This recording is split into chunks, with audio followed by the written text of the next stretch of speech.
All right. So I'm supposed to be live right now, right? Anyway, I'm just gonna do my thing, and if any of you guys wants to join, say hi in the chat or something, just feel free. As I said, today I'm gonna be attempting to bring back to life that painting that I lost a couple of days ago, and to do that, I'm just gonna try to relax a little bit and just chill, and do my thing. So yeah, I'm gonna switch very quickly over to the other screen. Let me open a new document. Okay. Yo, Tiana, what's up? Glad to see you here. Okay, I'm gonna switch over to this screen. Should be fine. By the way, let me know if Pasquale, my dude, what's up? Let me know if the stream quality is good, like if there's any lag, any pixelation thing going on. I'm just checking, this is also kind of like a stream test per se, so yeah. Oh, I haven't thought about the music. Well, I don't have any music. If you guys are watching this on your computers, maybe you would like to kind of play your own thing in the background, because I haven't thought of the music. But anyway, I'll just roll with it, I guess. Yeah, of course. Man, I remember that episode we recorded together. Like, we definitely have to do that again at some point. So tell me, guys, how was your day, your week, your year so far? I saw you moved like a while ago already, Tiana, but damn, that was such a great leap. I'm really happy for you.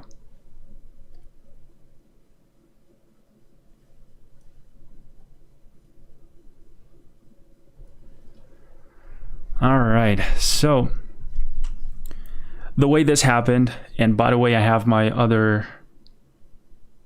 that painting right here. Let me show you. There we go. All right, so this is what I'm gonna try to do this time, because this thing closed. It just, disappeared the other day, and I would like to have it back. So fortunately, I still have it stored right here. So I'm gonna try to get it out. And let me keep the stream here. Lots has changed since. Busy. MPC, that's crazy. That sounds so good. Man, I'm so happy. So happy to see this kind of progress. Any developments on the IP? You bet. I've been writing a lot, just trying to figure out like all the story. It's super hard, because it's a vast universe. And by the way, this is how I usually start, like just a bunch of lines here and there, and then something comes to happen. But yeah, I've been definitely super dedicated to it. Like, a bunch of client work just came to happen recently, so I'm just willing to kind of finish that as well. And so I can just spend all my time on Hevenurion, But so far, so good. Yeah, I'm trying to kind of keep everything together in terms of like my routine, like all the schedule and social media. Here I am, streaming on YouTube for the first time. Actually, I've been streaming so far, but like a couple test streams that I kept like hidden, it's like unlisted, they're called. So yeah, but that was just a test. This is the real thing. You should play the no, dude, I'm not gonna play that. Although it brings some good memories, Yeah, maybe I'll find something later, some non-copyrighted thing to play. I mean, the YouTube audio library is getting quite good recently. They've been adding really cool stuff.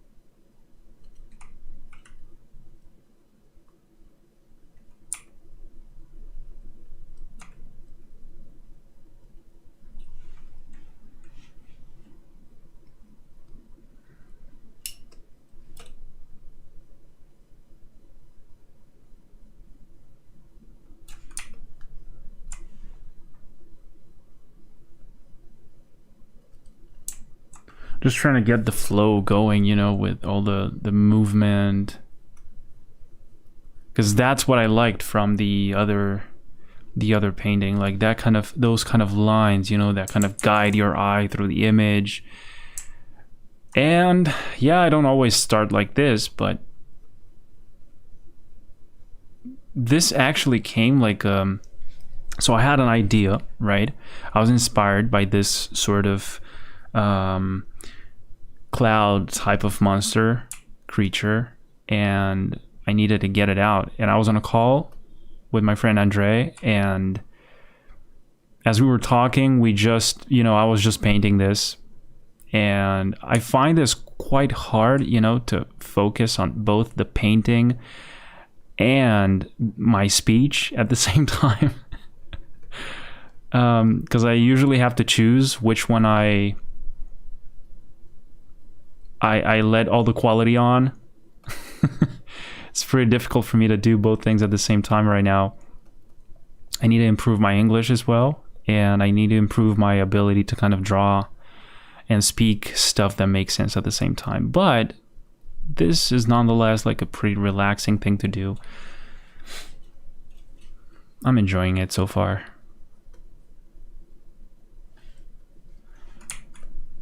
You see those kind of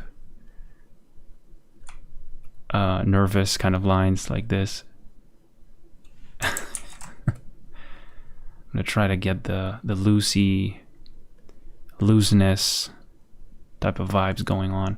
Like this guy's coming out like this, you know, out of there, this direction.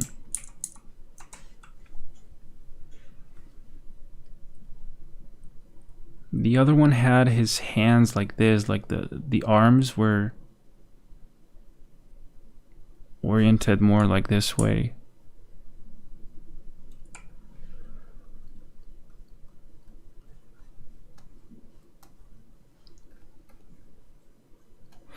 And then you need to improve your English. Thanks a lot, man. Yeah, well, you know, there's some things that I need to polish a little bit, but I'm quite happy with, you know, what I've achieved so far. And thank you so much as well to you, Tiana. Like, it's really always motivating to see you guys. I don't know. I usually don't know what to say other than just, oh, thank you so much, you know. But inside of you, you're always kind of, you know, desiring that kind of next level, that kind of improvement, that kind of, like, it doesn't matter who you are and what you do, you know, you kind of always, in a way, strive for more. But what is enough, you know? When do you know, like, okay, that's it, this is my top of the mountain? Because there's always another mountain to climb right after.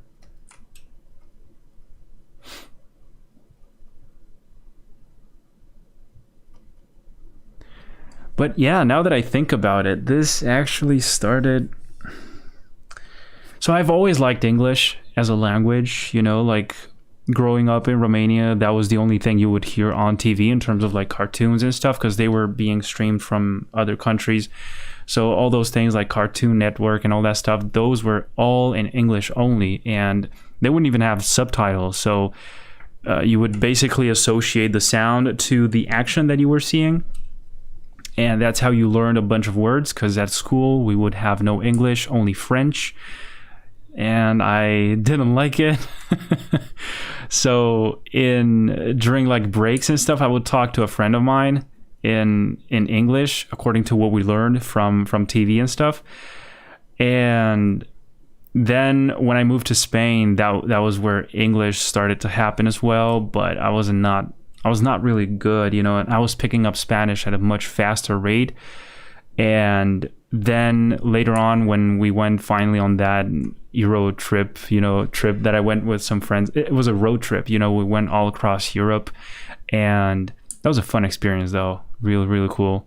We were way younger, but that's when I realized that, holy shit, my English sucks. I need to improve it. And yeah, and that's how it started. I switched everything, all my surroundings, like my computer, my phone, my programs, everything I used. And yeah, enough is when you understand Shakespeare. Yeah, I guess. So, long way to go. Yeah.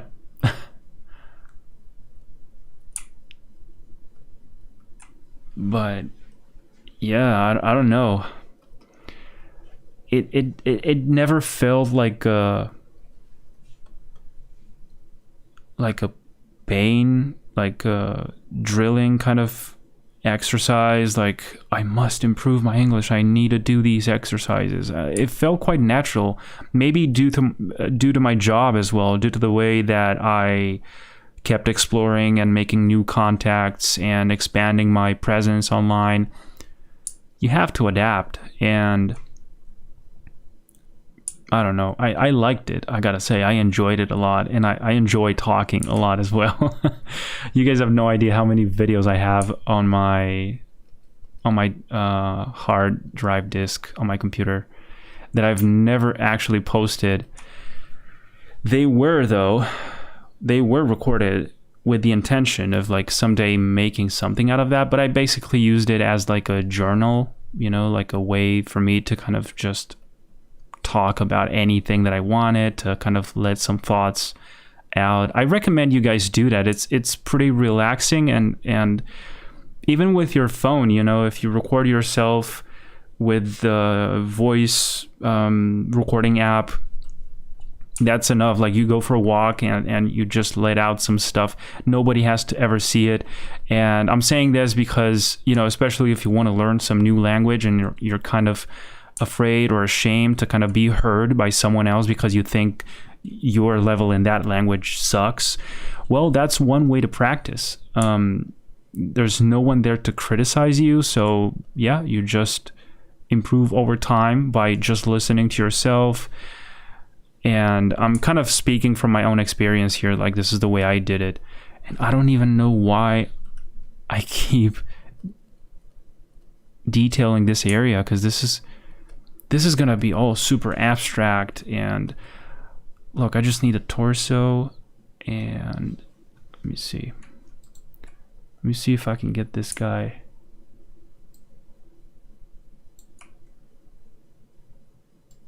Like here.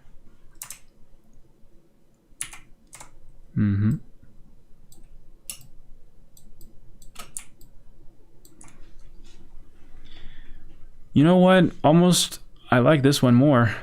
Must be true what they say. Second parts are always better. So, man, this was so cool. I was really proud of like the lighting, those variations in tones and colors. And this is a sketch of the final thing, which I spent a lot more time on. And then I kept adding some color variations and all that stuff. It was so cool. I was really proud of it. And then I went on to sign it. Duolingo, yeah, probably. Yo, what's up, Dolly? I went live like 18 minutes ago. So yeah, this is the first time that I'm trying to stream on YouTube. First experience. So good. So far, so good. Sorry. I started learning from French now that I live in Montreal, and they all refuse to speak English. Really? I mean, I've heard some stories, but I didn't know it was like, you know, I thought English was pretty international. I don't know. Damn. Anyway, you'll get there. And by the way, I just saw like a French academy thing open like in my neighborhood, which is kind of strange. I don't think I've ever seen like a dedicated French place, you know, to only study and learn French for people. It's usually like either a bigger school where they teach different languages, or English, you know, English everywhere.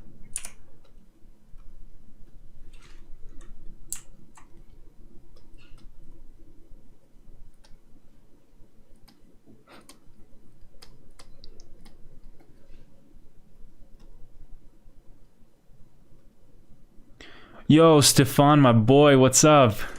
We're right here just sketching some stuff, getting ready to start that painting and recover it. I put a reminder. I didn't get it. Yeah, that's cool. Where did you put the reminder on? YouTube or Instagram? Because I think they both have that thing, and I shared it on my story, so I was wondering if it worked. Yeah, these things are like an entire world in themselves, you know, like social media and all that stuff. I had to actually watch a couple videos because I've never done this before, like the thing where you post a video but it's not there. So it's kind of like for people to kind of know that you're going to post that video and it's going to go live at some point, and they can set a reminder and all that stuff. That's something I didn't know how to do because I've never done it before. So, but yeah, I kind of like it this way more. I like this inclination thing. And now I see. So we need this head.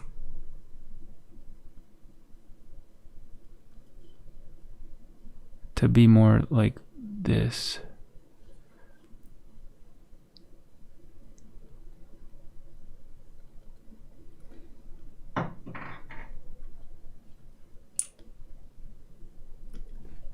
And to not have like so many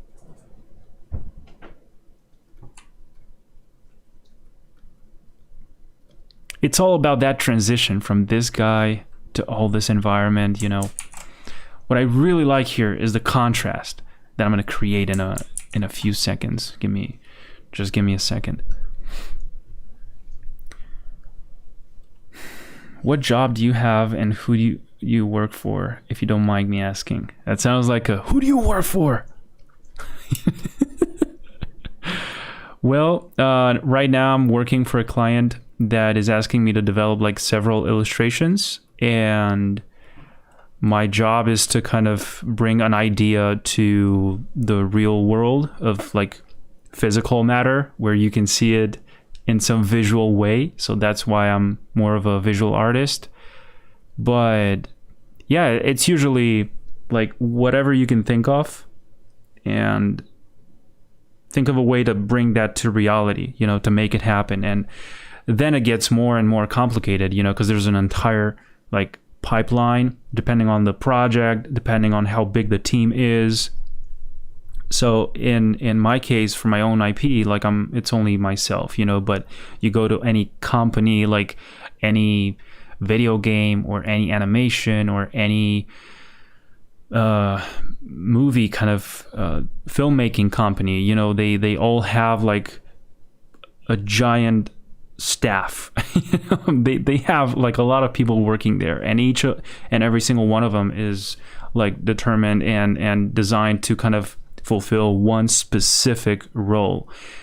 The bigger the team, the more money you need, of course, and that's when you get like the AAA level where there's like huge amounts of money involved. And yeah, it's a whole experience, you know, for you to realize how What does it feel like to work at a small company, at a big company, to work alone, or to work as a freelance artist, or a freelance developer, or a freelance whatever you are.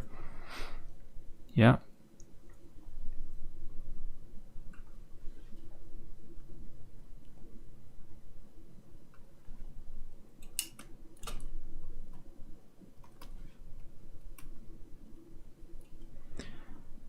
Anyway, I think I sketched enough. Like, let's give this guy some color. It's been 24 minutes. It's not that I'm timing myself here, but I would like to see how long it usually takes.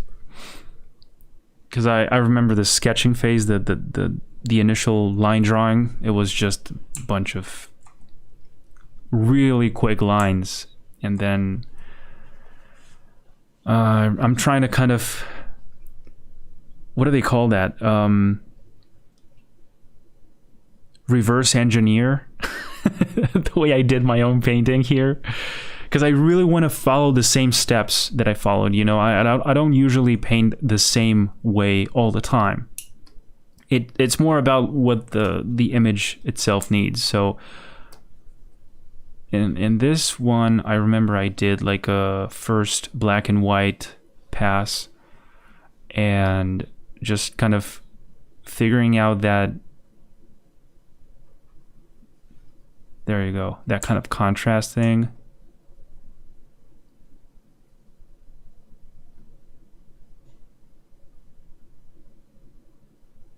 I'm gonna see if I can pop out this chat window. Yeah, okay, I can do that. That's good.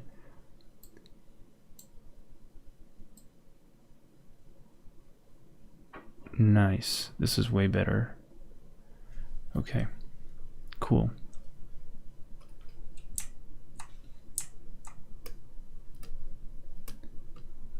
So yeah, what do you want to do? Like, what are you up to?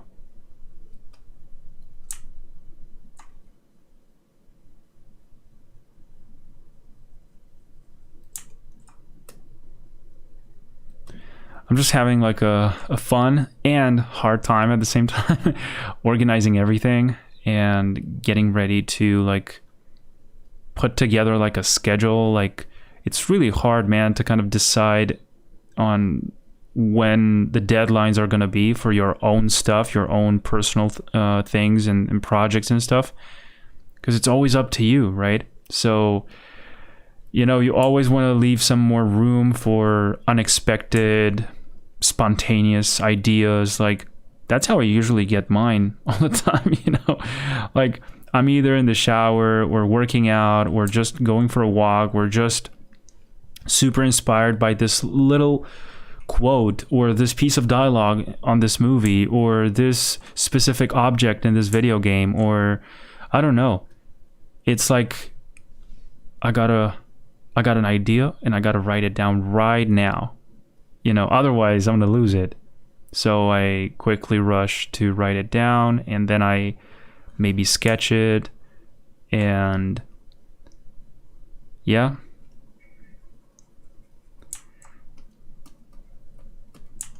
I mean, we each have like our own ways to do things and our own ways to come up with ideas. But as you can see, you know, it doesn't always rely on inspiration moments or stuff like that. However, when that does happen, it feels so good. It feels so good. I love those happy accidents kind of moments. It feels, at a point, it feels like it's like it was meant to be. You know, that had to happen like that. That idea that you had couldn't have been otherwise.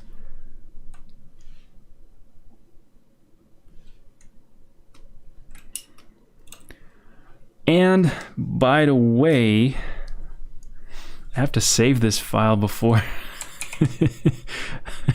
before it happens again.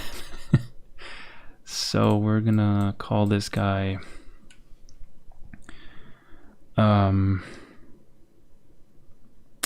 man, I forgot the exact name that I gave him last time.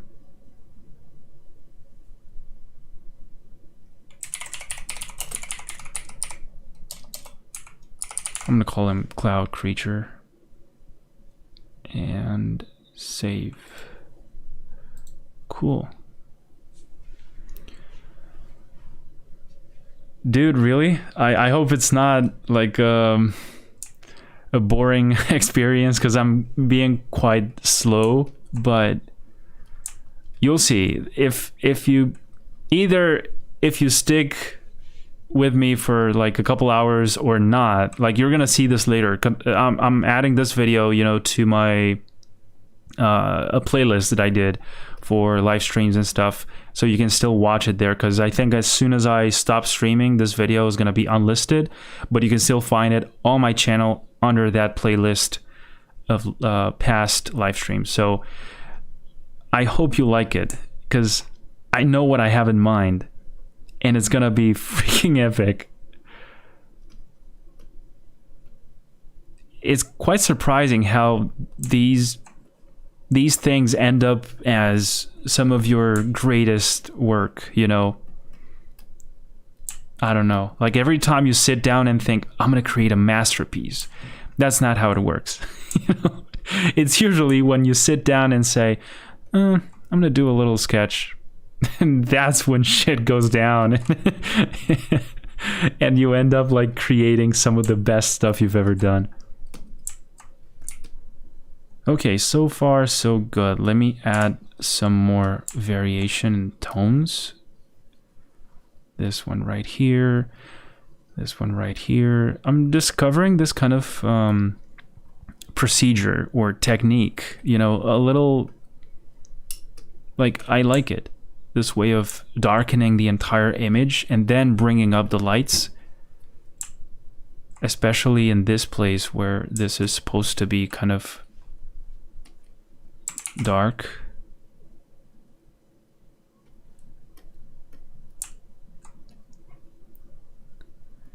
And yeah, I'm just using the round brush. I don't care. Who needs the other more complex brushes, right? Yeah, I do. I'm gonna use them in a while right now. Actually, look, let's just switch. This one.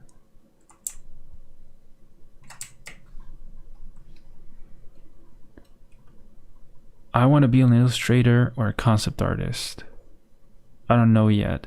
I'm trying to figure out how the industry works still. I might want to do one thing, but another could fit me better, and I don't know it. Yeah, so I'm not sure if you've noticed, but they're overlapping quite a lot nowadays. Like concept art, illustration, they both share like a lot in common, you know. I guess the only difference, like the major difference, should I say, is like the final product. Because if you're a concept artist, like your work is not the final product, right? You're just developing the idea. So you're presenting those kind of designs, those kind of sketches, those kind of, yeah, your final work is not the product, is rather destined to serve a huge pipeline to either inspire the rest of the team or to kind of decide what the visual language of an entire project is going to be like, or, you know, there's so many things. But then illustration is usually when, yeah, you work on something that's meant to be the final product. You know, like you're working on this illustration for this book. Now, technically, your work is not the final product. The book is.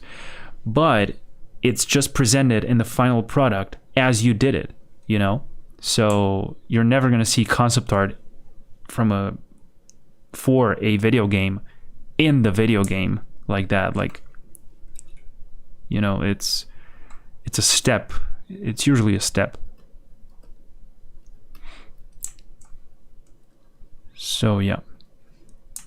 Well, if you guys have any questions, like, just let me know, because if I keep talking, I can just go into any kind of anything literally that is going to distract me a lot. So if you have any questions, just ask me. I'll read them and try to answer. Now let's give this guy some color.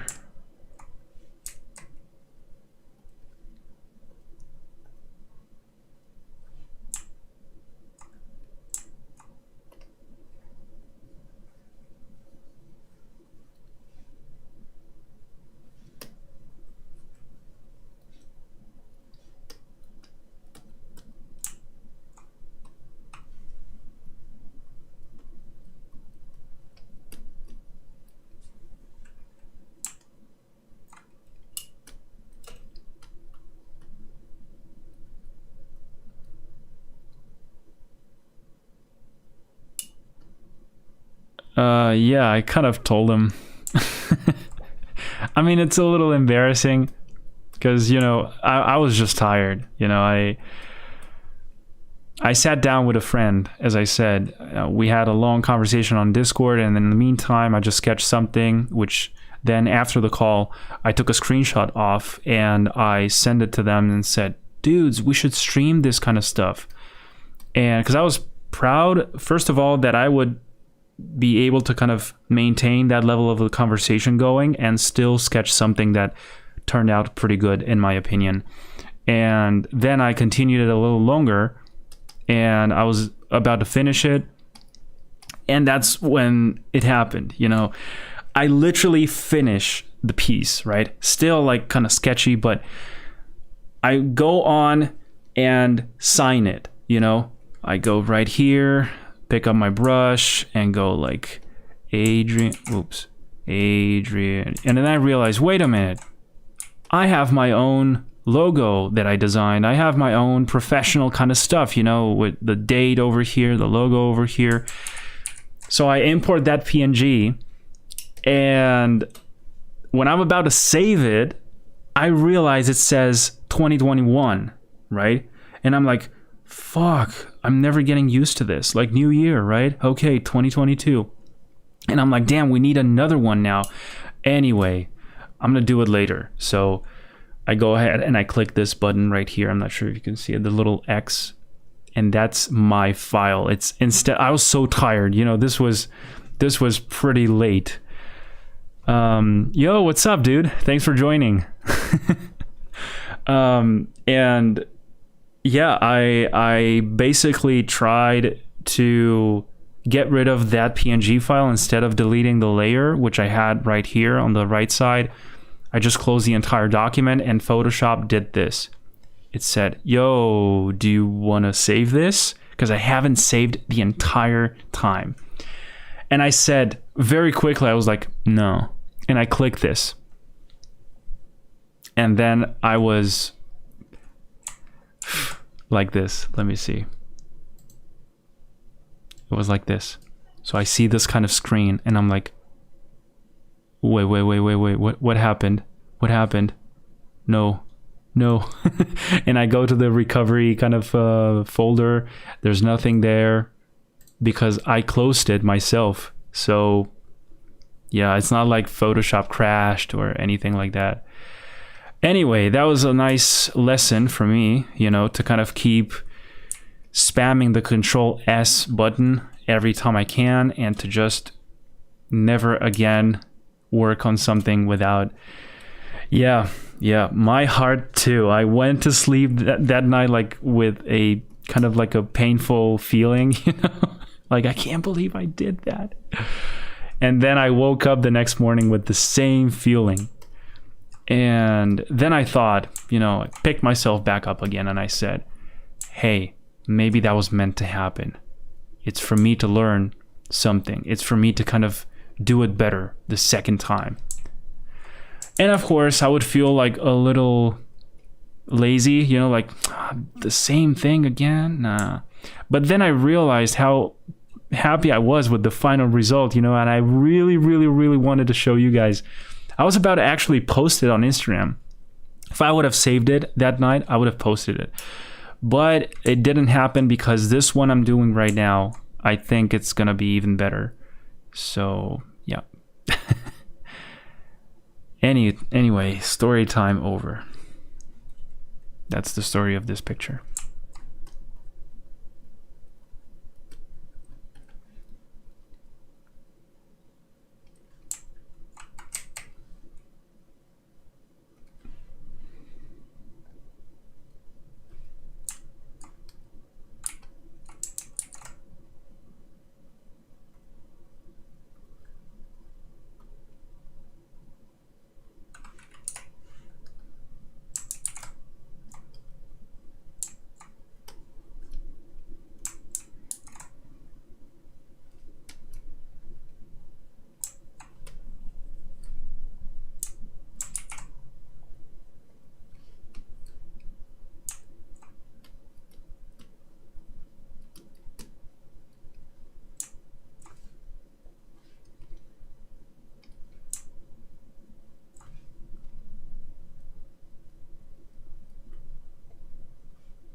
How do you know when your painting is finished? You don't. When I see this kind of paintings, me as a non-designer and with zero idea about paintings, it seems there's always something missing in it, like a brightness, a shadow, anything.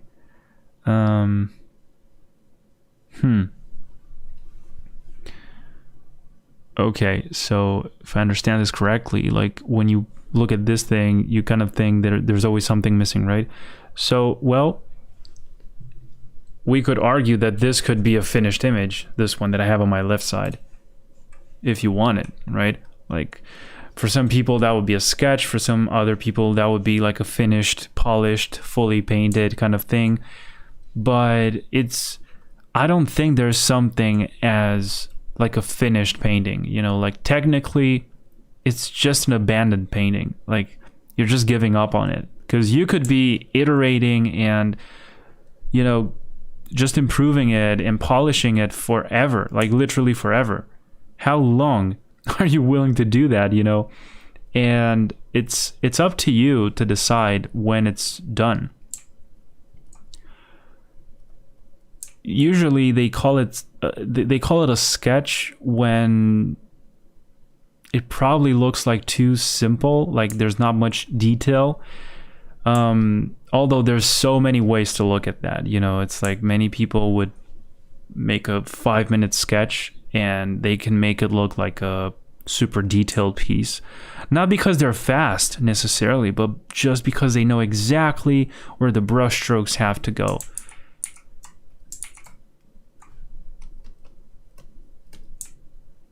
And yeah, that's how I usually think about this. It reminds me of a teacher I had in high school that would say, you know, this is a 5-minute drawing. This is a 1-hour drawing. This is a 24-hour drawing. Like they're all drawings, right? They're all finished because their purpose was probably different. So that's the way I look at things. Like, you know, thumbnail sketching and all that stuff, like when you do the little kind of compositional sketches like this, you know, and then you do another one next to it, and like these things tend to be pretty simple. However, they are not considered like fully finished, polished paintings, but they all have their own purpose.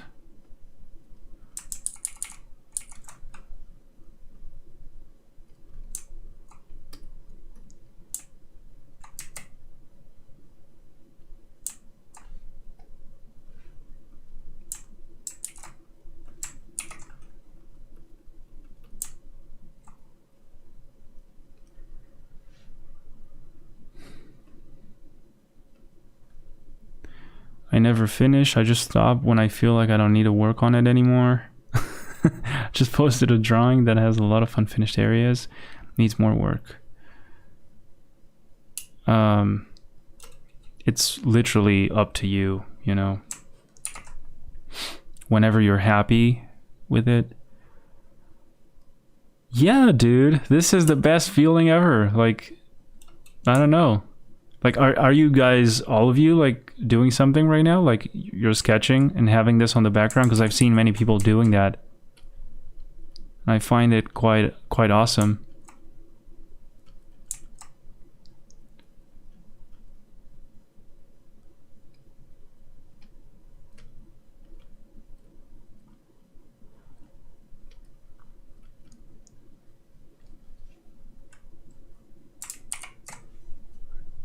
I'm gonna see if I can morph this guy a little bit. Yeah, that's more like it. That's it.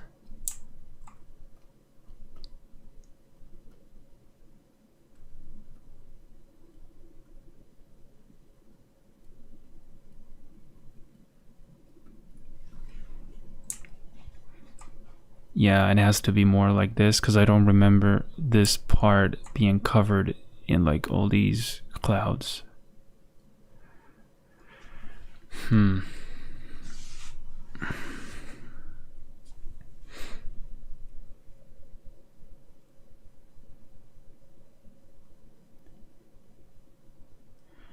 Well, if you don't know what to do, just, you know, sit down and draw a couple lines and something comes up. Like, you know, you literally just pick up like a brush or something and just draw something. I don't know, I'm just doing random lines, but okay, I think I'm starting to see something. Like, for instance, look, this could be like a cave, and this is like a cliff. And these are like some other rocks right here. This is like, could be a beach or something. There's like rocks. And the cave that I was mentioning. You know, some other rocks or something. Yeah, and then, I don't know. You just paint some water. Sorry, this is just super improvised, but just for you to understand, it's literally up to you. And then this is like grass. Then here's like the cave.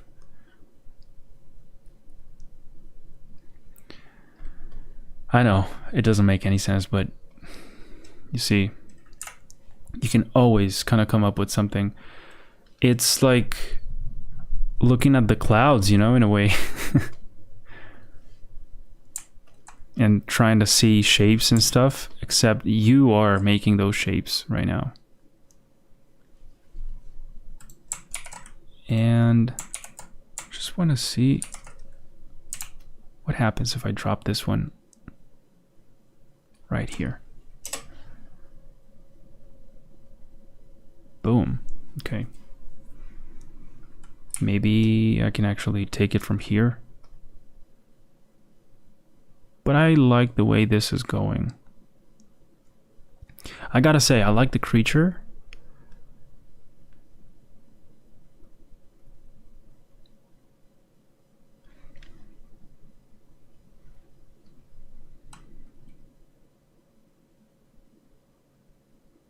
Yeah, exactly, dude. Like that's it's like a way of subconsciously letting your creativity out, you know, because you're actually focused on the call, but you know, some people need to kind of click something, break some stuff, uh, and some people just draw things, which is amazing.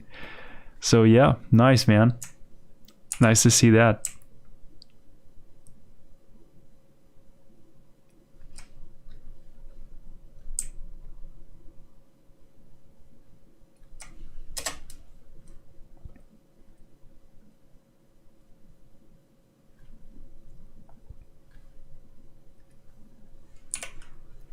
I can actually mix both of these. But I quite like this one. I may continue it.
You think I want to be a contact?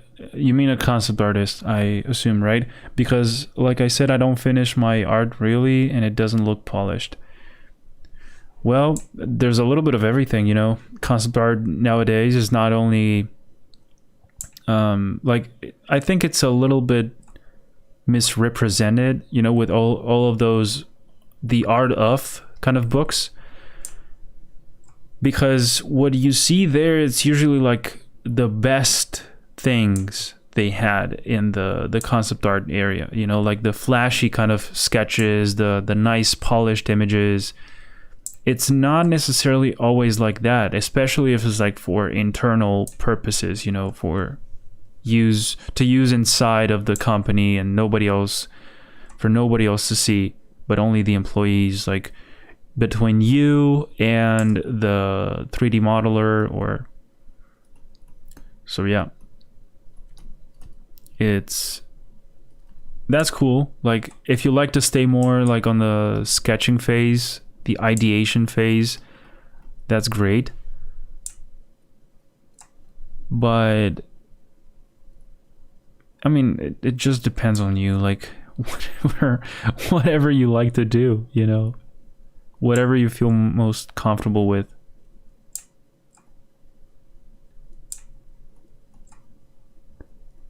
it's not as necessarily glamorous as people think. Because imagine doing like 100 variations of a mask or a shield or boots or any kind of armor or a vehicle or a creature, like the horns of a creature.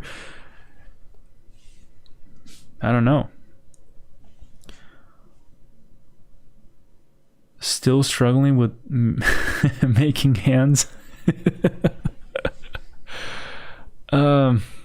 Yeah, I wouldn't say I'm necessarily good at that, but you know, when I need to do hands, I use myself as a reference. You know, either I take a picture if it's like a complicated angle or something. Like, look, I'm gonna try to show you something that I think I still have this on my Twitch channel. Let me see. Channel, videos. Yep. Okay, there you go. All right, I think this is the way you would do it, right? When you release, boom. You just open your hand like this. So here I was just trying to draw this guy's hand like after he released a giant arrow. Like that arrow was like an energy type of projectile or something. And anyway, like my point was that I needed that kind of hand. So I was looking at my own hand like this. Okay, Pasquale, dude, thank you so much for joining, man. It meant a lot. I'm glad to hear from you, and I hope you're doing well. And yeah, I'll see you around for sure, man. Take care, and I'll see you next time. So yeah, here you can see. Oh, well, not looking bad. The hand drawing struggle, especially that. Yeah, the thumb was. The thumb one. See, I keep looking at my own thumb in that position. I don't know, man. It's a little bit of a combination of like observation skills and 3D. What do they call that? 3D awareness, I think.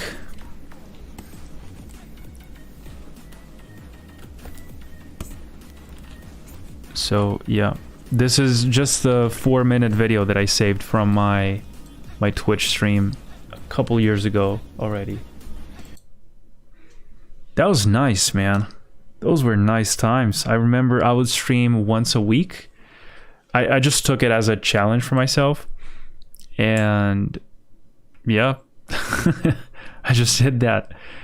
And then I was getting ready, you know, midsummer for attending this event in LA, which is Lightbox. That was my subconscious.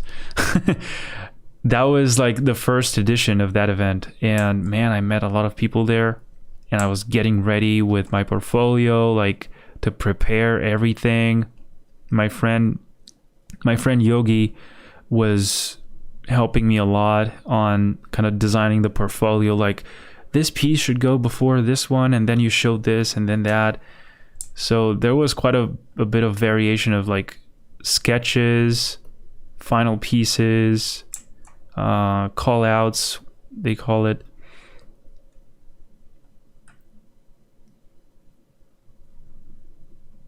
Fair enough. Yeah, could be like that. Yeah.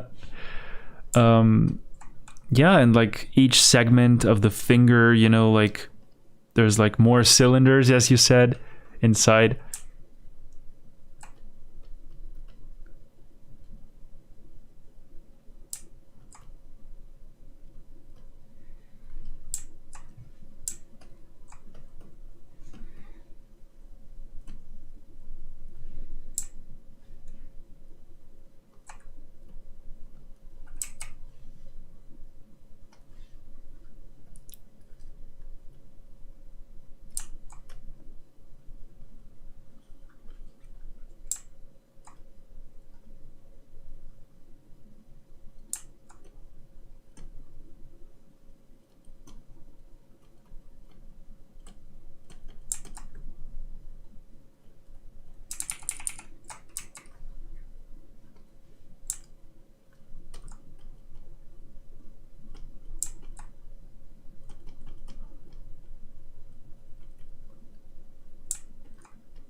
Yeah, dude. I remember Proco videos. That was dope. Like a nice way to simplify everything. I mean, there's so many people kind of teaching the really, really right way.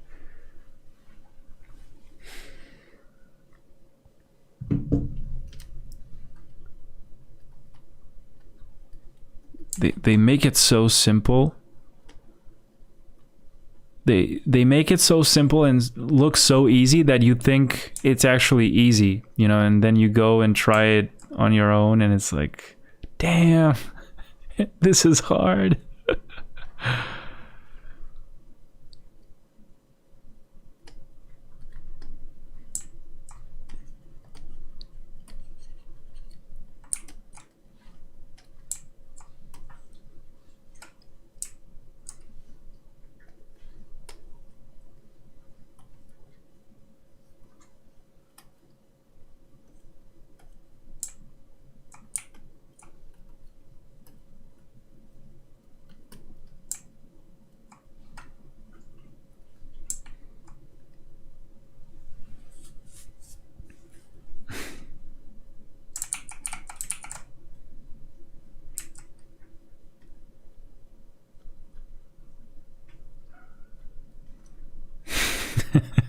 Press F in the chat.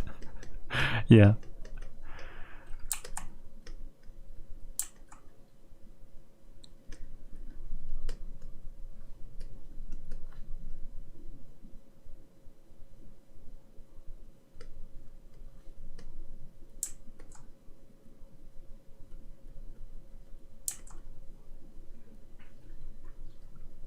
Yeah, dude. They're so good. Yeah. I have a couple of friends who made it to Proco's channel, you know. And I was wondering if I could do that. And if I could teach something, like imagine one episode on Proco by me. What could I teach if they ever ask me something like that, you know? I have no idea. Like, I'm just thinking some creature or some, I don't know. I really have a lot of fun with landscapes, with environments, with, yeah, do that. Like, I realize people enjoy those a lot. Speed painting videos. I mean, I enjoy them myself. So, yeah, the thing is that I always try to overdo it, you know, by either, you know, like I have so many already recorded, you know, and I'm like, no, don't release them yet. Because, you know, you can't just put music on top and just release it, which is what most people usually do. And that's totally fine. But I just hold myself back from just doing it. You know, I overthink so much that I convince myself that one day I'm going to do a nice voiceover and I'm going to say a lot of stuff about that painting. And yeah.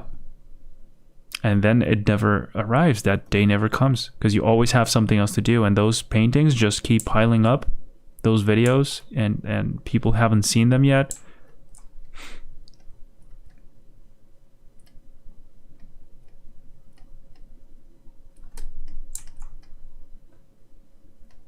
Reminds me of a painting I did of, it's more of a little sketch, you know. That I said, okay, this one can't go online yet because I still haven't spoken about this kind of culture from my IP. So it would be kind of a shock now to kind of suddenly show this. But you know what? It actually doesn't matter. It doesn't make a difference. No, like nobody cares. People just want to see awesome stuff. Want to see your art, want to see how you did those things, and yeah, We tend to overthink a lot. I don't know about you guys, but holy shit. It's my final boss. Overthinking. It's a big one for me.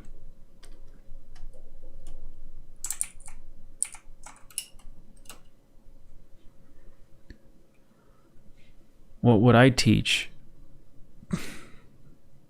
Foliage? I don't know. Creature design, environment design, probably some environment, or maybe some storytelling thing, perhaps like an image that contains some sort of story. I like those pretty much a lot.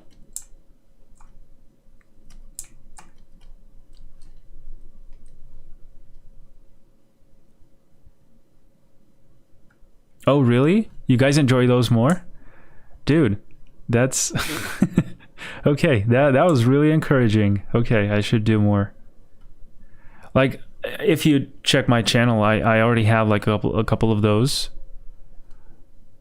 But there's always stupid thoughts like, oh man, if you make it too long, people won't look at it, or if you make it too short, people are gonna be like, and people are gonna be like, and people are gonna be like, and you don't know that, you know.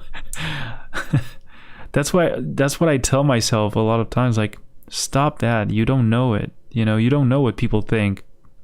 You don't know what's on their minds. It's mostly fabricated insecurities. And they get exhausting, like really, really exhausting.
At least 30-minute long.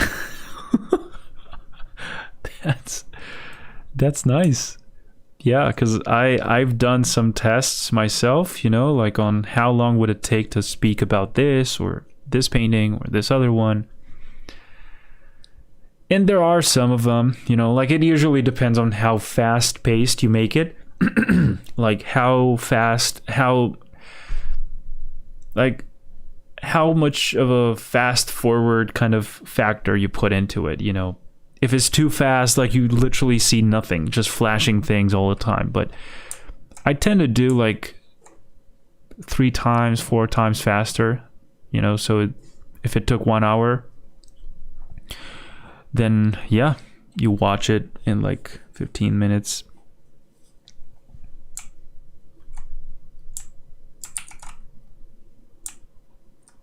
I find that to be a quite accurate kind of speed.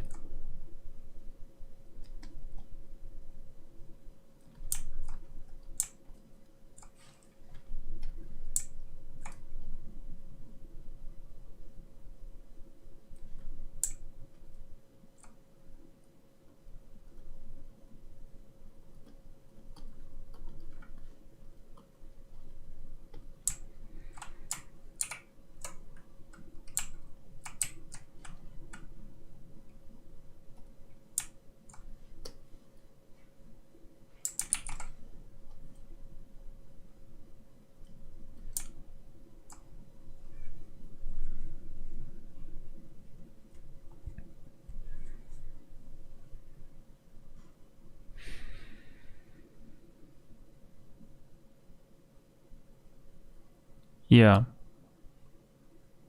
Yeah, it's about what you want to do, right? How many times have we just followed other kind of guidelines and formulas? Like, dude, if you have something in mind, just do it. Stop looking for, I don't know, the way other people does it, or yeah, I mean, that's fine too, right? But as long as that's not like a limiting factor, because, you know, like, I want to start running. Okay, then what's the best shoes, you know, for running? What's the best time from, you know, the day to kind of go run? How long should I run? You know, what distance should I run? How many?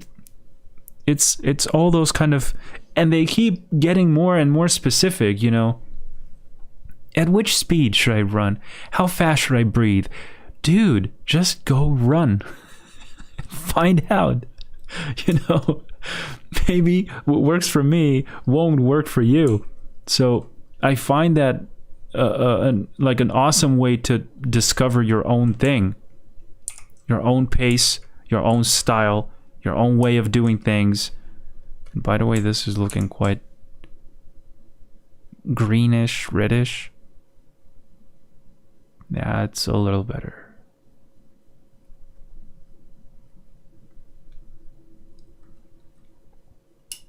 Finding excuses. Yep. Anything goes. If you go far enough to convince yourself that that's a reasonable excuse, then there you go. Another day.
I used to not do art because I'll sit on my computer and say, oh, I'm a bit hungry. Oh, my desktop is cluttered. Let's clean it. Oh, I forgot to make some coffee for when I will want it later. Dude, that's so freaking real. I swear. The amount of things we do to avoid tackling the real problem, you know. I can relate to that so much.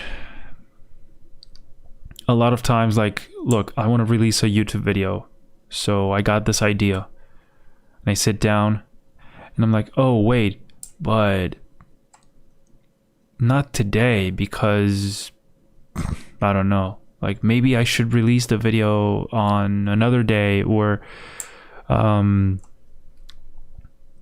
don't know, I have this pimple, or I don't know, I should do this after I work out because I'll feel like more invigorated and more Or maybe I should do it later at night so there's no noise coming in from the street or something to bother me, or because I would get super paranoid about that stuff, you know?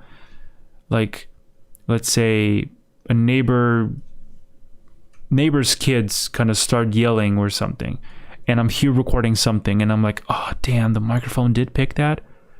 Maybe not, you know, but it's just something that just pulls you out of that focus. And man, it's such a beautiful thing when you tap into that flow state.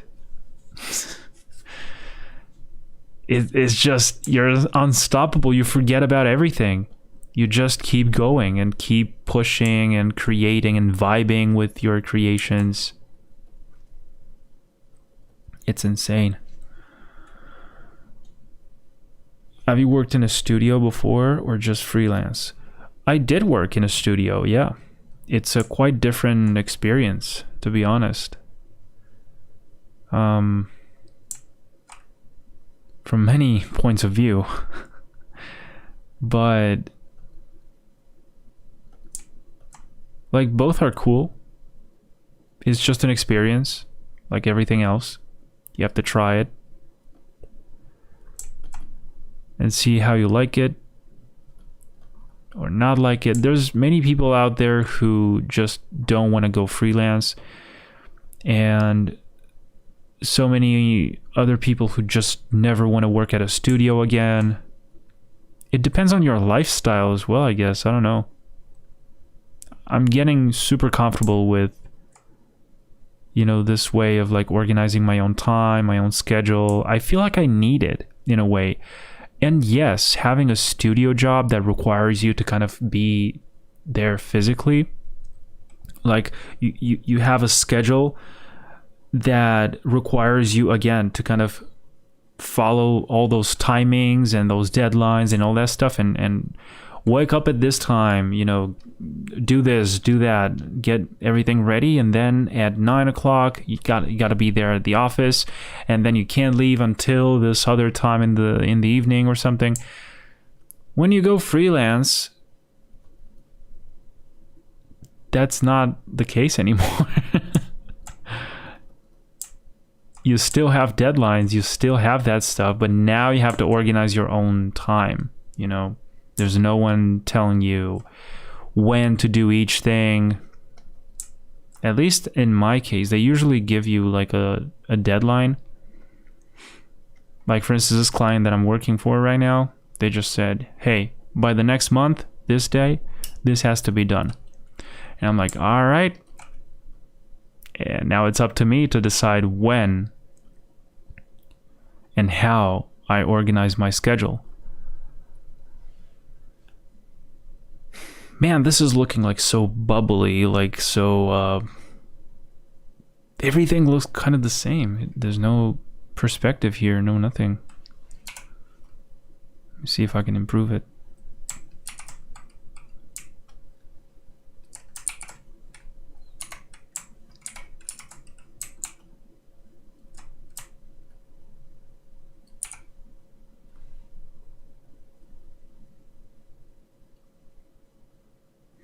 That's much better. In a way, I guess.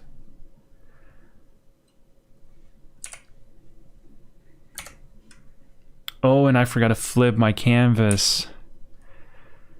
But it still looks good, I guess. I got an idea now. So this is quite dark. This must be way darker. I like this glowy kind of thing coming out of the... I like this glowing effect. Of course I'm gonna keep it, but I also want to keep pushing this contrast thing, which separates these clouds. Because there's like a light source coming from there, hitting this guy and his surroundings. So what I have to do is to pick up some light and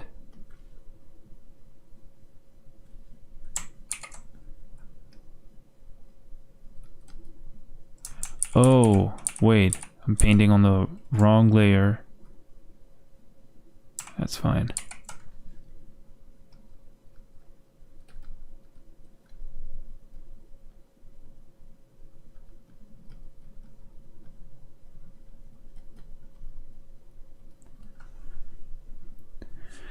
All right, people, an hour and a half already.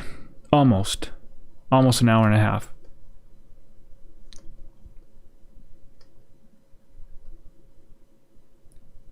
Yeah, thanks a lot, man. I'm trying my best because I enjoy this kind of effect so much.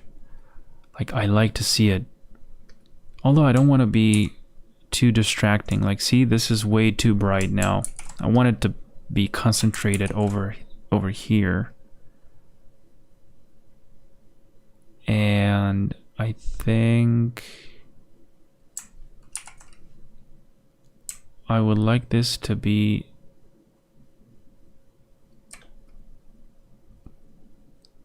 more like this. Like on this side.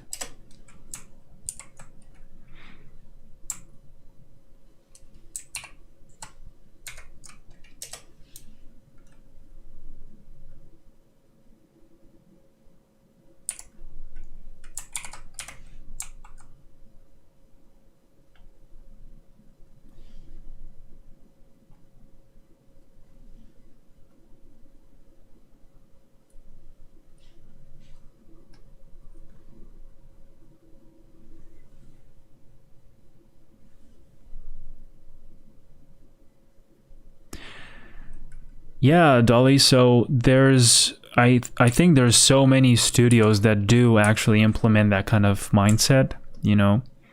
However, work is work and a deadline is a deadline, and you know, despite not having like this particular amount of time to do it today, for instance, because this is for next week perhaps.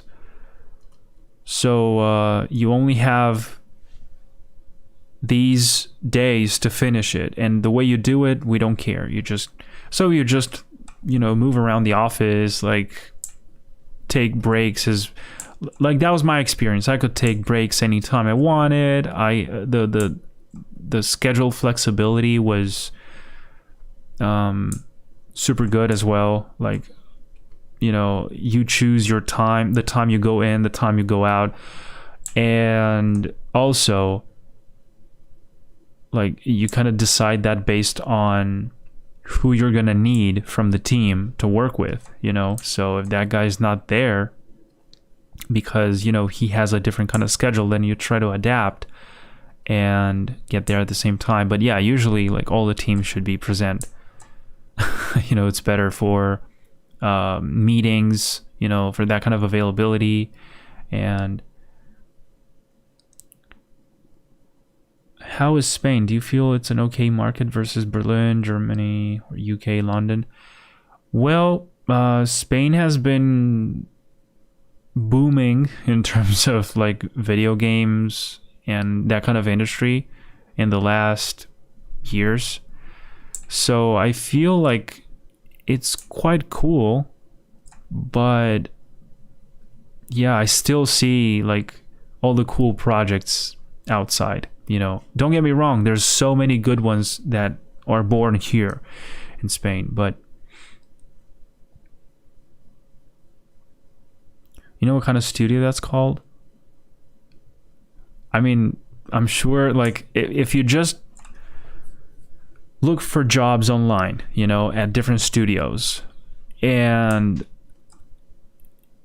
you go to the who we are, contact, or work with us, or those kind of departments from their websites, you'll see the amount of stuff they have, especially if they're like bigger companies. You know, they tend to have like I even saw some of them have gyms. You know, so you go to the gym, you know, when you are at the office. Like, I'm sure you don't go to the gym when you're at the office, but you know what I'm saying. Like you go afterwards, but it's like an included membership and stuff like that. It's pretty cool, but in my case, those kind of projects did not fulfill me. So I'm not going to trade that kind of commodity, you know, like free meals, free lunch, and stuff like that. If you like it, then go ahead, you know. It's exactly what you said earlier. It's about what you like.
I'm glad to hear that, man. How are you liking it?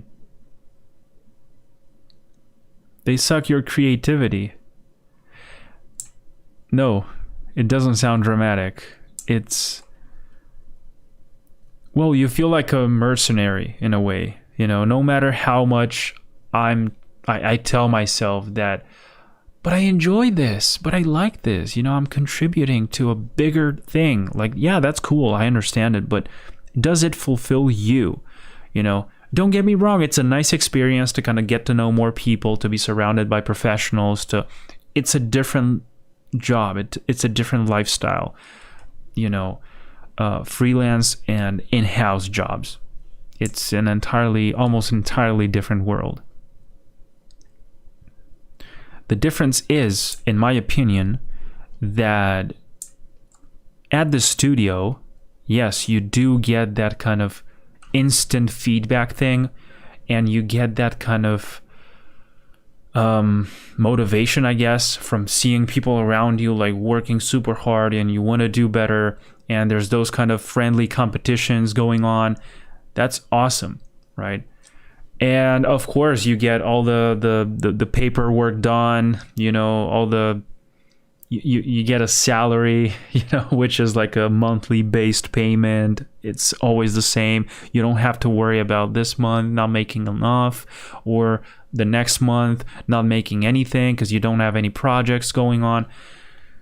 It's a different set of things that you have to balance, right? You have to decide like which one favors you more. Freelance is hard though, but fulfilling. Absolutely. Like, imagine waking up at any time, right? Maybe you spend the entire, I have a friend who works the whole night, you know, and he sleeps by the day, and that's it.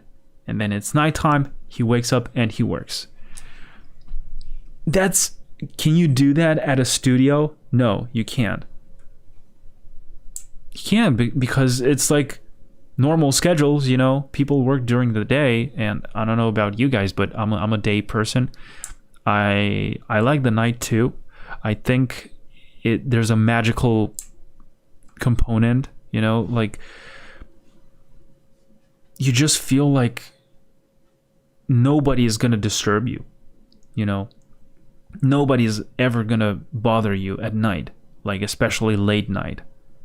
It's a different kind of mood of concentration and focus. And during the day, if you're trained, you know, you learn to get past those things you were mentioning earlier, like, oh, I gotta make coffee. Oh, I forgot about, oh, let me clean the desktop, you know. That's how I feel, at least. I don't know.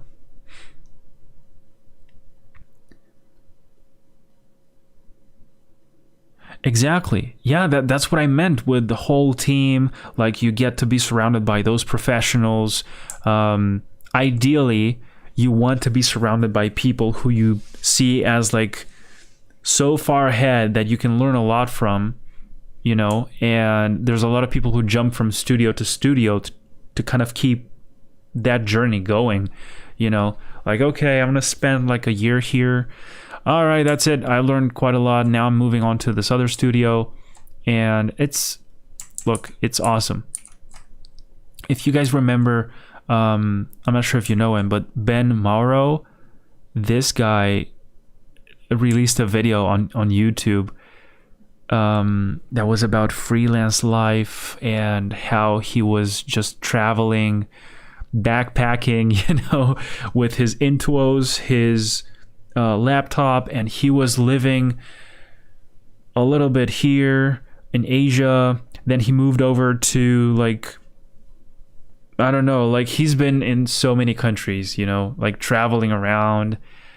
And it's a beautiful thing, because that's what you want to do, you know. You want to travel, see the world, and you want to work. Yeah, you want to make money. You want to make yourself feel satisfied with your own process and your own progress. And most people can't do that because they're tied to a specific, either a place or a schedule. Like, I can't go there this weekend because, you know, I work on Monday and I won't be able to make it back in time, so I can't go, I'm sorry. Or other people who are like, yeah, dude, I don't know.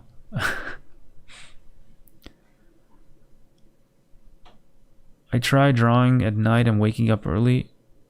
Sounds like a weird schedule, but I like drawing in the middle of the night. I also like waking up in the morning. Yeah, that's exactly how I feel. You know, I like to wake up early, although I'm not waking up too early these days as I would like to. And that's because, look, guys, you please do not cut out your sleep hours. Don't sacrifice sleep. Thank me later. However, I would like to encourage you to kind of experiment, to do your own experiments, you know, see what works for you. And don't only base your decisions on something that you've heard from other people, you know. Other than, of course, the most obvious things, right? But in my case, you know, I did that with sleep, with exercise, with food, and you end up coming up with your own conclusions based on your own experiences. That's what I feel like I don't know, it's like a way to reassure yourself, you know. Yeah, you see, 6 a.m. I mean, that time kind of relates to the late night thing because it's basically the same stuff. Everybody's still sleeping, nobody's up yet. It's the same vibe. It's exactly the same vibe. That's what I'm talking about. So I love that. And then when you wake up early, at least in my case, I feel like I've already done quite a lot, you know. Like 6 to 11, that's plenty of time to get a lot of stuff done. You know, like, you want to do an hour of workout, you want to have breakfast, you want to shower, you want to sketch for an hour or two, you already get like a few things done, and you still have a lot from that day to be like, you still have a lot of time, plenty of time. I felt sleepy last night and wanted to draw.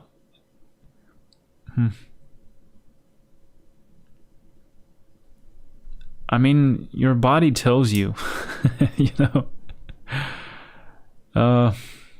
Like I did the other night where I finished this painting and then I didn't save it because I was so tired. I didn't realize what I was doing. I just wanted it to be over. And yeah, I closed it. So bad. It's almost embarrassing to tell that story now. Because everybody is like, dude, just save the file, maybe, you know? And I'm like, yeah, I know, but I didn't do it.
Holy shit. See, that's an entirely different story, bro. So, I was working on a client piece in ZBrush. So this is like this intricate 3D model humanoid thing, and it crashed. No recovery, no nothing. Deadline was tomorrow. Holy shit. That is like a whole next level of stakes of what's at stake, you know, because it's a professional work and deadline is tomorrow. So yeah, I mean, I'm not sure what you did from there on, but I would say, because you know, you're also afraid sometimes that that file that you're working on, that you've been saving a lot on, is going corrupt, or you just try to open it and it says, oh, sorry, the file is corrupt. And you go like, yeah, but what? So that's why I've heard a lot of people save like different versions, you know, like Cloud Creature 1, Cloud Creature 2. And all of them have like different levels of completion and all that stuff. So at a point, it's almost like a way to track the progress and all that stuff. But that's super inconvenient, you know. It's extra space. It's extra everything. More files.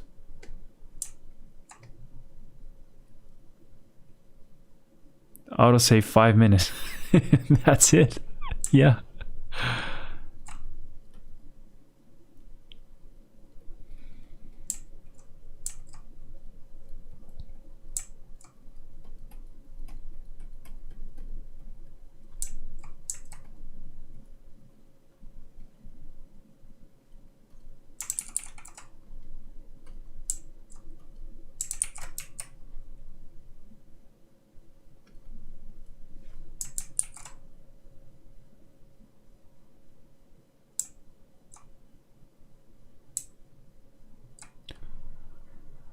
From that point on, corrupted. That file? I mean, did that ever happen to you?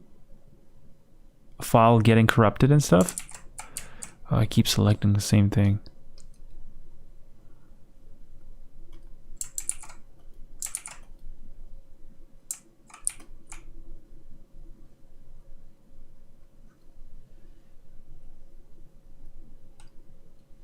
Sure. Did you make thumbnails for this? I didn't do any thumbnails for this. This, again, was a spontaneous idea. it just happened.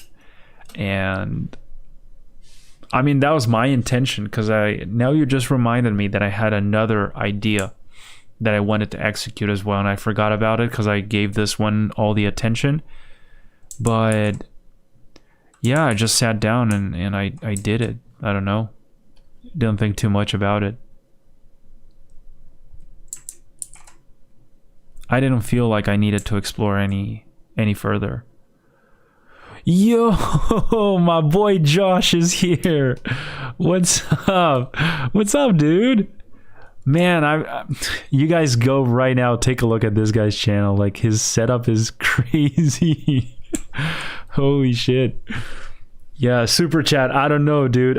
This is literally the first stream that I'm doing, so I still have to improve a lot and to research all those tiny little details that make the stream more like a Twitch experience, you know?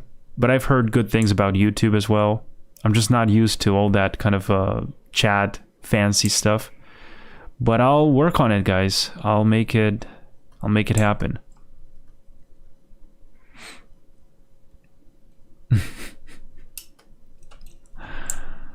Oh yeah.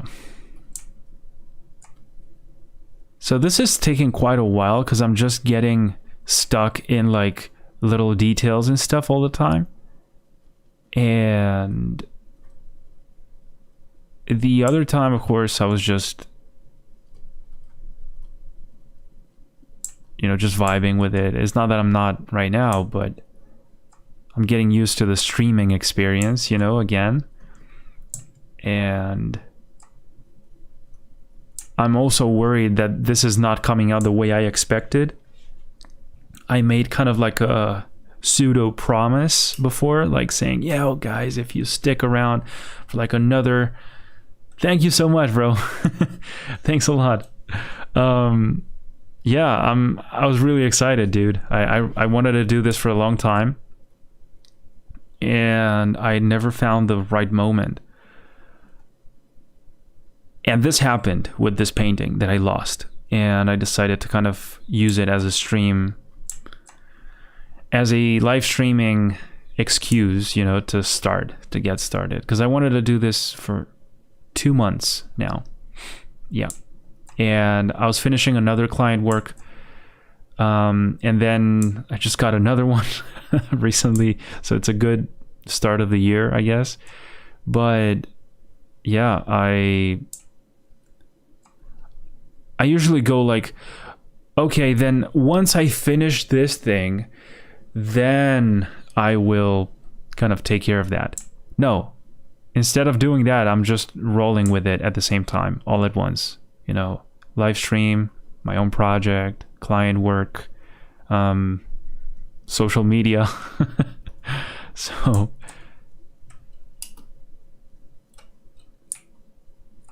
this is my moment, yeah. Dudes, how do you do the emoji thing? Holy shit, there's so many things.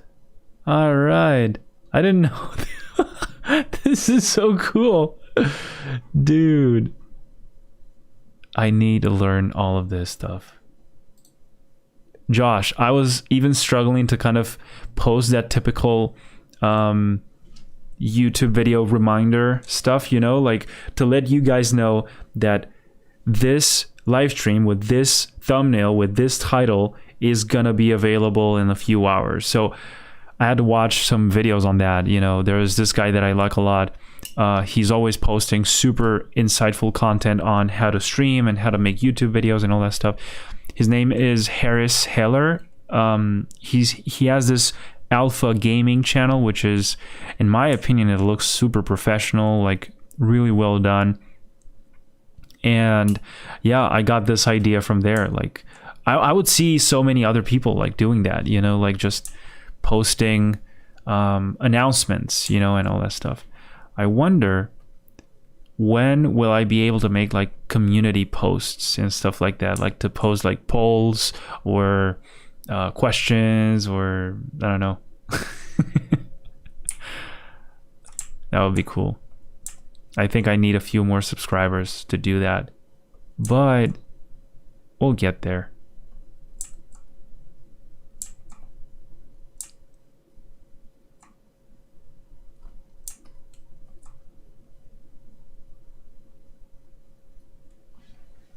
If you want relevant pop culture music, Nintendo OSTs are DMCA free.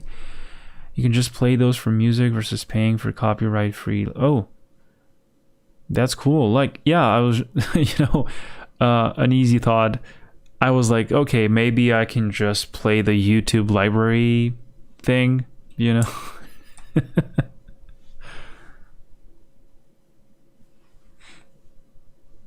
Dude, thank you so much. Yeah, that's where I did put a lot of time into, the whole OBS thing. Yeah, I even made like some, is it? Yeah.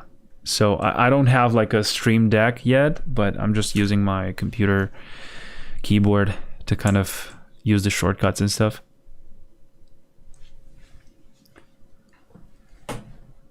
Can you play one of those long music videos without copyright? Sure. Like, I totally don't mind that. In fact, I would love to, because I'm not sure about you guys, like the way you guys work and paint or do your stuff, but I usually paint with something in the background, just doing it with this pure silence. It's good too, it's kind of like almost like a meditation kind of thing. But it's always more entertaining with something playing, like I usually listen to soundtracks from movies, games, other IPs, or just, I don't know, some podcast or a scene transition. Yeah, boy.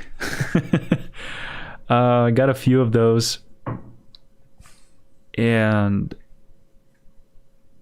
I don't know. I decided to just keep it clean and not with all those fancy letters going around, like if you go to my Twitch channel, like you'll see the amount of stuff that I had all around because I thought that was the way, and it's nice that you try that stuff and see if it works for you or not, and then you decide, no, I'm gonna do it this way instead. And it's also like a nice way to track your evolution in that way, in that sense.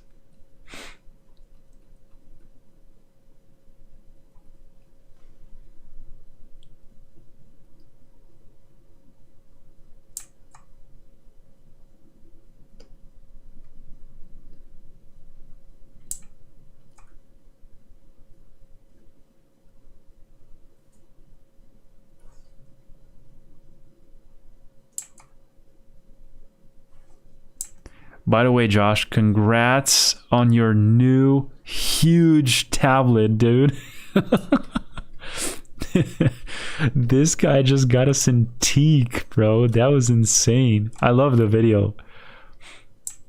That was super cool. Like, I like the way you edited stuff, when you're simply opening the box, for instance, all those kind of details. I love that a lot.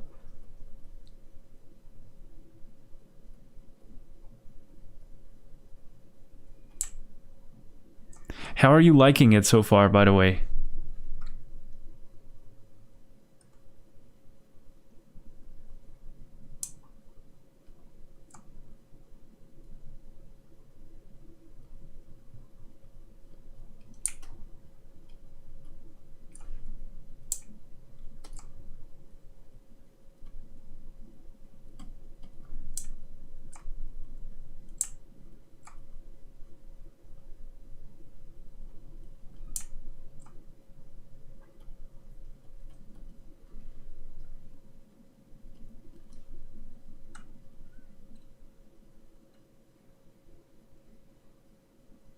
I have to do silence if I'm outside my comfort zone, which is often... That's good. If I'm just vibing with a doodle, sorry, I can do music, but otherwise, just my crippling silence, self-doubt from me. Sounds relatable, my dude.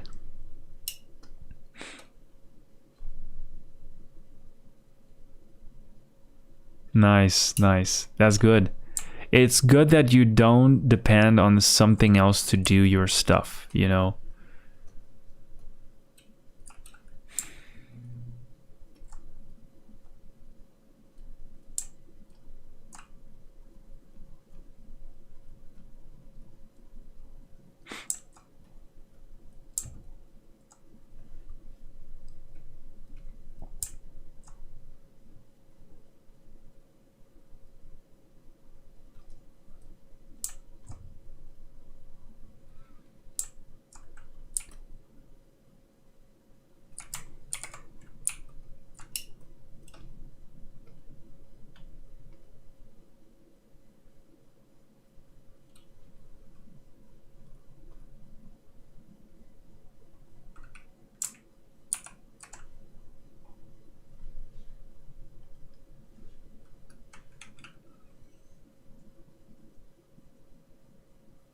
It's a lot more natural to use than the intros. Big fan. Right? Like, that brings back the same kind of experience when drawing traditionally, for instance.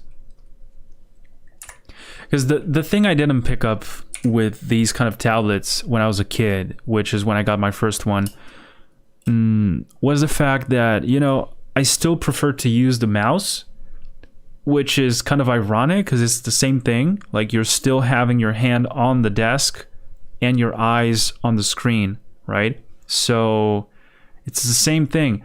The difference, I think, it's like a psychological thing. You know, the way you associate, the way you grab a stylus and the way you grab your mouse. I think that's where the difference is.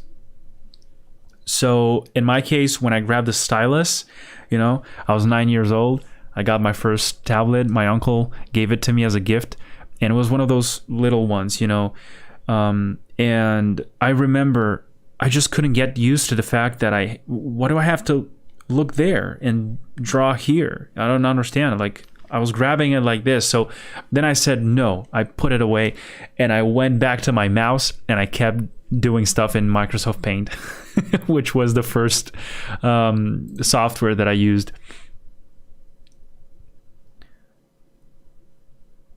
Have you ever tried duplicating the tab over your art? Like, what do you mean? Like creating another file, duplicated file, or I'm not sure what you mean there.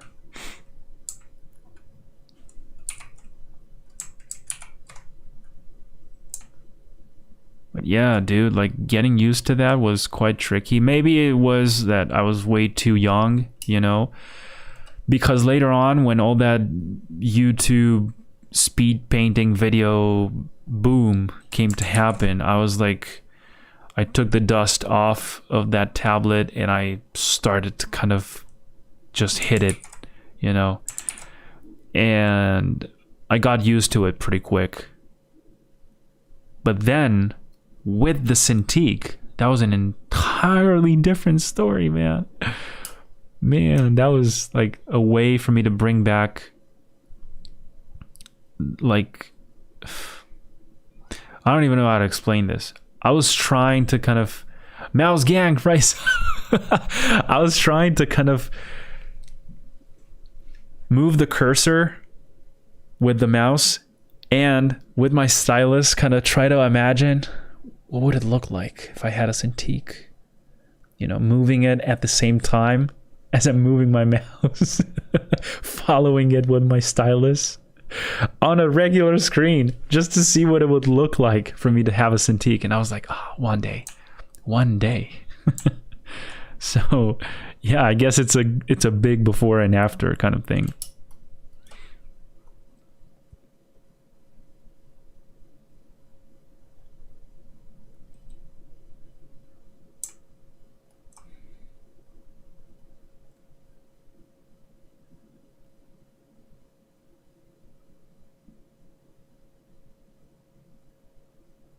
Yeah, right. Same thing. What I don't like is having to scroll or having to kind of go to another screen. I don't know.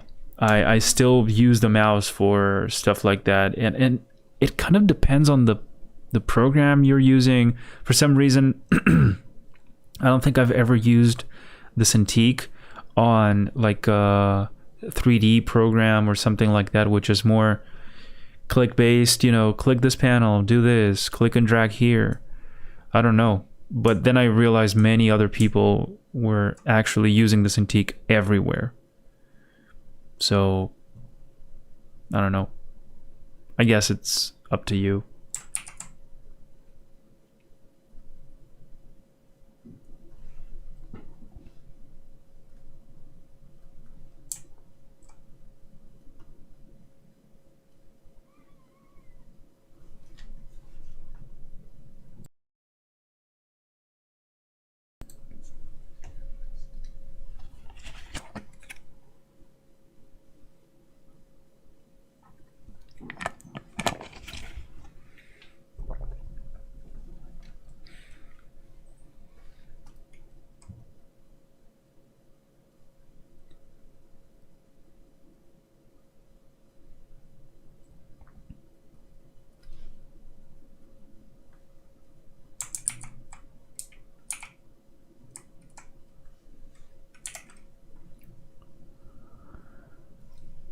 Yo, what's up, bro? Welcome. Welcome to the stream.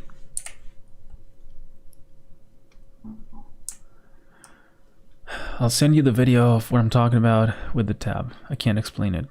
Okay. No worries. I'll be right here.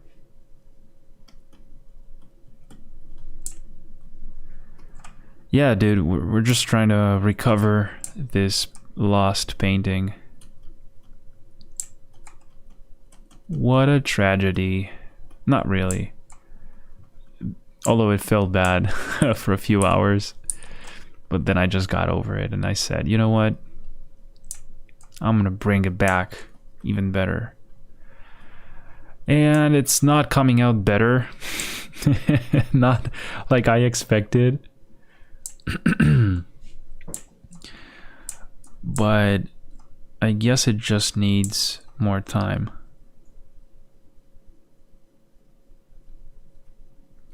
I remember I even did some designs on this guy's head, like forgot exactly how, but I'm gonna make it come back.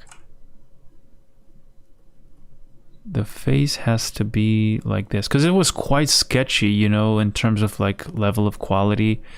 There wasn't much details in there.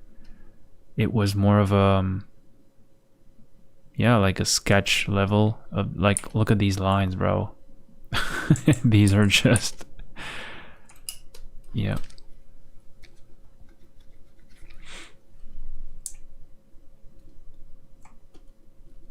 But yeah, about the music thing, I was just saying that if you guys are watching this from your computers, maybe you would feel more compelled to actually play your own stuff, whatever you want to listen to, and then have this stream on the side or something.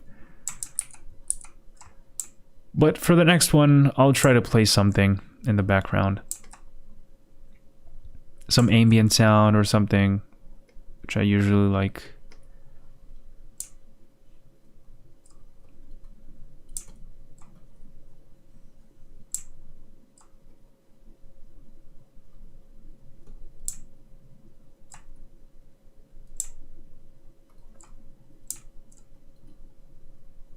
Anyway, I don't think I've ever found anyone who just comes to a stream and says, "Oh, there's no music. Ugh, yikes.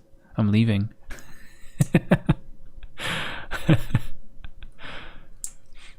But it does improve the experience, I guess. I just ironically, I was not prepared. Although I just released the announcement like a few hours earlier. I miscalculated everything. And I just came back here like literally 5 minutes before the stream time. So I just turned on all the lights and OBS and I just went on. And then I thought, the music. You sent it? You sent it on... Where did you send it? Instagram?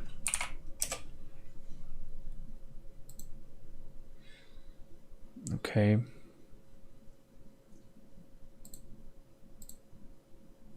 There you go.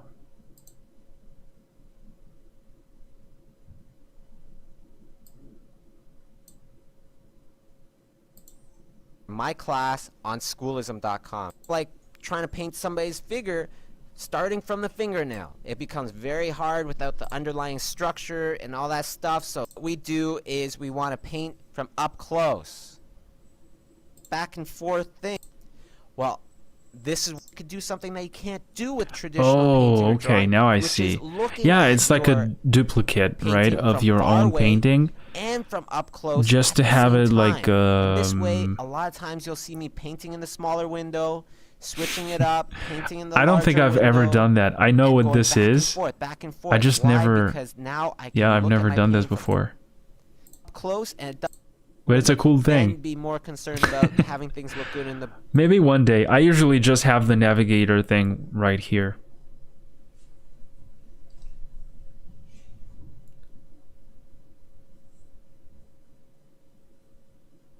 Yeah, dude. Indeed, it's like a like a world in itself. You know, like another kind of story.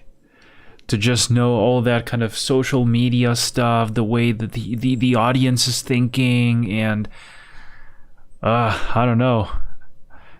I mean, you find out on the way, on your way as you stream and you post content and all those kind of experiments you do. Welcome back, my dude.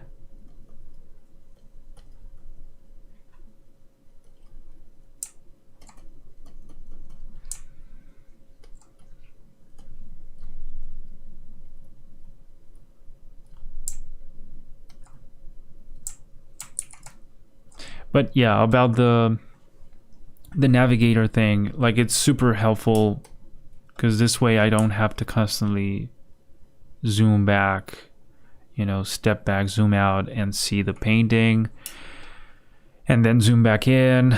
No, it's always there. So I just keep track of it like that at a thumbnail size. You can see all the structure and the composition. It just works better.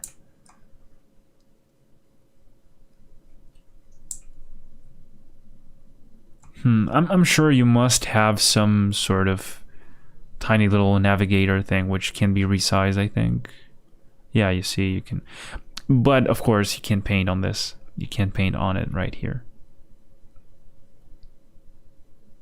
Which may or may not be inconvenient. I forgot the size it was at. Here, I guess. Yep.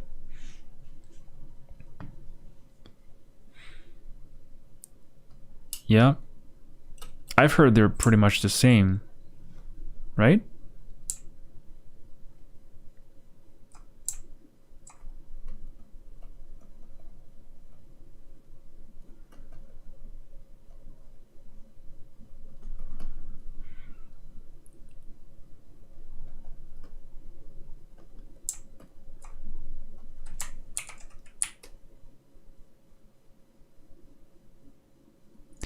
Dude, when I'm painting such dark scenes and I see myself reflected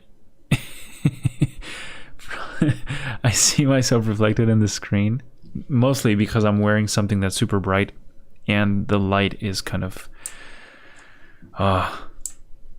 so in those dark areas it gets quite tricky to realize if the color is accurate or what. Tricks your mind in terms of values and stuff.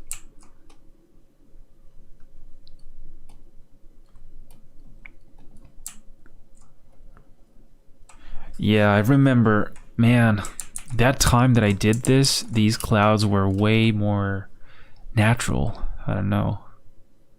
They just felt more natural.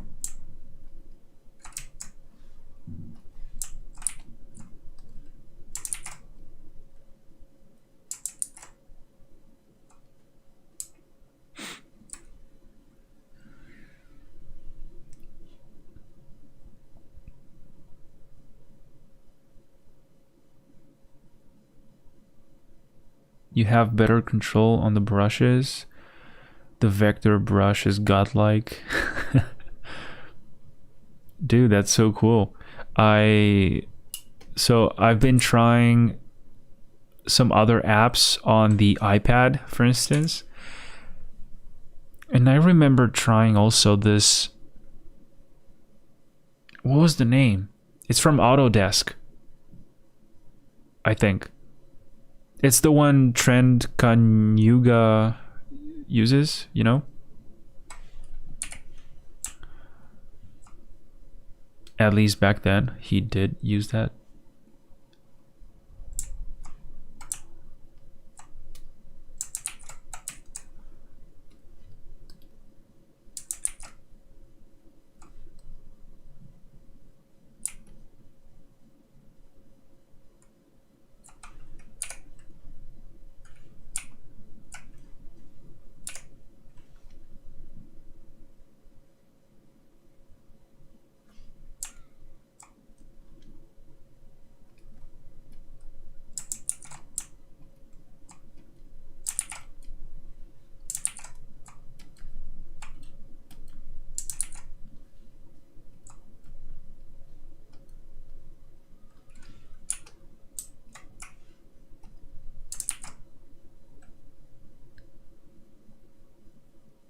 Okay, there's quite a lot going on. I prefer to do contouring on clip. Okay, the rest in Photoshop. More cleaning, more cleaner lines. Autodesk Sketch. Dude, I swear I forgot the name of that thing right now. Let me see if I can find it. Because it was a free tool, by the way, and they had a desktop version.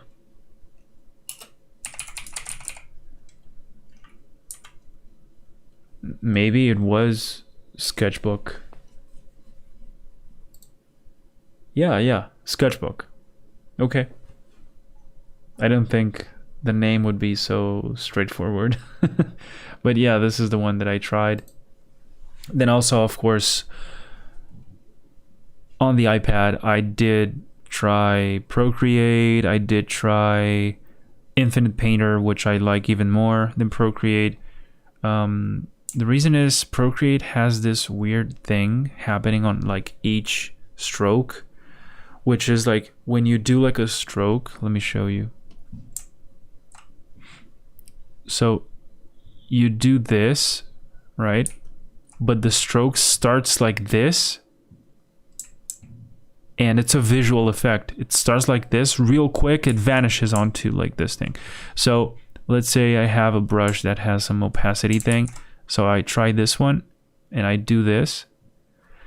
The brush starts like this, and then, but this is not, this vanishes instantly. This first thing vanishes and it becomes this, you know? It's just that it gets me confused. I'm not sure if I'm explaining myself here. I should actually do like a stream with my iPad to show you guys what I'm saying, but yeah. Maybe some other time I can try that. Because now I really want to finish this painting.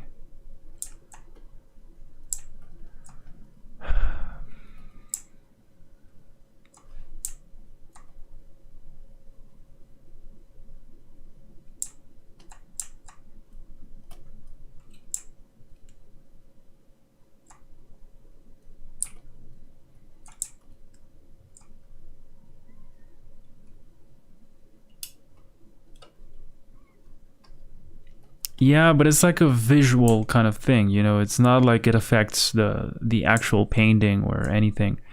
It's rather, again, as I said, it's, I don't know what the purpose of that is. I'm pretty sure if that was a problem, they would have removed it already. But if people like that, that's fine. I just don't. And Infinite Painter, at least to me, you know, it feels like, I don't know, I connect with that one much better. And then there was the Art Studio Pro app, which is the most Photoshop similar thing I found on the iPad. And, you know, it's kind of ironic because I think there is a Photoshop version for the iPad, which is Fresco, I think. I don't like it. Plus, I've heard bad stuff from other people. Although I saw a lot of them promoting it, but yeah, I guess it was like a good paycheck. Because compared to the other competitors, it was just not enough. And it was slow and buggy. I think they did like a presentation, right? At Apple. How often I'll be streaming? I will try to do at least once a week, you know? And yeah, I don't know. It's not like... Of course, I would love to like stream every day and to kind of post every day and all that stuff, but I'm not sure. I already tried. I already tried to do that a bunch of times, and yeah, I do enjoy it when it's like so spontaneous, you know, but I feel like there's that kind of, you know, audience factor that you kind of have to let them know in advance, like, hey guys, I'll be streaming at this time, this day. And what if, because I felt this way so many times, like, man, I would love to go live right now and just paint something and chill with the boys. But at the same time, I'm like, nah, because I don't know who's online right now. I mean, they don't know. Probably they have other stuff to do. And it's like that kind of internal monologue playing, you know, overthinking a lot. And you end up not doing anything. And it sucks. And you feel like, oh, you could have done it, but you didn't want to. And you go like, yeah, next time. And next time, same story. So this time I said, we wait no more. We're going to do it right now. Let them know. Let them know on Instagram. And I let them know. And here I am now, streaming. As I promised. Doing it daily drains your mental. Yes. Look, I admire, you know, professional streamers. Like I think it's amazing, man. If you can just go all day long streaming and doing that, good for you, right? I just, that's not who I am, I think. Because I'm realizing how many breaks I take during the day, you know. Like, my boy who is around, because I hear him. What's up? What you doing there?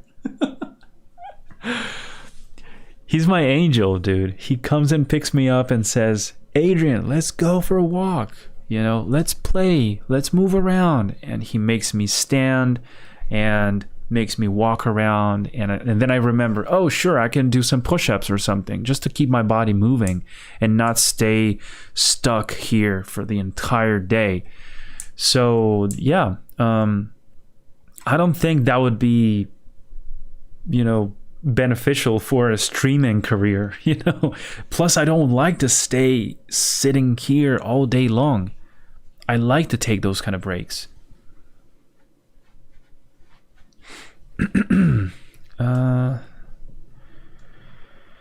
Wait, hold up. This is what's probably wrong with drawing on an iPad, that streaks move weird when you make them within. Yeah. But that's Yeah, but that's what I said about Procreate, right? I don't see that happening in other apps. And I even ended up buying like one of these keyboards, you know, Bluetooth keyboards for the iPad, because I thought, yeah, I could use this as my mobile workstation, you know, when I travel around and stuff like that. Dude, I didn't do anything with it, you know, because when you're out, you tend to be focused on other things, on enjoying that trip, or I don't know. I don't even have my sketchbook with me anymore, because it's like there's a time for that, you know, and it's cool if you get hit with like a spontaneous idea and you have it around and you can just quickly sketch it for then later on to continue it at home at your main workstation, where your Cintiq is, where your computer is, where your regular tablet is. And yeah, why did I say this? Yeah, because of the streamer kind of lifestyle. I think I need my space. You know, I couldn't be streaming all the time.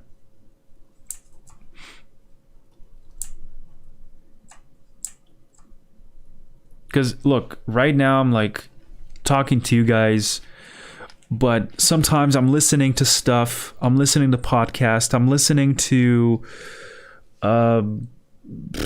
movie scenes. And I say listening because like watching them would be way too distracting, right? But dude, I swear, sometimes you take spontaneous breaks and I don't know, you sing, or you say out loud some thoughts, or you just dance because you're vibing with this very song that's playing right now. And I don't know, that would be like weird in a way, you know. Tom, dude, nice to see you here. Thanks for joining. What's up? Cool stuff. Definitely improving. I like the depth here. Definitely a story developing in the image. Looks like he's awoken from a deep slumber. Could be even something in the back for a story. Yeah. So I initially thought of that as well. I was just way too lazy to put anything on this part, because this is supposed to happen judging by the environment, which was initially just made for like visual purposes. Now if I want to keep this functional, like we're actually under the surface of this ocean of clouds, right? And I don't think the ships that I designed are able to kind of go underneath that thing. But I'll try to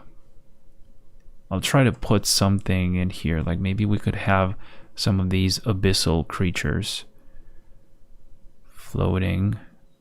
The thing is that I haven't even designed them, so I don't know what they look like really.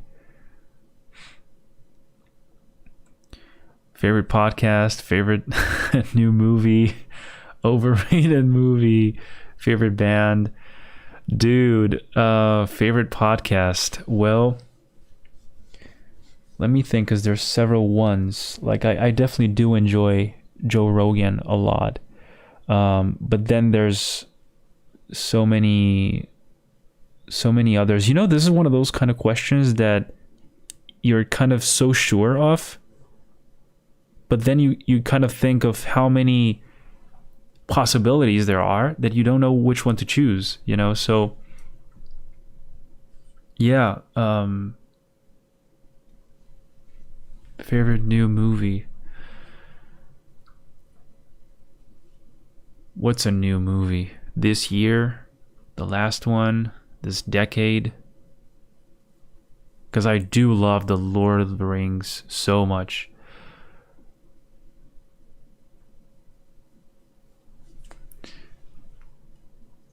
Yeah, I guess there's something building back there. I'll try to, you know what I thought? Maybe making another of these characters, you know, rising from this kind of, what I did want to make here is that kind of cloud effect. Let me see if I can pick this brush.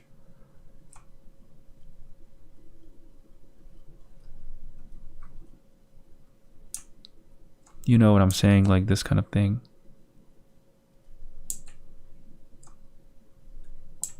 This year and the last.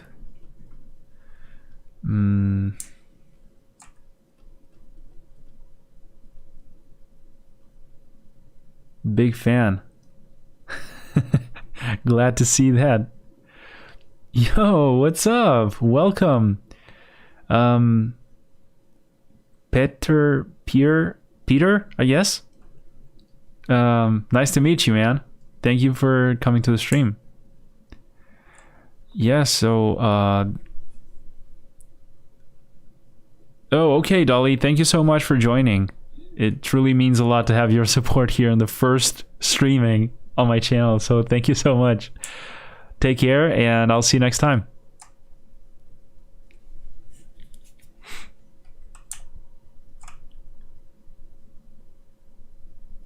Yeah, so wait, because when you say this year, my mind is still in 2021. And when you say the previous year, my mind is thinking 2020. Man, I'm always having a hard time kind of getting used to the new year.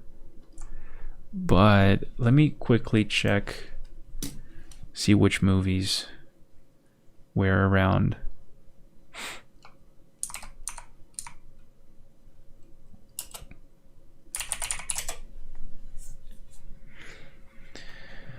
Okay, so Dune was released last year.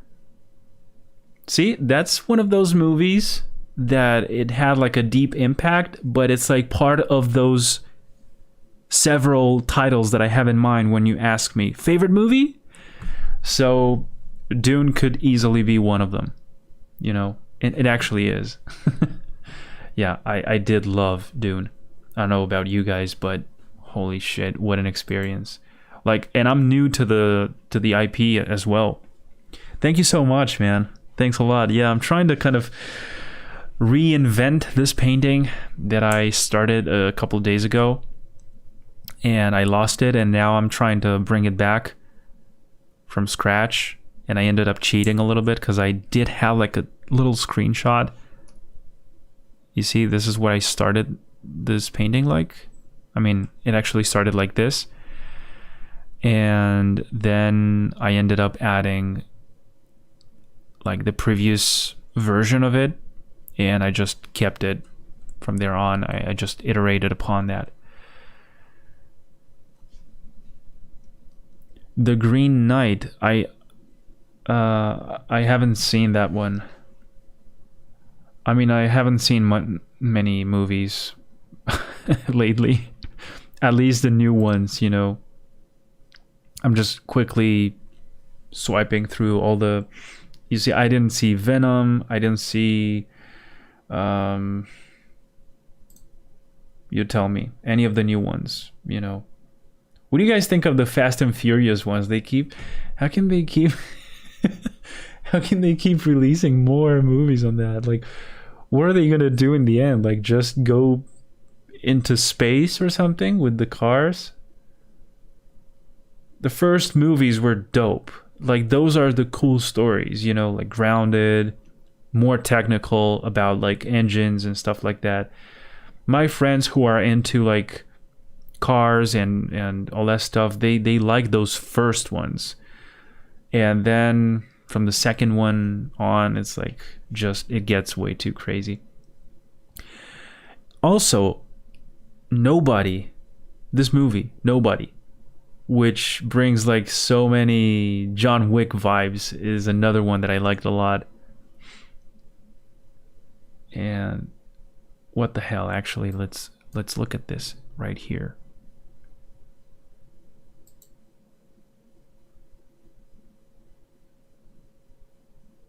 The Tomorrow War, this one I've seen this one too. But it's not like one of those... What can I compare it to? I don't know. This one I saw it too. We actually went to the cinema and I saw it with my friends. I didn't want to go see it. Not for any particular reason. I was just not interested in it. But I ended up being quite inspired by a couple scenes, especially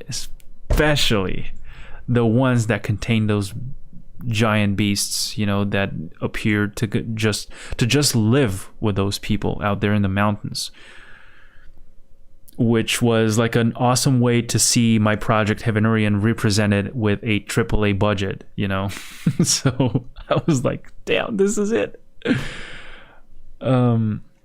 Holy shit, you guys have been saying quite a lot. Let me see. The Leonardo DiCaprio one. Yeah, Don't Look Up. That one, I've seen that too. My God, they're so overrated. Yeah. Wait, it already happened in the last one? What? The thing about, like, they go to space and stuff? No way. After Paul died, yeah, it derailed the entire thing. The Tokyo Drift one, dude, that brings some almost childhood memories, like teenager years. That was so cool. I remember the music and everything. That was really cool. Yeah, so I'm just realizing I haven't watched anything. But I imagine when you said this year and the last one, you were also referring to what I thought you were referring, which is 2021 and 2020. So, look, Greenland, I watched this one. I saw it. It was pretty cool. I didn't see this one. I think I'm going to like this one. Then Tenet was interesting. However, it didn't feel like, look, Inception to me is like I love that film. I just love that movie so much. Inception, right? Tenet also has like one of those interesting concepts, but I don't know. Yeah. I mean, it's good. I don't think it's a bad movie, but it just didn't impact me as much as the other one. This other film, I'm not sure what year that is from, but The Revenant, with Leonardo DiCaprio, that was super raw. I loved it. Bloodshot. I watched this one too. I'm laughing because I don't know why I watched it, but it was interesting.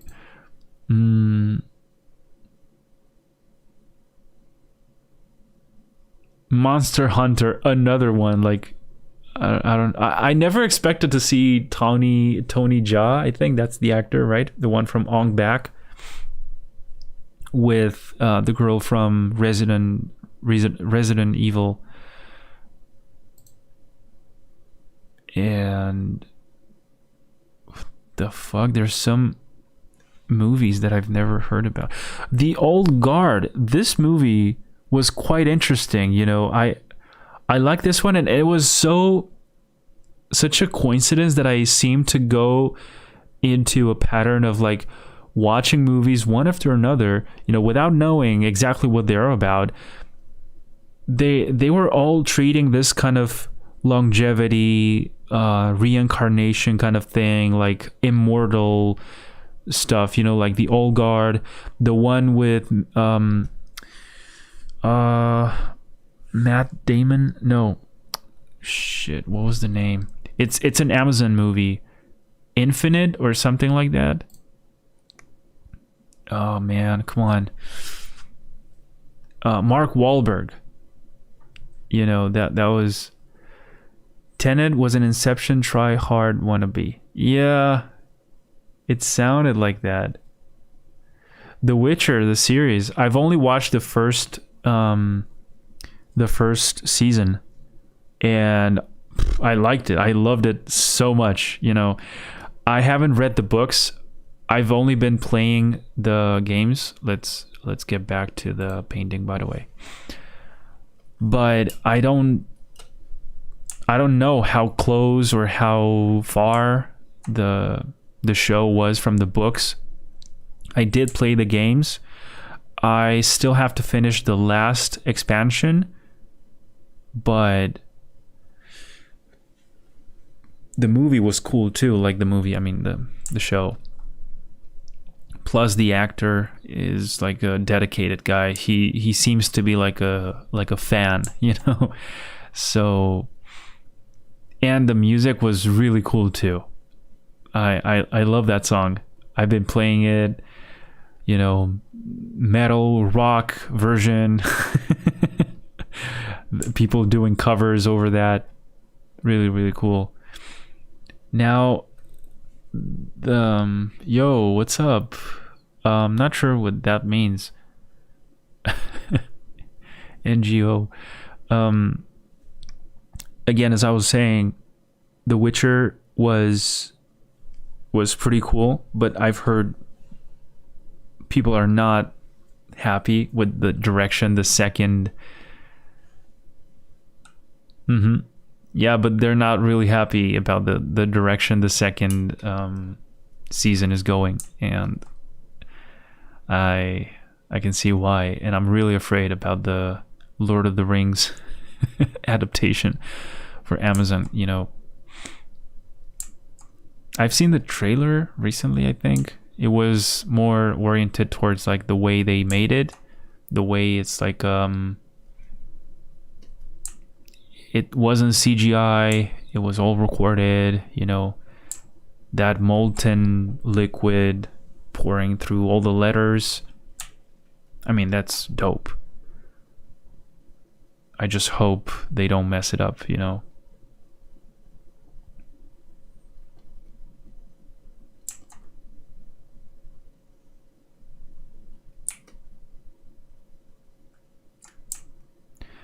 But yeah, man, I remember back in the days when The Witcher came out. I remember seeing the videos, you know, the gameplays, the walkthrough, and we were all freaking out with the details, the graphics. They were so good. And that was about the time that me and my friends each got like a new computer, you know, not at the same time, but it was like that moment where we started to kind of get better PCs and stuff. And I'm still using it nowadays. So I remember they were giving that game with that specific graphics card. I forgot exactly which one it was, but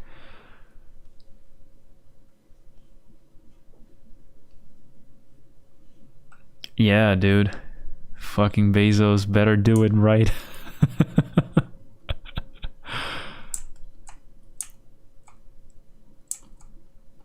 But yeah, dude, when I played that game, I actually feel bad for telling this story, but that was one of the games that it took me the longest to complete because of this same overwhelming and overthinking kind of mentality, where I'm like, no, if I play this game, I want to play it like super chill. Like, I don't want to rush it.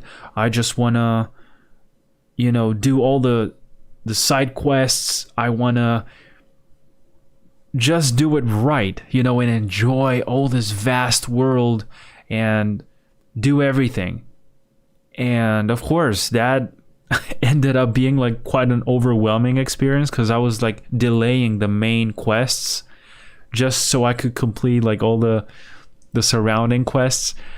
And that ended up like with me not playing the game for months afterwards because I got busy with other stuff. And then when I came back, I was like, oh man, now I have to start all over again because I don't remember exactly all the details. And I wanted it to be like a narrative experience, you know, and it kind of ruined it. So what I did one day was that, okay, fuck this. Let's just beat the game and then, you know, do whatever else we want to do. And the second expansion was freaking great. The second expansion, maybe the first one. Yeah, quite deep. I'm afraid to say the name in case I mess it up, because I know there's like Blood and Wine and Hearts of Stone. I think Blood and Wine is the last one, the latest one, and that's the one that I still have to play. Dude, I feel like I caught like a dust particle or something, because I feel like it's scratching my tablet. And that exact thing, holy shit, I think I scratched it. That exact thing happened to me on my Cintiq. And now my Cintiq has like a couple of scratches on it. They're not noticeable, but you know, when you just drag your stylus across it, you feel those kind of dents in there.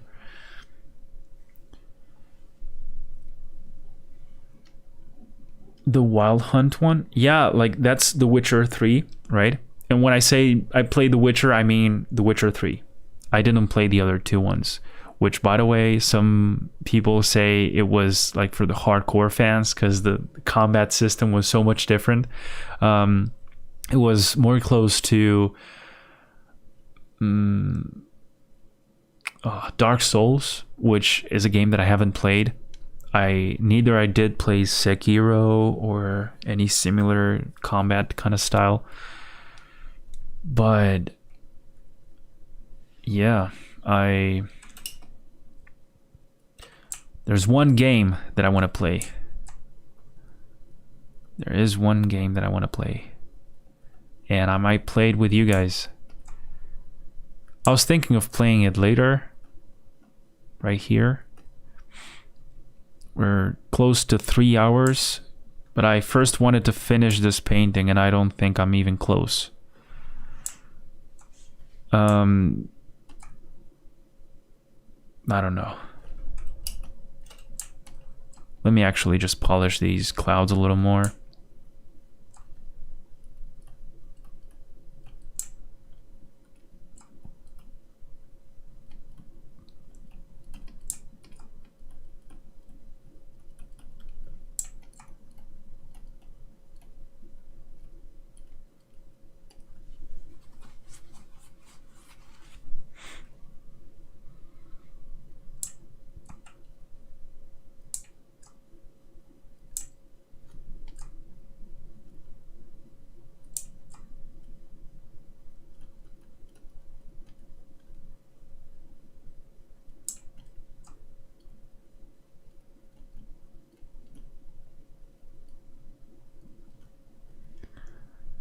What's up, Luca?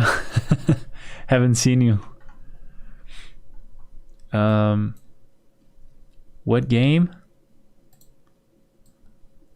You'll see.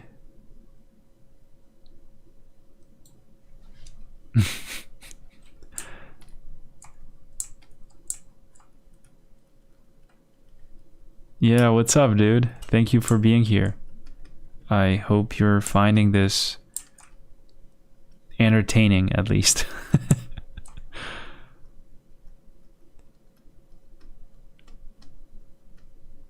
Yeah, if you guys have any questions, you know, just drop it in the chat. I'll try to answer as best as I can. So what I wanted to do here is to kind of reflect this kind of thing, like if this guy just came out of this cloud thing.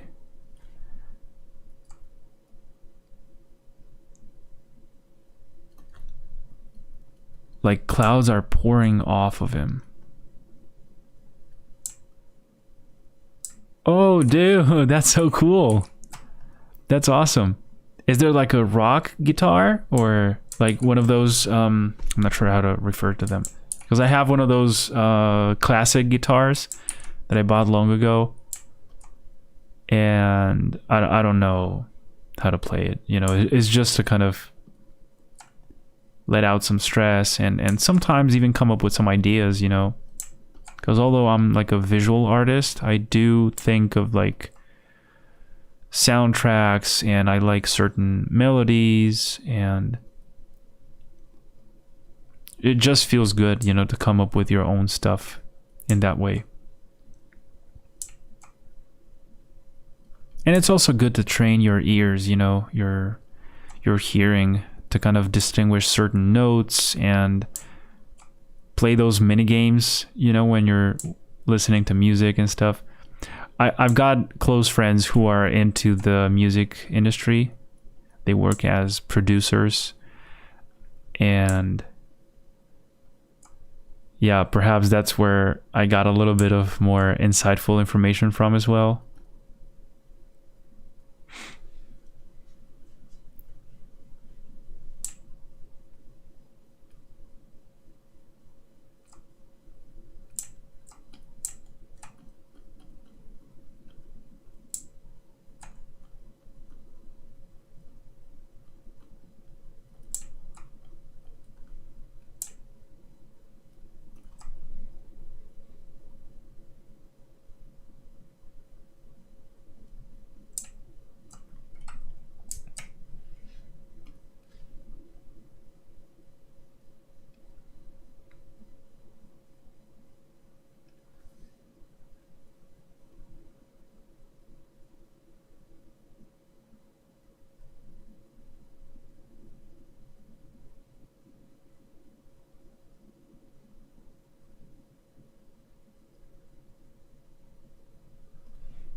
Yo, Daniel, thanks for being here.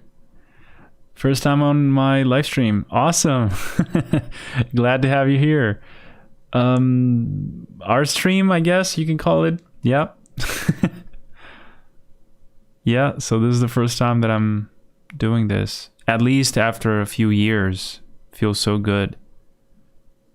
Although for the next one, I'll try to get some background noise or something, some music, some ambient sound, something relaxing, you know, not to take over the stream.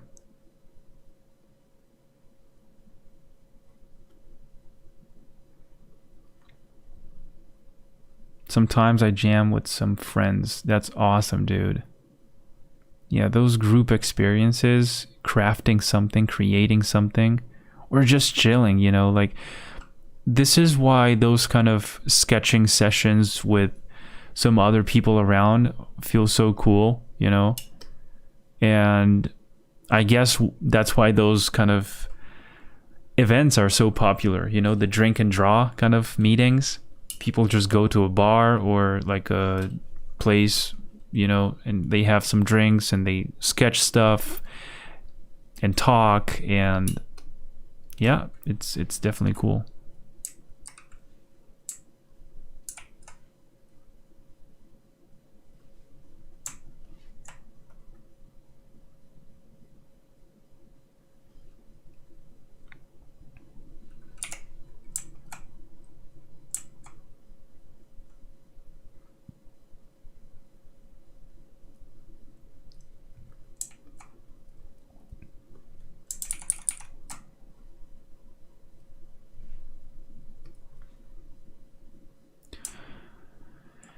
Yeah, you know, I was thinking of that. Some lo-fi music, kind of super chilling.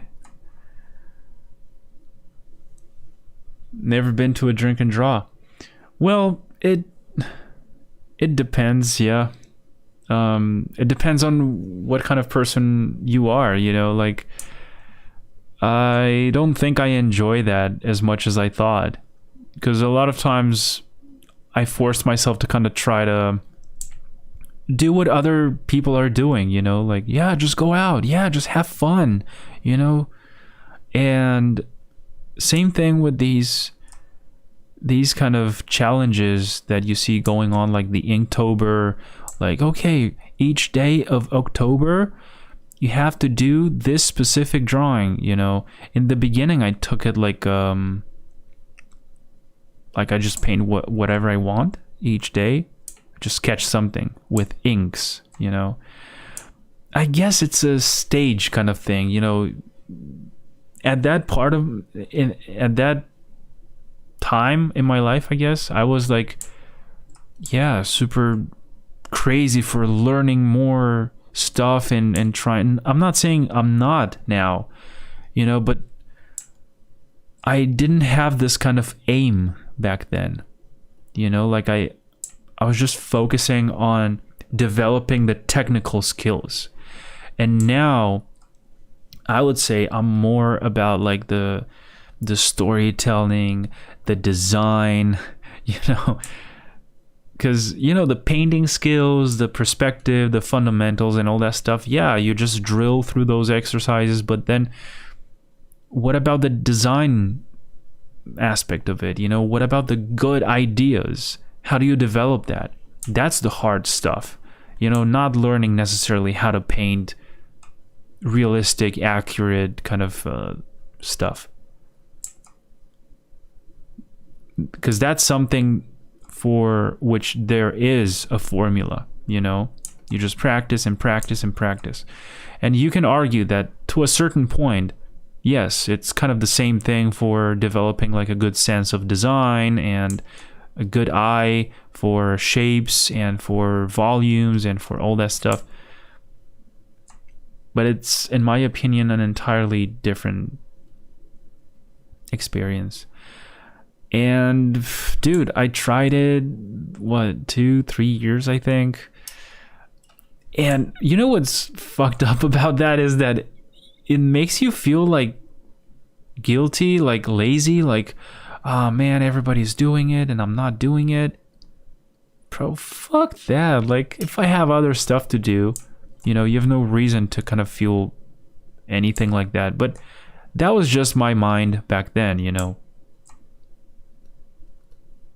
It's a sequence of illusions that you build up in your own mind. Like, what other people might be thinking about me, you know. If I don't do this, they might say this and that. Or if I don't act this way, they might treat me a different way. You don't know. And if you knew how much people don't care, you'd be like, you would stop that immediately, that kind of mindset. But it's always like those kind of moments of revelation that have to happen for you to understand. You know, like, I could be overthinking so much about releasing one video on this painting or this other topic or this thing that I wanted to say, something that I truly have inside and I truly want to let it out. But why would you do that? People don't care about that stuff. They're not gonna like it. They're not gonna watch your video. You know, a live stream about this, people have better stuff to do. You know, maybe a couple friends are gonna come and watch you for 10 minutes and then leave. Those voices, man, those voices take all the attention. Why? Because that doesn't have anything to do with reality, you know? It's insane how much attention we give to those kind of thoughts, in a way. However, I took my journey back. Oh, wait. I use it as a chill out time these days. Besides drawing, it's a fun hobby to have. I used to play a lot of classic guitar though. Before that, I played metal on electric. I was in 2 bands. Damn, dude. That's awesome. Visual arts and crafts. Going to be a student of design and illustration from March on. Dude, that's awesome. That's awesome, man.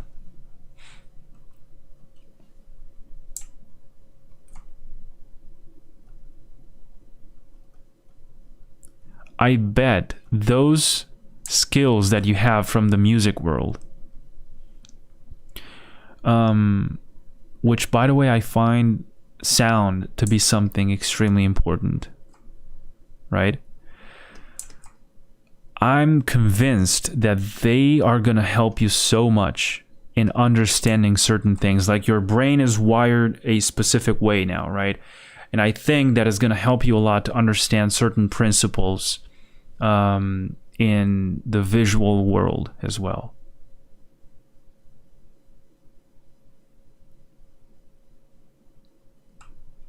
Oh man, thank you so much. See, this is the kind of stuff that you don't think of, you know, when having those kind of thoughts. Like, in a way, you're aware of yourself thinking that way and are kind of denying it. You know, like, yeah, you're just paranoid. Stop. People don't really think that. But then at the same time, there's that what if kind of component, you know, like, but what if they do? You know? To which I say, there's only one way to figure out, then go do it and see what they say, right? And most of the times, it's just an illusion you build in your mind. And then it doesn't correspond with facts and reality, right?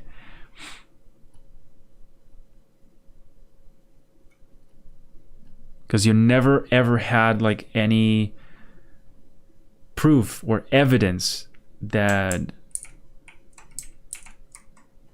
you know, imagine like Luca, right? He wants to play the guitar and he wants to play some stuff that he came up with. And then he thinks, nah, actually, I don't think people want to hear this. Nah, maybe I shouldn't do this. Nah, I think I'm just going to play for myself, you know, because I don't think people are going to enjoy this.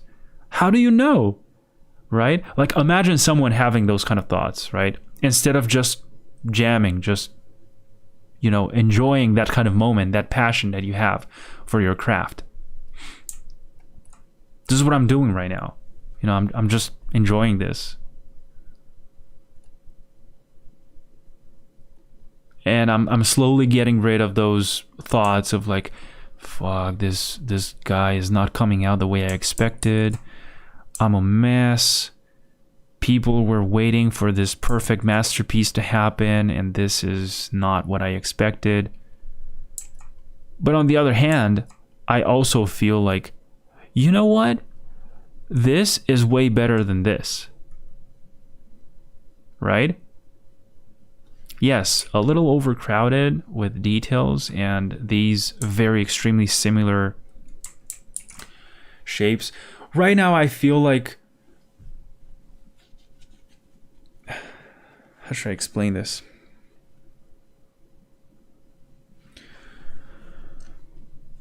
There's different stages, you know, during the creation of one image, of one idea, in terms of like visually speaking, right? So I feel like at the very beginning of these type of productions, my mind has to concentrate a lot.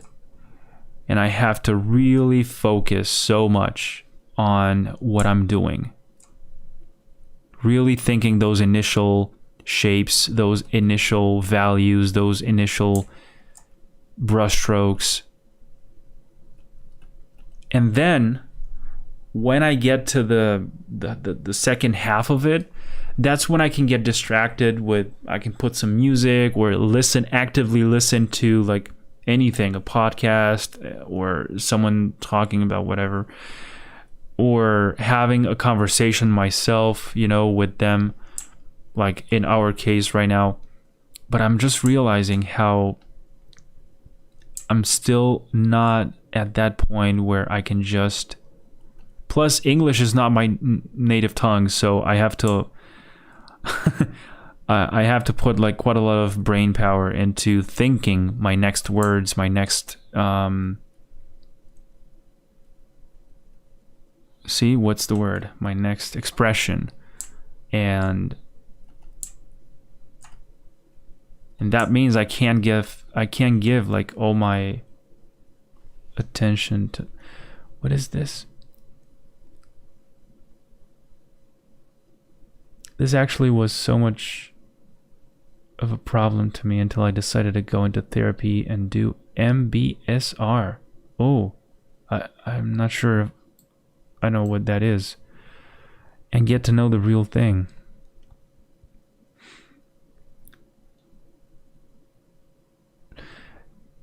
Yeah, bro, the thing is, this is such an irony, you know, because although I was born in Romania, right, I do understand Romanian. The fact is that I haven't spoken it in a long time. Like, I grew up in Spain, and I'm a Romanian guy whose primary language is Spanish, secondary is English, and then the third one would be Romanian, right? So I'm always so kind of embarrassed, you know, to pronounce and to say stuff in Romanian. Although when my grandparents or, you know, family comes here and just to visit, and we, like, if they don't speak any of these languages, you know, that I know, then I have to rely on Romanian, and it's it's funny. But yeah, dude, I don't know. I'll get there one day. It's not that I know how to, I don't know how to speak, you know, it's rather, it's a weird thing. I don't know.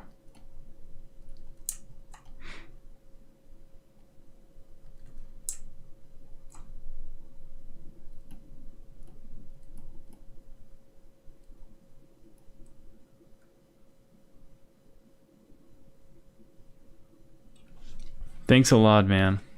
Thank you, Daniel. Yeah, I don't know. Like, ce vrei să spun? You know, what do you want me to say? Like, I can actually say anything, but I feel so strange, especially talking in front of like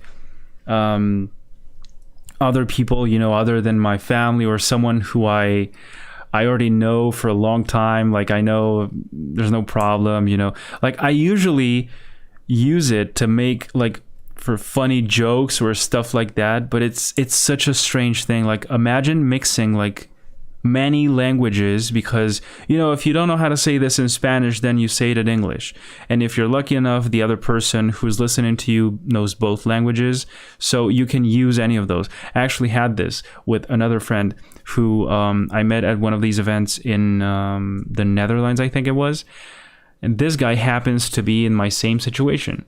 So I don't think I've ever had that before, you know, like to be able to express myself within the same sentence, like say something in Romanian, then continue it with some English thing and finish it with some Spanish thing. that was truly crazy, dude. Yo, Jolie Arts, my man, what's up? Nice to see you here. Dude, I can't believe people still get in here. That's so cool. Wait, I'm gonna get rid of this.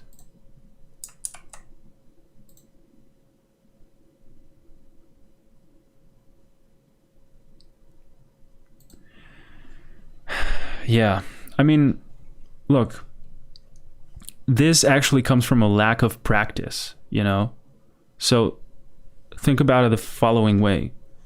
Romanian, then some English, then French, then boom, an overwhelming amount of Spanish, you know, like, and I was excited about learning this new language, by the way, which put English on a secondary plane, you know. So then you slowly faded away and you let Spanish take over. And then you realize, fuck, my English. And then you go back to English and improve your English. And then what about Romanian? You know, I don't care. I don't use it much often, you know. But it's still, I don't feel proud of not being so good at speaking that language. You know, I would still make mistakes and stuff. I was surprised to see my family react in that way these past days, like, you know, in Christmas when we got together and stuff, and they were like, I didn't know you had such a good Romanian. And I'm like, really? Well, thank you, but I mean, I try my best, you know. So there's always a way to surprise yourself, I guess. Dude, that's crazy. German is... Holy shit. I don't know anything in German. I'm sorry, but I find it like a quite different language, you know? Like, let's say Romanian, Italian, Spanish, and perhaps some other one. Yeah, there might be some similarities and stuff, but then German and the more northern kind of countries, you know, those languages, they truly sound like more different. Let alone, of course, like all the languages that I know use the same type of letters, right? But then imagine moving to somewhere like Arabia or something, or China or Russia, or, you know, it's an entirely different way of writing stuff. Yeah. Crazy. Anyway. I like how this conversation keeps evolving.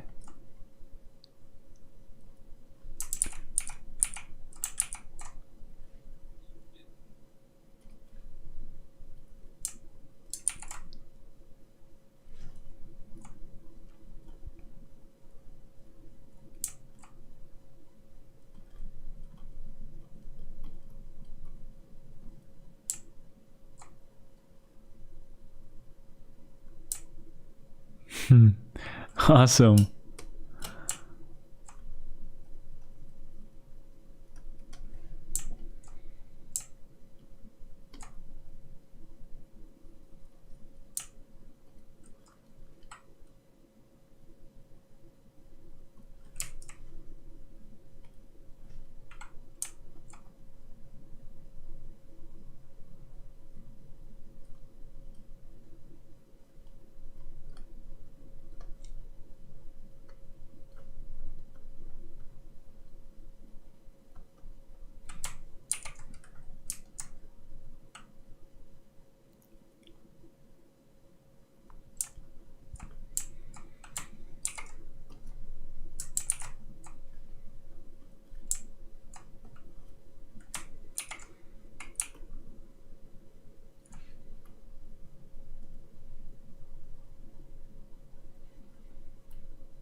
That's so cool, dude.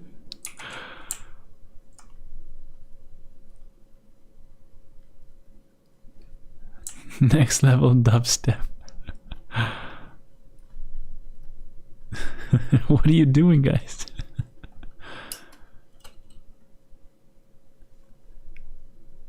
My God.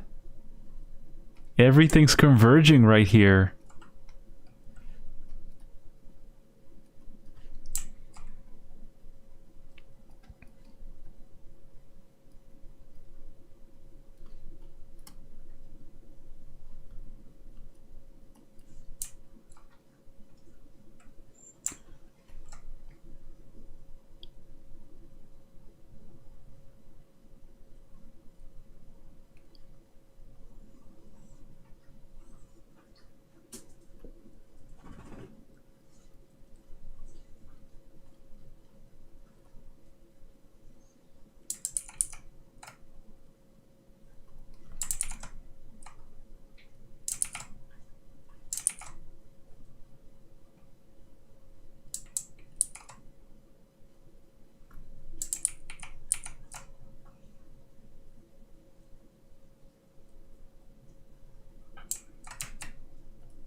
I can't believe you guys have been trying to learn so many different languages. That's freaking cool.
True. Yeah. What's up? Oh boy. You want to say hi? Hmm? Wait.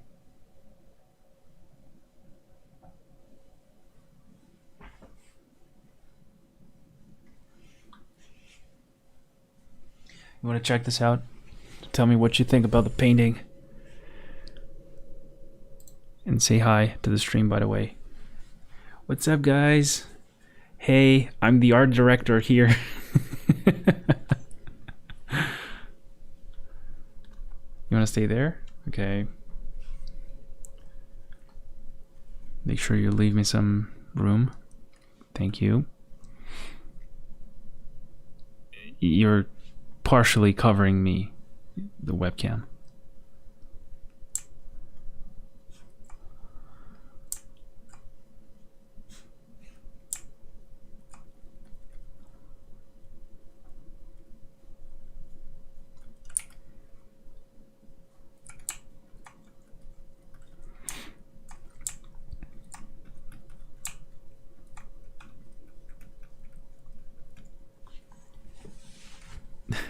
Don't. No. No.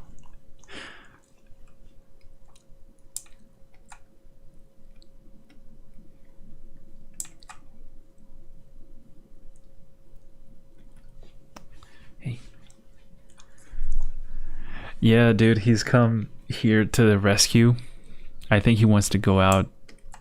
He knows I need it too, but I was gonna stay a little longer. Try to finish this. Maybe 20 more minutes or something like that. I had no specific amount of time designated for this stream anyway, so in fact that was the main reason that I was late. You know, I went out with him to make sure we got everything covered and I can just stay here for a longer time.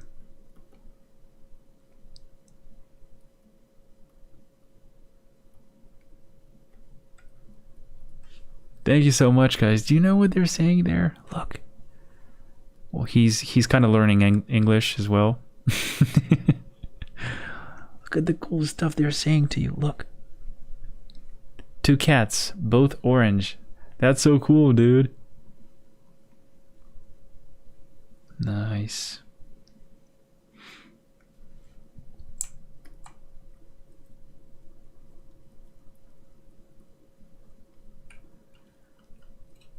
Yeah, he could actually take over.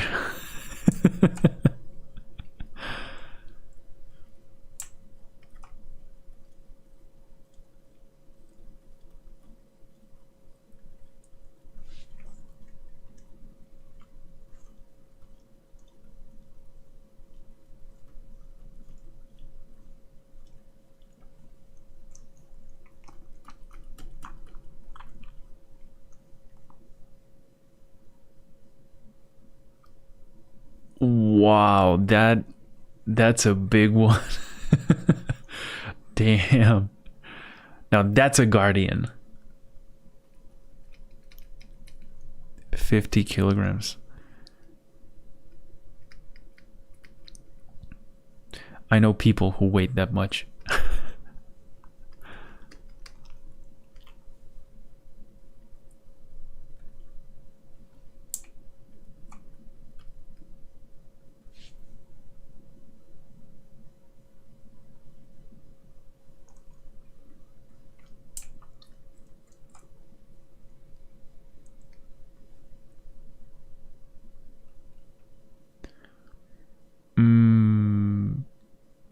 Well, I don't know, and eats like a bear.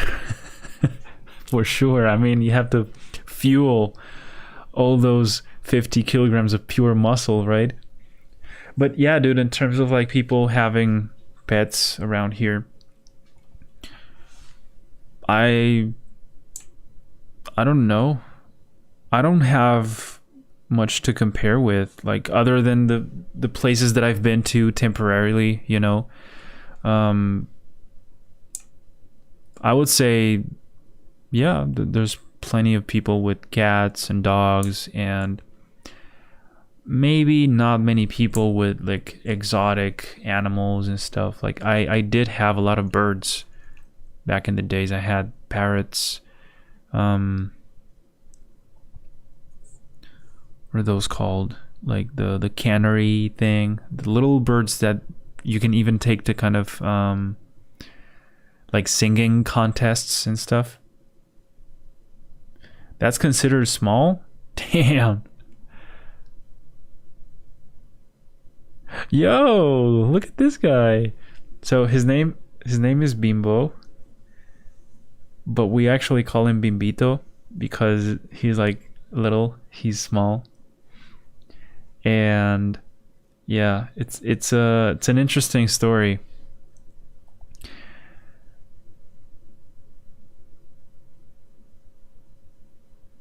Because my sister wanted him. She wanted a dog. I tried, because we had one years ago, and we just realized it was gonna grow too big for a flat, you know, for an apartment. So we gave her to a friend who does own like a house with like a big backyard and stuff. And I said, I told my sister, no, like, we can't, you know, you shouldn't, you're not ready for this. You don't know, it's not a toy, you know, you have to be with them. And yeah, I don't know. I remember my mom saw a picture of him, like he was a cub. He was a few weeks old. And she instantly said, go get this guy right now. And so we rushed there, and then, you know, we took him. And my sister came up with that name, which means child or kid in Italian, I think. So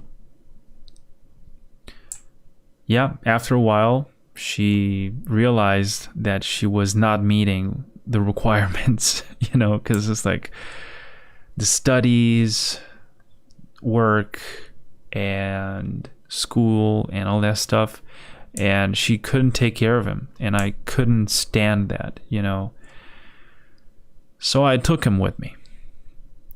Actually, he came with me, you know. And that's when this whole adventure started. And yeah, we've been creating and getting inspired ever since. He was the spark of my ideas, which is the world that this painting that I'm working on right now belongs to. This is a part of it, a part of that world. Like, I really want to talk more about that in more videos and make it more... Yeah, there's like a variation of it or something. Because I looked up the name and stuff, and... Yeah, but anyway, you know, I find this like a beautiful way to kind of create stuff, to be influenced by your own life experiences, and yeah. Anyway, I don't know what else to say right now. It's like sometimes I'm kind of afraid to give out too much information, which could be resulting in potential spoilers for the later story, you know? So I'm being careful with which kind of details I let out. But yeah, this is from...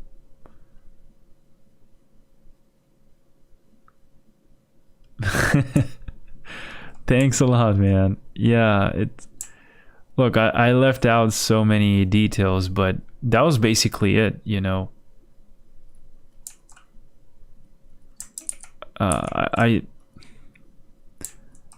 couldn't let this poor little soul, innocent soul, to be subject to kind of like those kind of injustices, you know, in a way. Like, he didn't deserve that.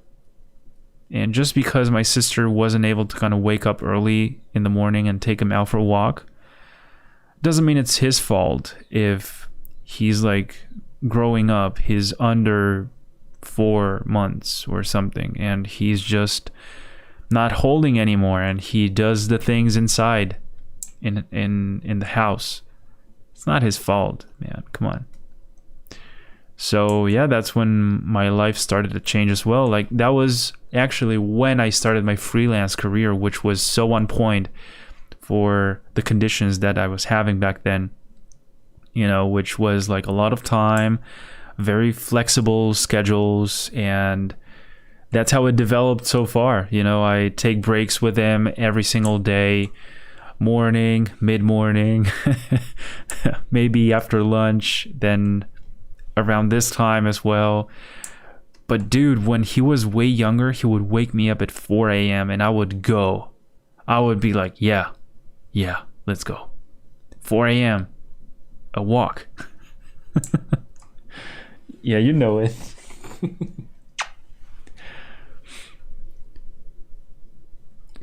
And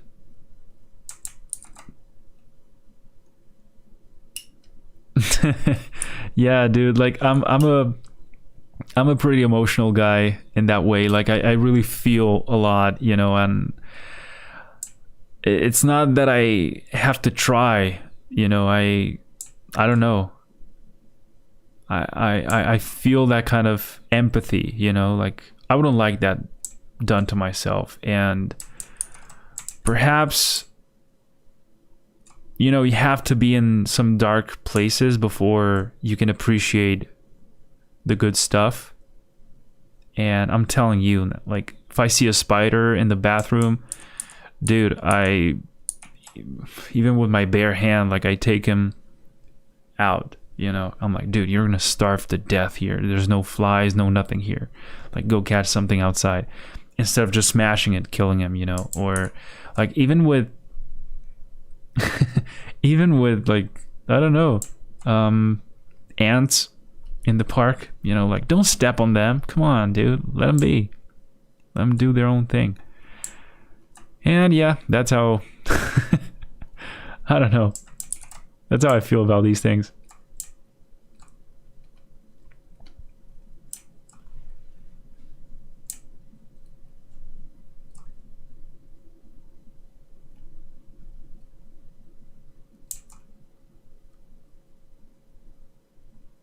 Also, like, those random acts of kindness, you know, but you have to be very careful not to do anything expecting something in return. Like, I don't know if you guys believe in any of that karma stuff, or like the things you do come back to you at some point. Like, make sure you don't do it because you're expecting something, you know, just do it because you want to do it. Actually, the way oxytocin works, right, which is this hormone or this thing that is released in our bodies and makes you feel like happy about something or someone else, that also happens when you witness those kind of acts. And no, you don't need to film that or turn it into a business, or, you know, because I think we've all seen. On the other hand, my guy is the best wingman as well. He's a change magnet, not gonna lie. Yeah, like we've all seen these people like doing acts of kindness and making sure they record that moment, you know, because it's for YouTube, it's for TikTok, it's for, look, that's okay, right? But if you're only doing that when the camera is on, I don't know. I have nothing against it, by the way, but reminds me of this moment from a Spider-Man movie, actually. When Tony Stark comes out of this Iron Man suit and tells Spider-Man, you know, because he's begging for his original suit, like, let me have it again. And he's like, if you're nothing without that suit, then you shouldn't have it. And bro, that is so deep if you think about it. You know, it's like, if you're nothing without that, then yeah, you probably shouldn't have it.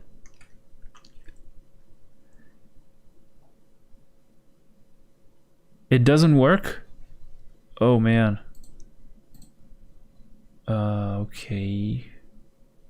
I'm gonna try see if I can fix it.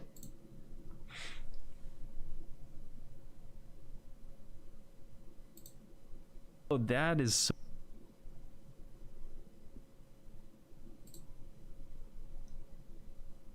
page not found. You're right. You're totally right.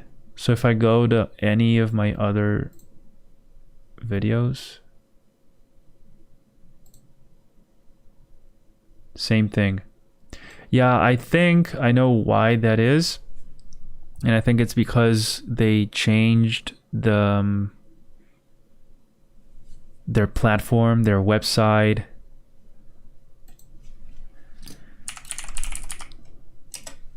You know, they just build this fancier, improved platform.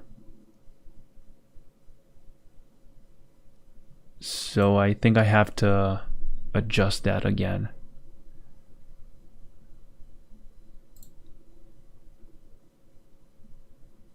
But I'm not sure if this is the right link. Anyway, I'll do it later.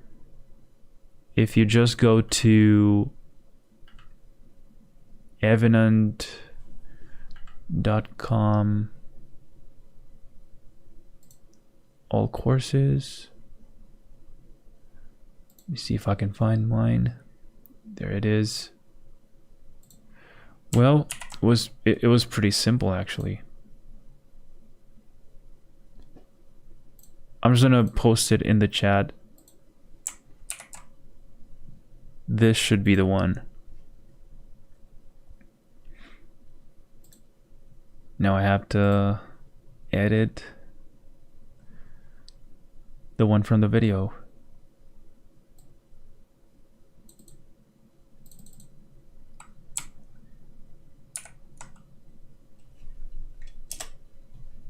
Okay. Not sure if it worked, but if you guys can check it out now, it's in the very description of this thing.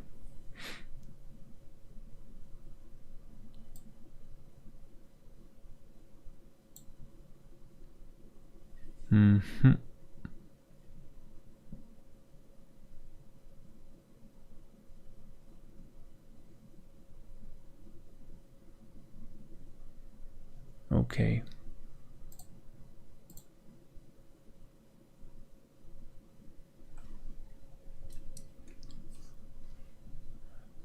So, what do you guys listen to when you are working on your own stuff, or when you're cooking, or when, I don't know, do you guys do that? Like when you're eating, when you're having lunch, do you need to play something in the background? Either it's music or the radio, or I don't know, a podcast or YouTube videos or whatever. I find that quite overwhelming sometimes. Like when your mind just needs a goddamn rest, you know, just a break, and you're not giving it.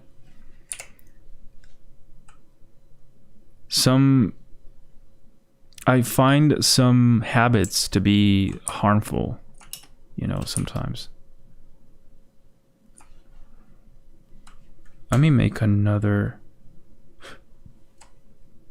No, actually, make another layer. Color dodge.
Oh, bro.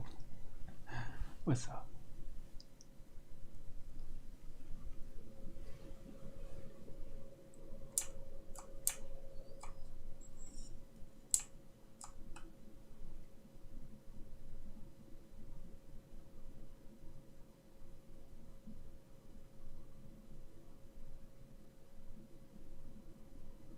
StreamYard. No, I don't use it, but I remember I had to use it once when I joined another live stream, and it was quite interesting, you know. It really made you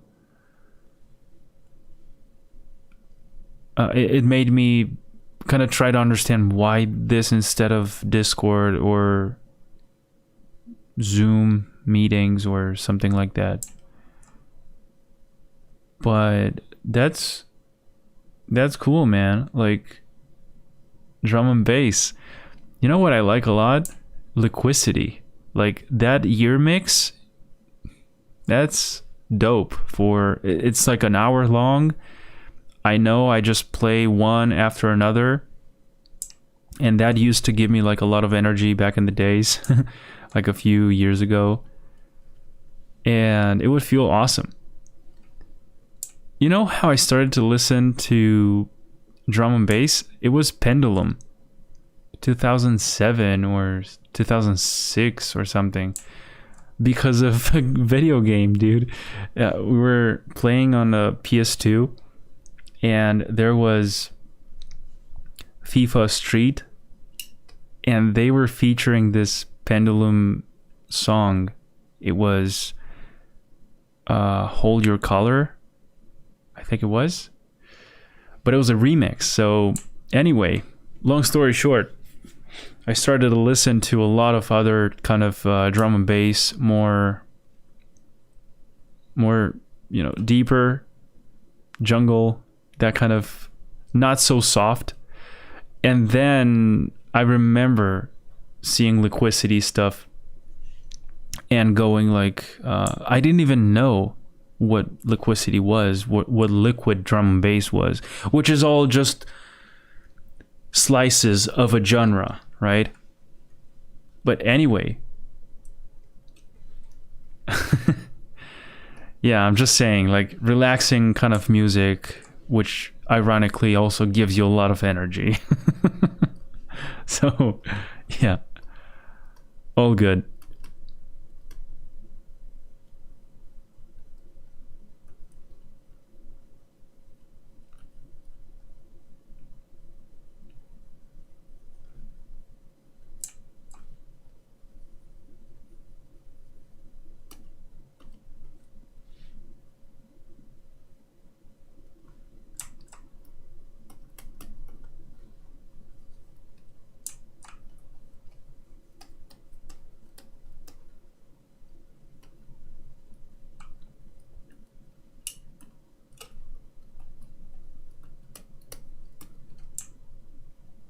Man, I just remember those days when you didn't have to worry about like infringing some copyright thing, you know, where you could just use the music you wanted, you know, everybody knew the songs, crediting the artist, and that's it. But I understand how many other people started to kind of make money with those kind of productions, so that's when the whole copyright thing started to happen, at least on YouTube, I mean, you know, and Facebook. And because I remember those places were not so copyright oriented, you know, back then. Like, there wasn't this kind of a culture around it.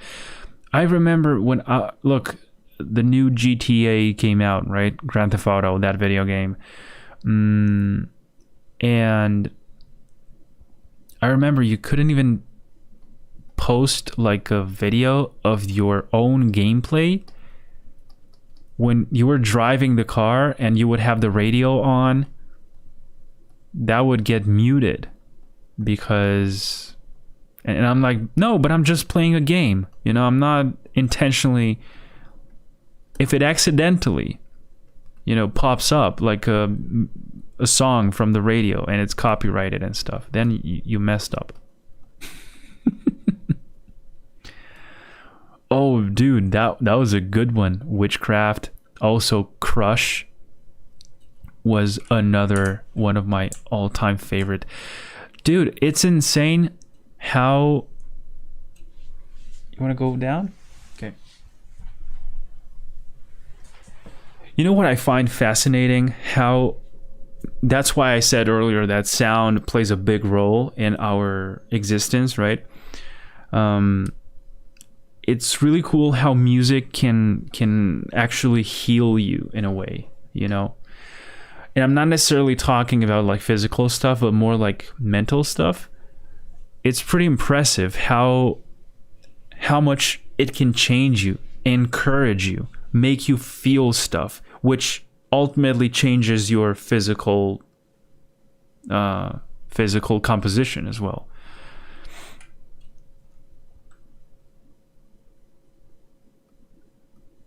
What's up, Dr. Zed? Yeah, dude. GTA 5. Those were the times. That was crazy. Such good moments. But yeah, coming back to the to what I was saying about music and stuff. Don't you guys feel like, I mean, I did have those moments in my life where I couldn't imagine them being like any other way if it wasn't because of the specific songs that I connected with back then, and they were supporting me in a way, you know, like just listening to those things. I don't know exactly how to explain it, but I know many of you can relate to that. So yeah.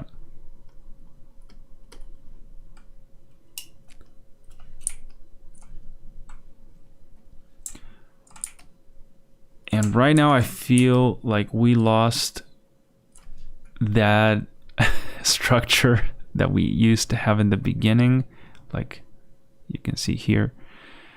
So I'm gonna try to either darken this one even more.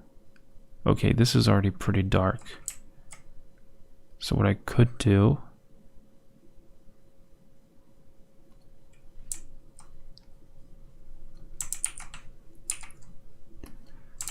make it more like the same.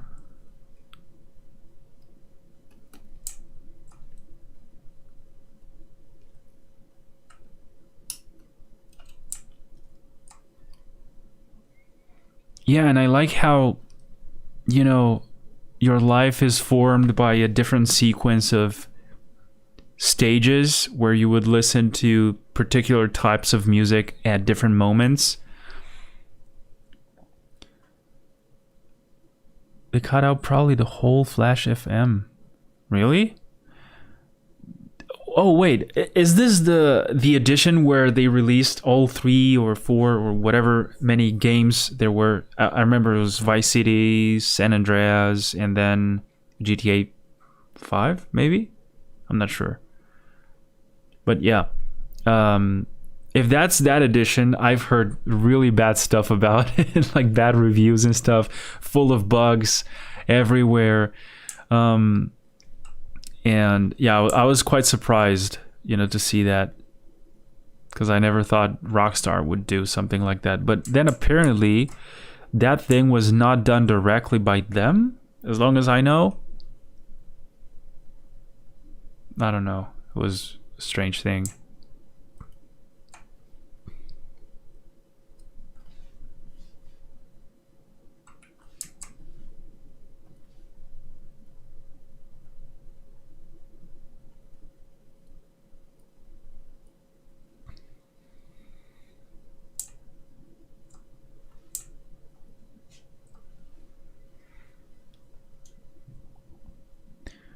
Billie Jean's Not My Love. Fuck yeah, dude. Those were the times, bro. Holy shit. Now you can't say anything without offending someone. God damn it. What have we done, boys? Where have we come with all of this? Oh my god. I swear, you have to be walking on like eggshells all the time.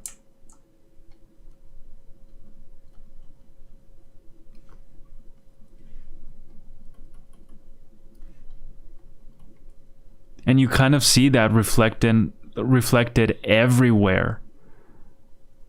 You know, in the entertainment industry, especially. Yeah.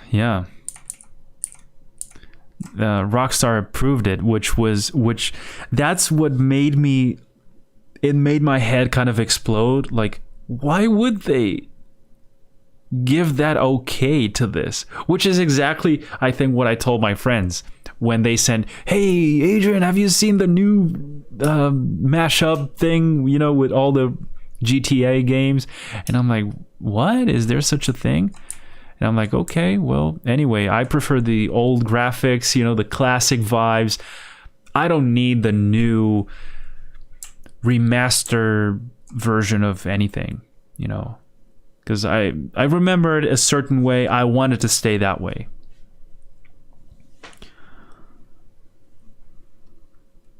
Yeah. So... yeah, but dude, I remember buying, like, going to the store as a kid. I was 9, I think, or 10. I was rushing to the store. I sold my FIFA 2003 game, and those were PC games, by the way. And I remember selling something else just to buy Vice City. You know, I was rushing to the store as soon as I made enough money, you know, collecting from either stuff that I sold or stuff from my birthday, or, you know, I was like, no, I don't want any toys. I don't want any clothes. I don't want anything. Just give me the money, you know? And then I went and bought it. Dude, I swear, those kind of feelings are different nowadays. You know, you don't have that no more. It's less of a struggle now to get all of that. Plus, it's the beauty of getting like a physical edition of something. You know, now everything's like a download and that's it. And I don't know. It's the essence in a way that I can't really explain. Which is what makes us kind of miss those old times in a way. Because what you really miss is the way you felt, you know?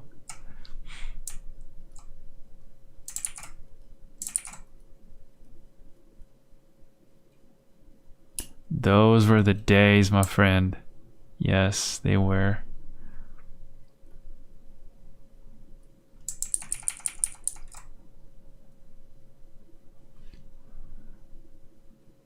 Dude, thank you for being here. Man, you guys are really making this like an amazing experience. I don't know. Thank you so much. Seriously, thanks for being here. I hope you enjoyed. I hope you had fun. And I really hope to see you in the next one as well. So, yeah, take care and just have a good one, bro. Thanks for coming, Luca. Buying NFS Underground 2. I remember a guy in my class just like bragging about it, you know, like when the teacher asked us like, so what did you guys got for Christmas? And he was like, oh, so I got this wheel for the PS2, and then I got Need for Speed Underground 2. And I'm like, God damn it, this guy has it. You know, I want it too. And dude, it's like those Need for Speed Underground games, especially the first one, Need for Speed Underground 1. Do you know how many songs I discovered, how many bands I discovered because of those games? That's insane. Crazy.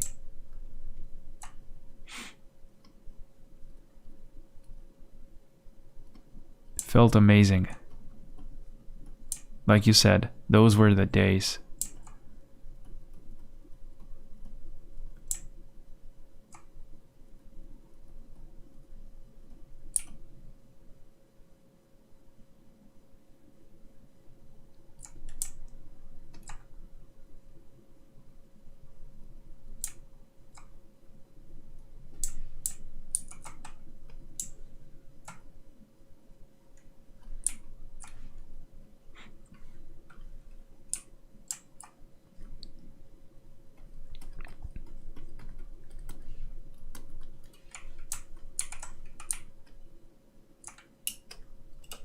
Right?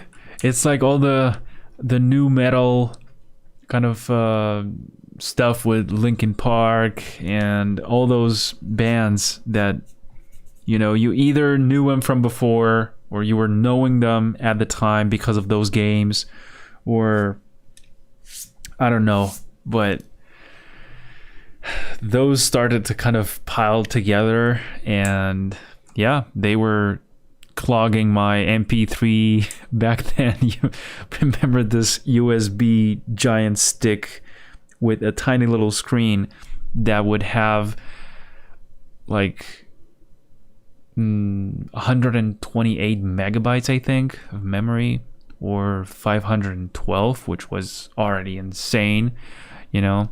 Then the MP4 came to happen, and then but yeah, I never really understood the purpose of that MP4 if there were phones already. Like, I gotta say, at the time that thing came out, there were not smartphones like this around. Only the iPhone, I think it was, and some Blackberries, which did some cool thing. One friend said broke it. I'm sorry to hear that. That's unfortunate. Unlucky. But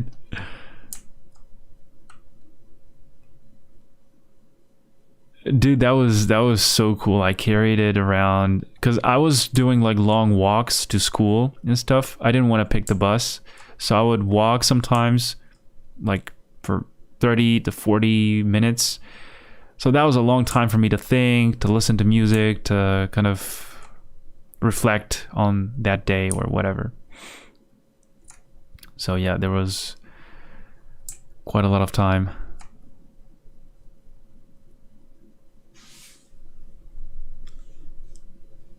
Dude, all those names, they instantly summon so many memories and so many good times.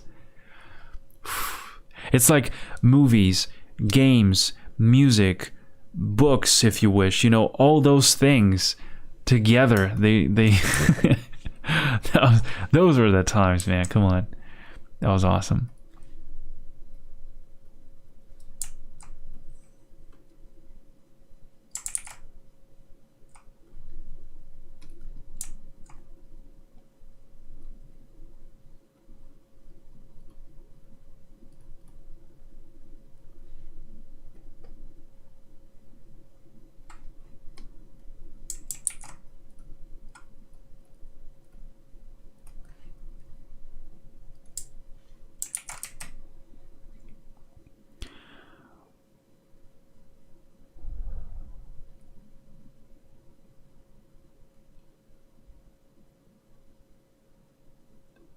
Dude, really? Holy shit. No, I don't have any statue or figure. I never got to buy one of those limited edition kind of thing, you know, from any game, which is where they usually put in like a lot of these figures and additional stuff. But I mean, maybe your friend got it separately. I'm not saying that he got the collector's edition or anything like that, but yeah, those were the things that I don't think I got to have, you know. Not many posters either, you know. But yeah, I mean, that's, you see, this is one of those things that I wanted to do here on my channel as well, because this is not necessarily only limited to art. Like, as you can see, a lot of times I share some other videos where I talk about things that have nothing to do with art, but more about my thoughts and stuff that happens, stuff that I think some other people might find helpful or interesting, or I don't know. So that's when I thought, hey, what if we play some games, you know, but not like modern games, not like these things from now, which in a way, guys, I don't know if you play any online competitive type of game, you know, like League of Legends or Counter-Strike or Fortnite or whatever, you know, nowadays, modern kind of version of that.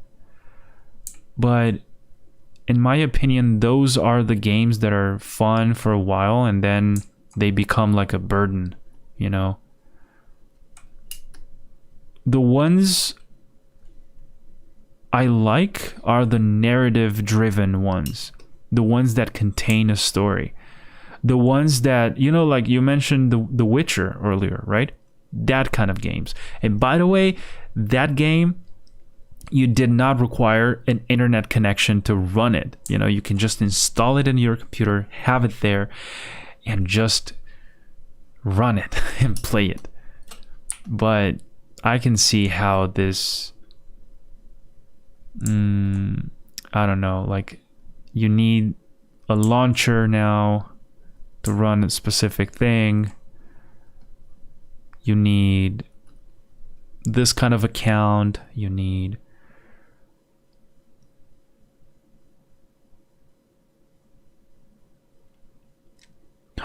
dude, no wonder, bro. Holy shit. Warcraft 3. I remember playing that game, and I remember the first time that I saw my cousin, he had a World of Warcraft copy, you know, and I was like, I remember my uncle was sending me games, you know, on CDs and stuff. And you had to kind of install like the crack file, you know, swap it with this specific thing. And I was a kid, I didn't know exactly how to do that. But one day, you know, because I got used to that, one day there's this World of Warcraft copy. And I'm like, what game is this? Okay, let's give it a try. And I'm like, where's that crack file? And I couldn't find it. What account? What do they mean with this account thing? What the hell? And then I realized that, okay, this doesn't work the way I thought. And it wasn't until much later. In fact, last year, I think, is when I played World of Warcraft, you know, just to relive those kind of memories we are kind of thinking about right now. And yeah, again, why did I had something in mind. I forgot right now. I wanted to say something, but yeah, those games, I think it had to do with Warcraft 3.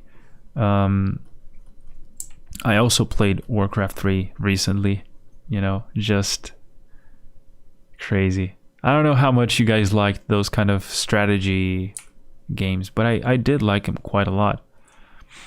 You know, that doesn't mean I was good at them. I just enjoyed the mere experience, you know. Yo, my man Dom, what's up, bro? Welcome. I'm trying to save this guy again, you know. We started somewhere like this, and we're here now. So I guess it was a rather productive session. I didn't think I was going to stream for this long, but you see, I have amazing people around me here in the chat, which have been, by the way, you guys have been sticking around for 4 hours. That's crazy. That's dedication, dude. My gosh. Anyway, the LAN parties, yes.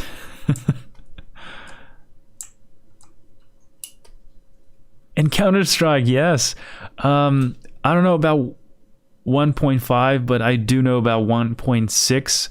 And that Dust 2 map, I think it was. That was like the most famous one. I don't know.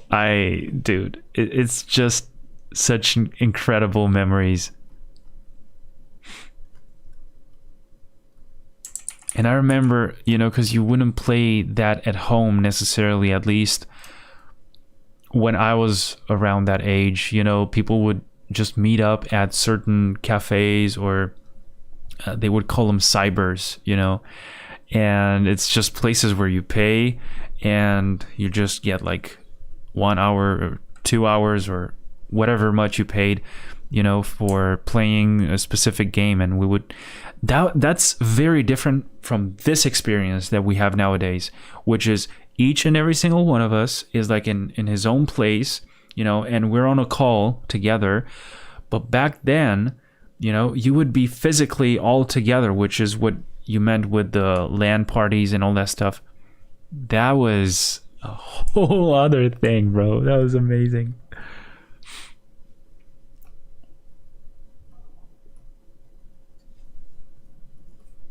I'm glad you guys remember those days and enjoyed it as well.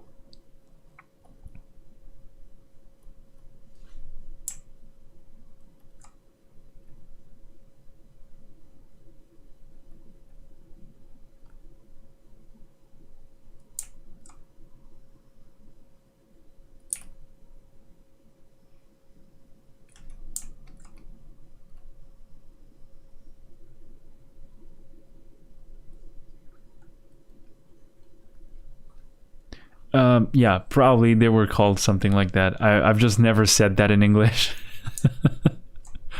So I made like very basic translation.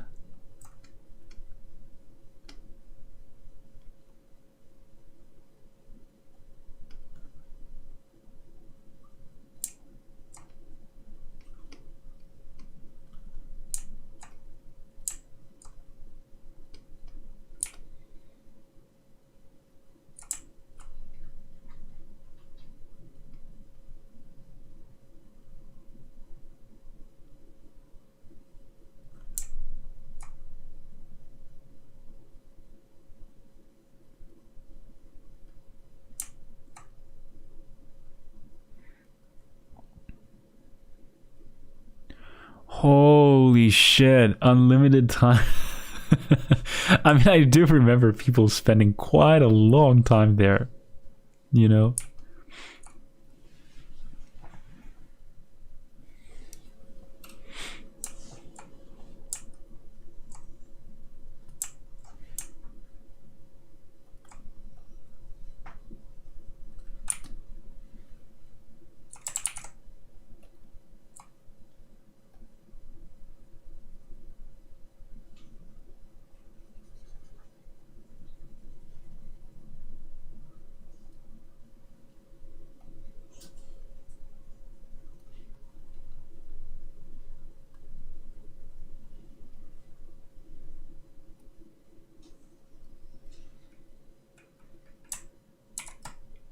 Josh, dude, you were still around? Oh my god. You guys are truly dedicated fans, bro. Thank you so much. Yeah, thanks a lot, man. I will try to add some more touches of colors here and there and just finish it, and I'll post it on my Instagram and stuff. But dude, thank you so much, Josh. Seriously, thank you for being here. I'm glad you enjoyed, and just have an amazing day, bro. I'll see you in the next one.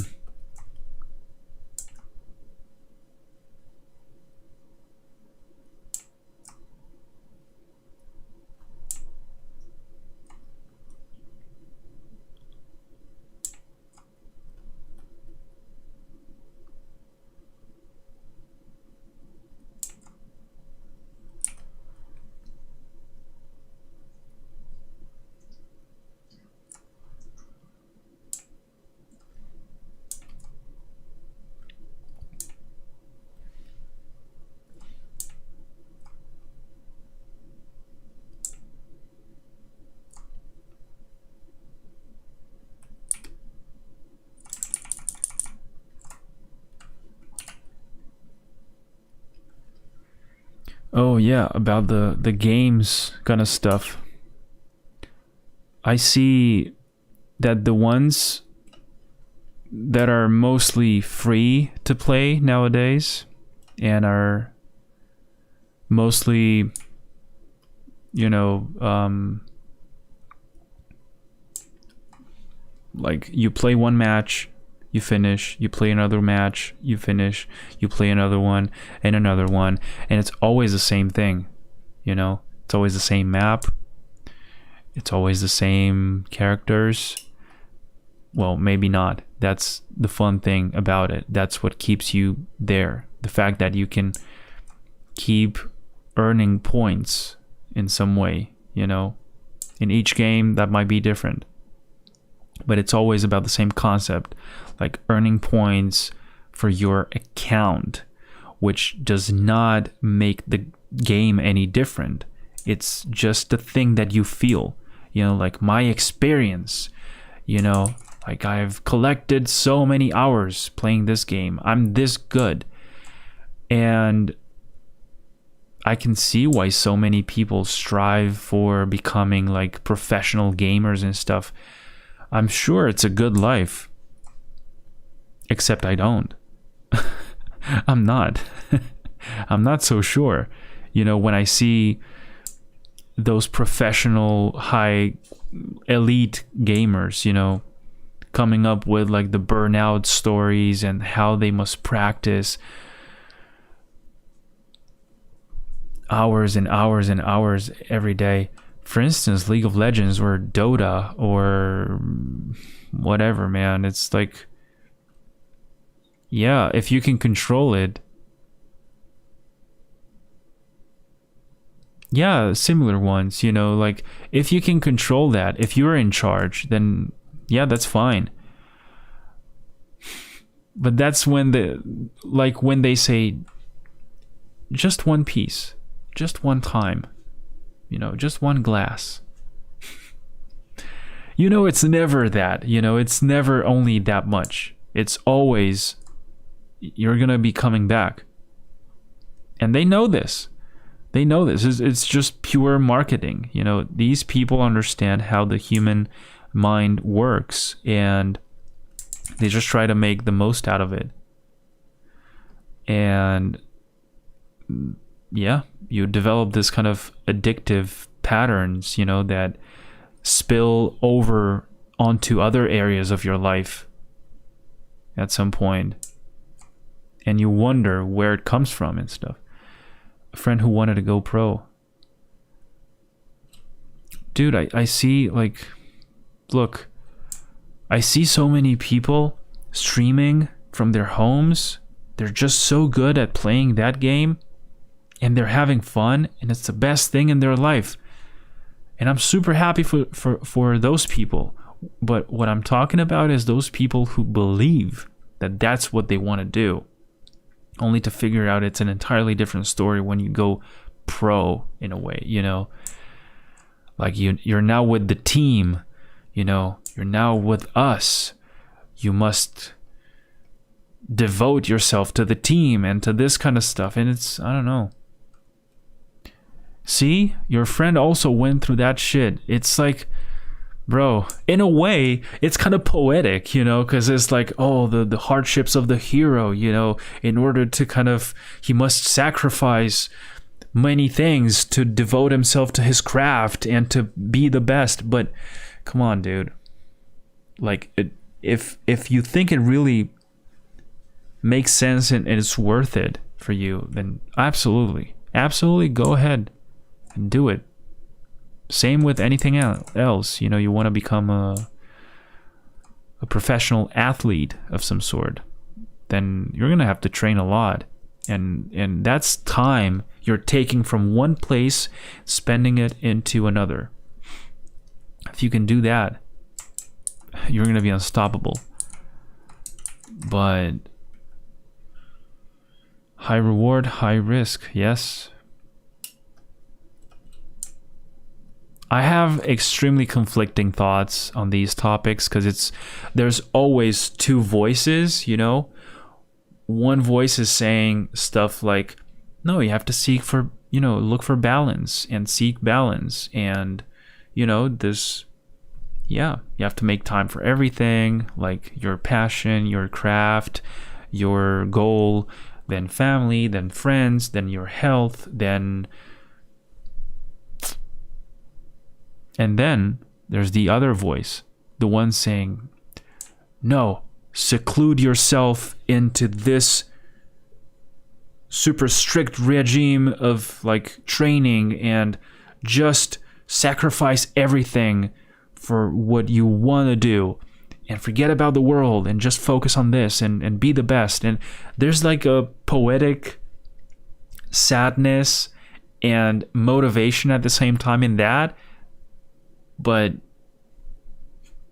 I guess it depends on the individual, you know? And I've had moments where I was both of those voices, but separately, you know? Like, sometimes I was the first one, sometimes I was the second one. That's why I'm saying I have these conflicting thoughts a lot of times, because it's like, it would be cool, but I can't, you know? And I guess that comes from a place of, like, unawareness. Like, you don't even understand what you want, you know?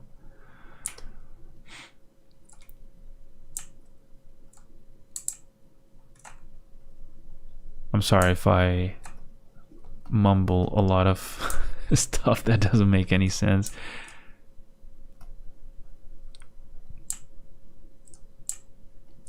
Sometimes I just need to find the right words. Otherwise, it's going to be a confusing message. And in my mind, it sounds amazing. But then you guys must be like, what? What is he talking about? So I apologize in advance for that. But yeah, toxic players. I'm just realizing how much it affects your mind. As I said, it spills onto other areas of your life, you know, and you develop certain patterns that you then associate to just your standard behavior. Like, oh yeah, well, I'm just like that. You're not like that. You became like that. You were not like that, you know. This is not your natural evolution thing.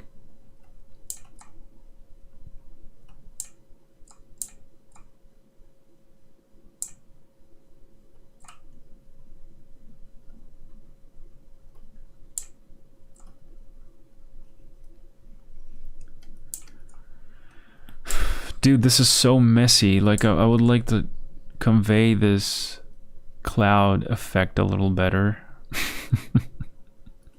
Because this creature is like lifting his hand up this way, you know, and it's like leaving behind this trail of clouds that I gave a few touches of different tones of more cold colors, which is something that I like because it contrasts a lot. Now it looks like a bunch of souls kind of climbing onto this dude. I even drew something that looks like this is an ass, this is a leg, this is another leg, and then this is the head, which is like on the other side of the body. And this guy's like trying to get rid of these things that are climbing onto him or something. Not my intention. Not my intention. Like, if you want to see that, go ahead. It's relatively as abstract as a cloud can get.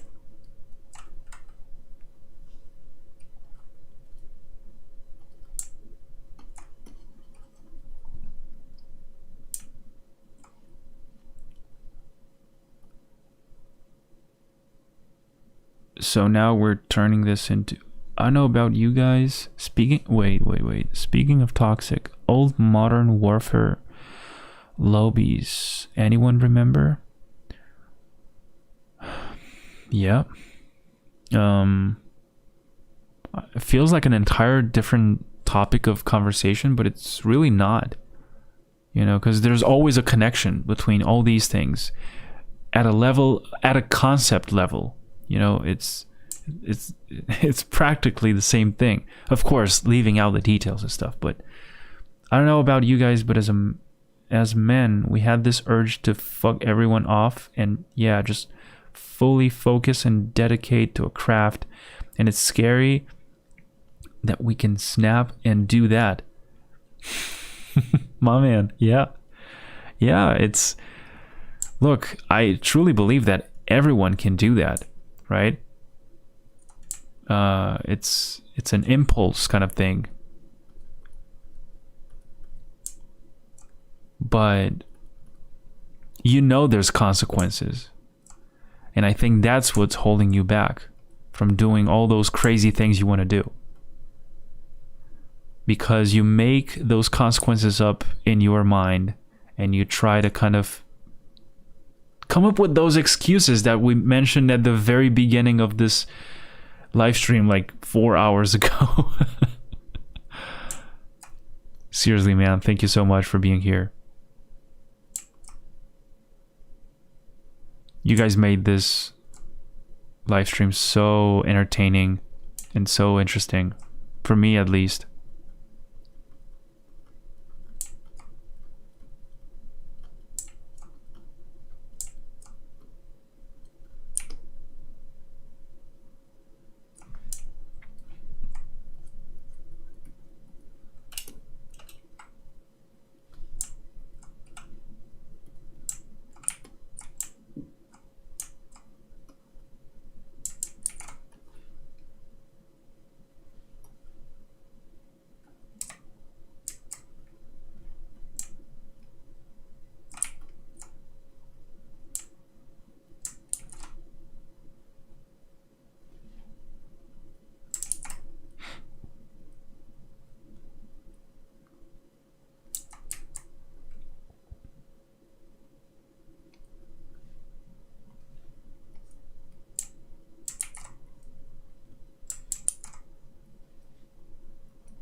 Always a pleasure.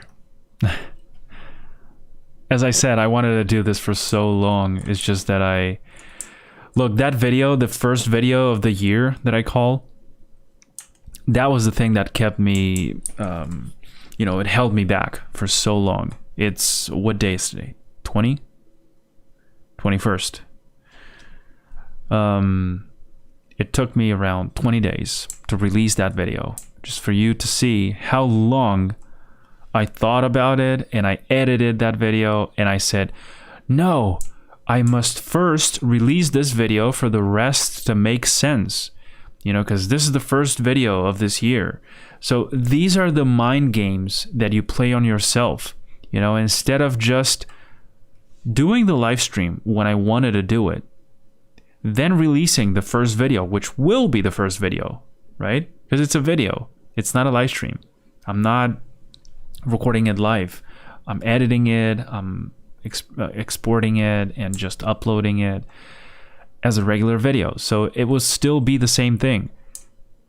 But for some reason, I thought, no, that video must be finished first. And then you accumulate a bunch of things in your mind, you know, like, now I have this client job I have to finish too. Like, what am I going to do? Wait for the entire month to finish that client job before I can do the stuff that I really want to do, that I really enjoy doing? And it's not that I don't enjoy that particular client project, but dude, you know, when you're so excited about something, let it out, you know, let it happen.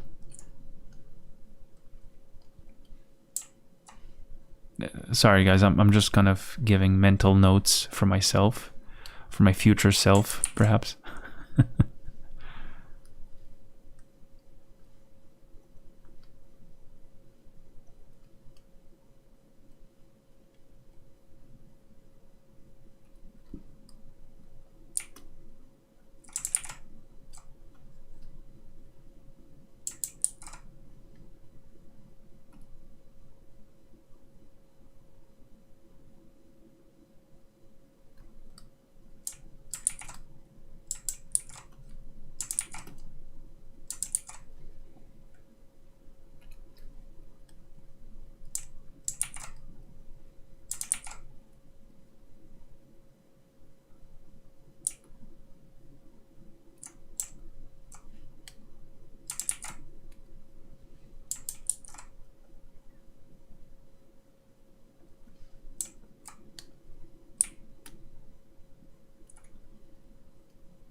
Yeah, isn't it crazy that we do that? Like, just to think about it. Just realizing that that's a thing we do. The very thought of that happening is already like super scary. The way you can the way you can sabotage yourself in a way. At least to me, it's just a crazy thing to think about.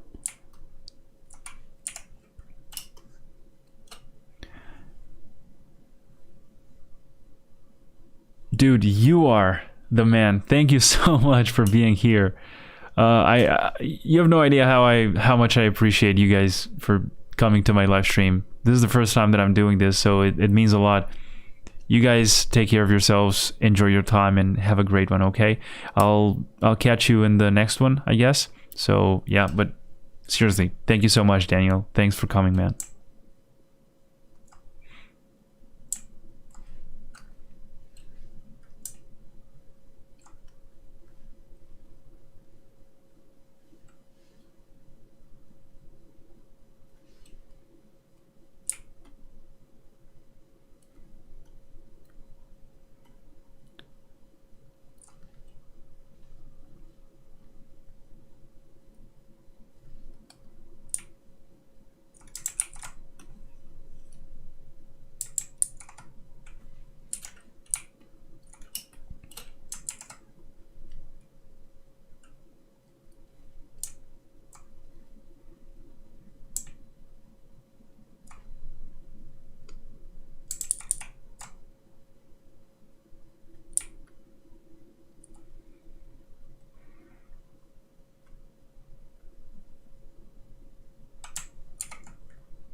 Imagine I lose it at this point. Because this is what happened last time. I got it to a similar point, and then I did this, and boom, I closed it.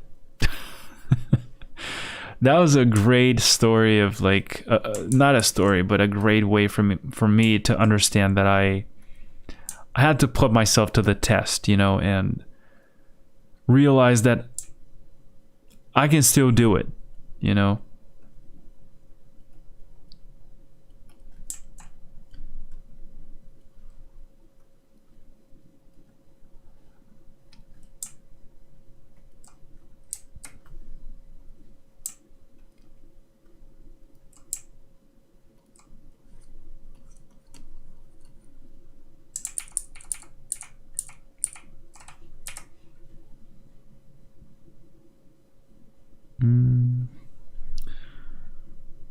Come on.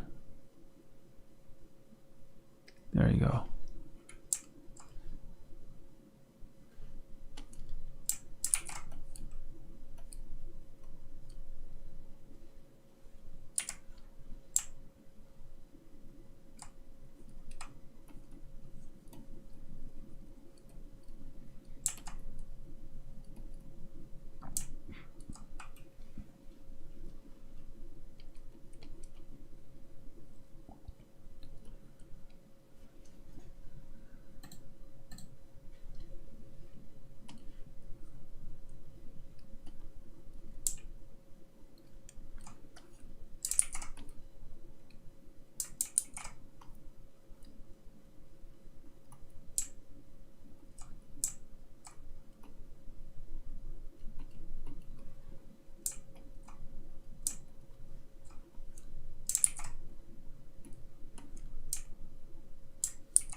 I'm guessing these must be bots.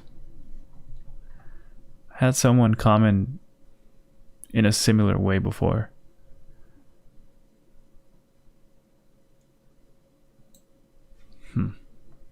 Anyway. At least they're giving me some numbers. I see I've got 4 viewers right now, so if you guys are not saying anything in the chat, I just wanted you to know that I'm deeply grateful for you just being here.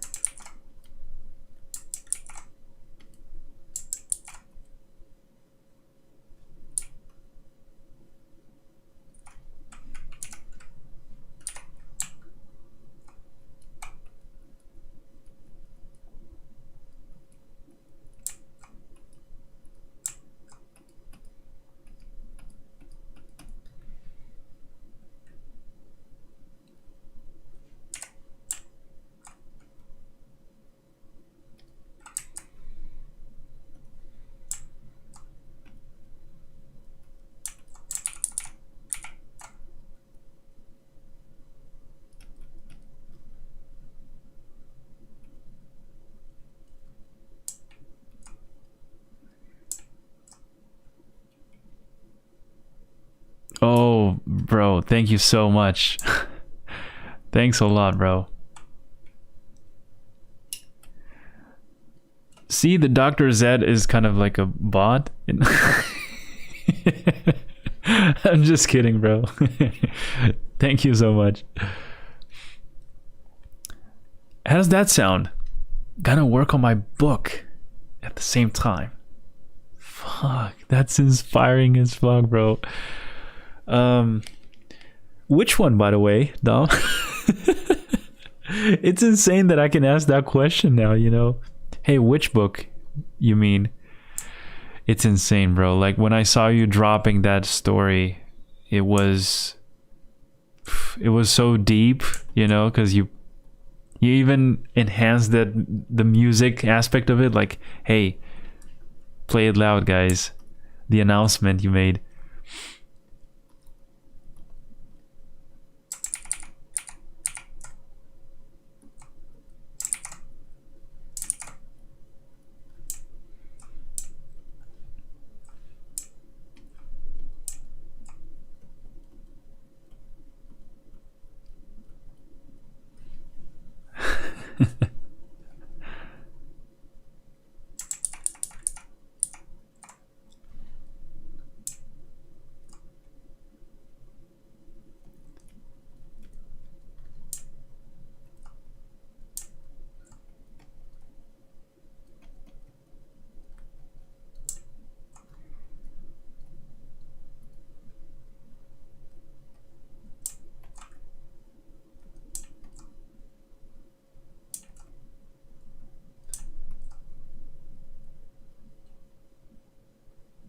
Yeah, that's so cool, bro. I know what you must have felt like, because that's the way I felt when I finally revealed Hevenurion, you know, as a name, the name of my project, like with everything that contains, of course. Like, you know what is dragging, you know.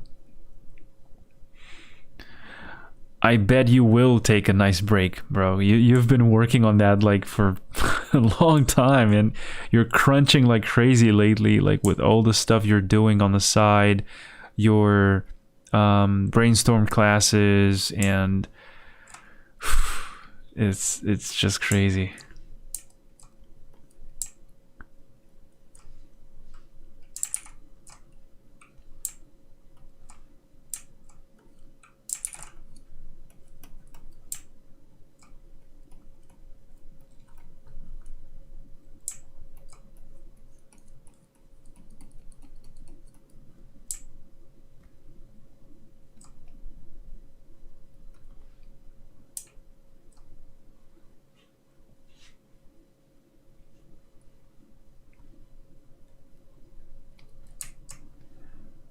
Anyway, I think this painting is close to being finished, like relatively speaking, of course. I might continue it like later with some other touches, but basic stuff, you know, just maybe details. Maybe fix these clouds here in the background, you know, because they're quite repetitive in a way.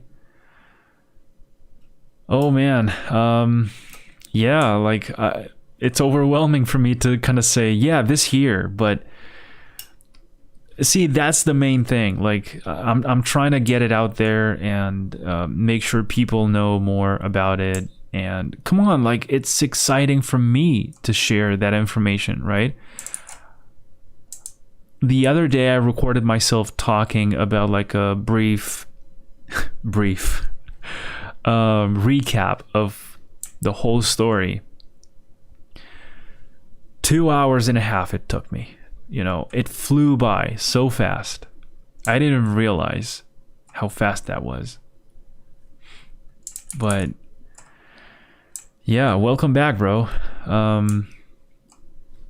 So I was thinking of wrapping this one up and just giving a try to this game that I wanted to try for so long. For another 30 minutes just to make it round, you know. It's been 4 hours and a half now of streaming, and this is usually not, this shouldn't be taking so long to achieve this level of quality. But, you know, since we've been having a great time conversing about like so many things, just chatting here and stuff, I'll give it that. But yeah, I hope you guys found it interesting, and yeah, I will definitely repeat this, and I'll do it again.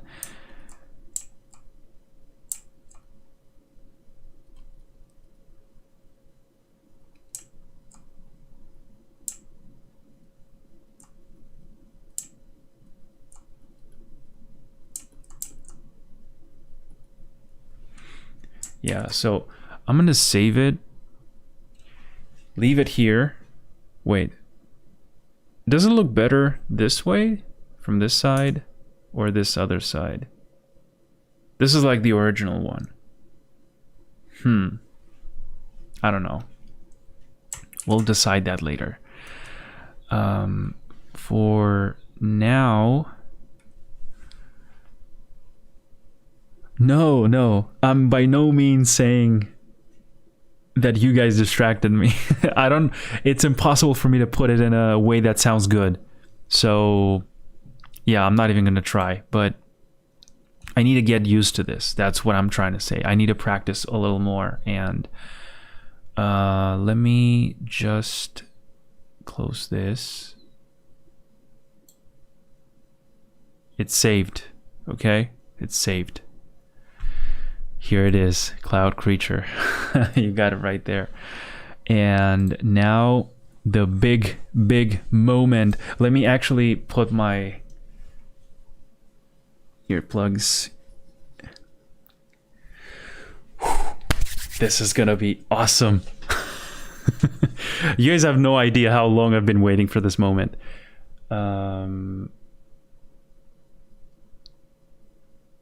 Right here.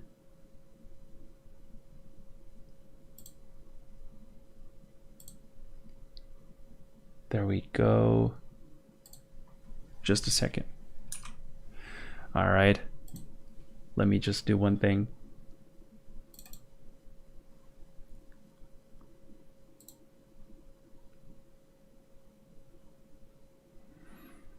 Okay. 3, 2, 1. What is that sound? Oh my god. Is this happening? Is this happening?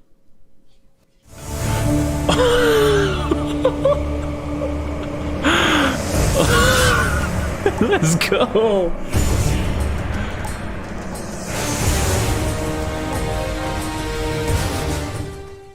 Legendary sound, I'm telling you.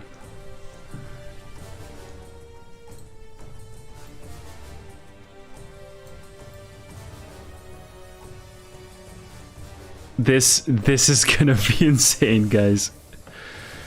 Oof. Let me just quickly plug this in.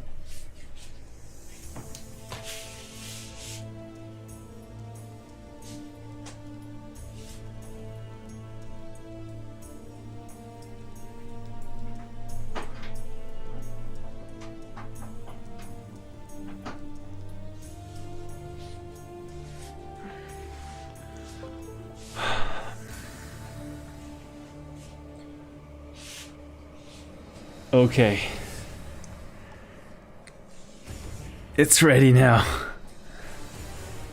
Holy shit. I'm so excited. Let's go. I'm not sure if the sound is way too loud or what. I'm not even... I think it's fine. I'm gonna leave it like this, and new game. Okay. I'm gonna leave it at normal, but holy shit, this brings like so many memories.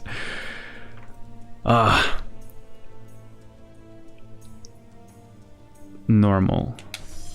Let's go. The gods of Olympus have abandoned me.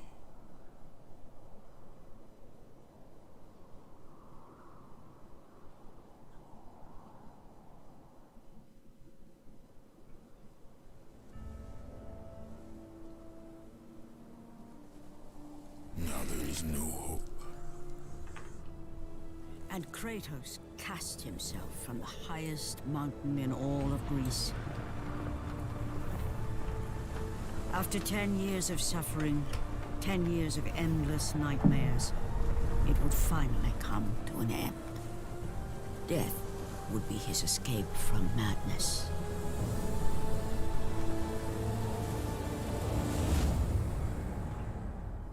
But it had not always been this way. Hey, what's that line?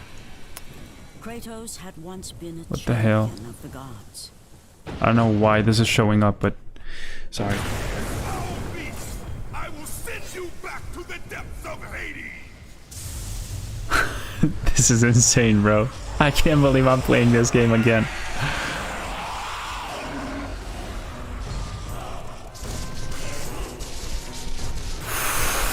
Such memories. Let me grab him. Come on. This game is brutal. Brutal was the word that I defined it by.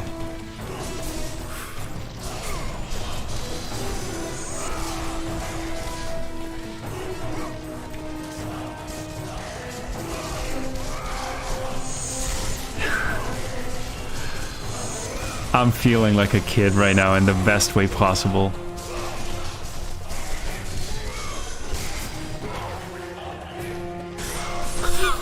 I mean, look at that. That was it. So, I think it was... Yeah, right? It was this game. You know, this was the game that got me into Greek mythology and creature design and all that stuff. I could show you guys a bunch of creatures that I drew back then. Not necessarily the same year, but because this game inspired me for a long time after I played it, still nowadays, you know. But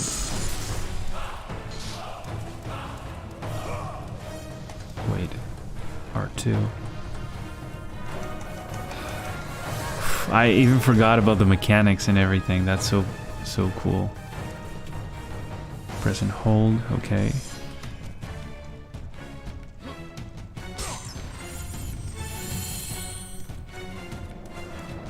Awesome. Come on. Now what? What the fuck?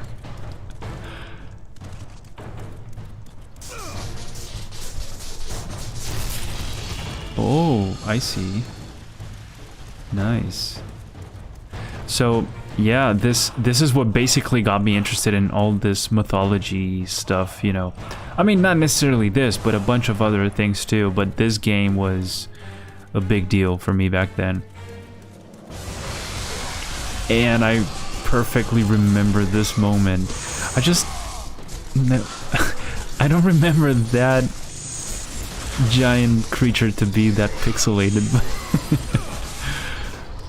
Oh, and by the way, I think the graphics are set up to... Come on, I dodged it. I upscaled the resolution, you know, so... But I do believe that that pixelated thing really makes it, like... Makes it feel like... Oh, here it is. This is the boss thing. This is what I liked a lot from it. Okay. Here we go. That was... The sequence of buttons was just so God of War.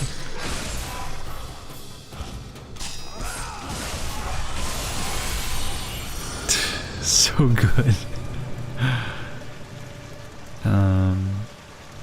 I'm pretty sure I'm gonna fall. Oh, okay.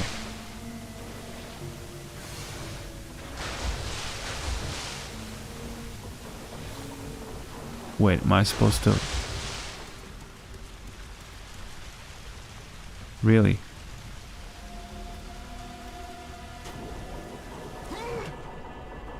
Okay.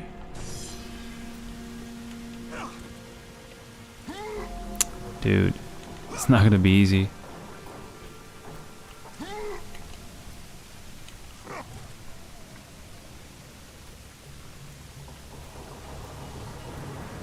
Careful.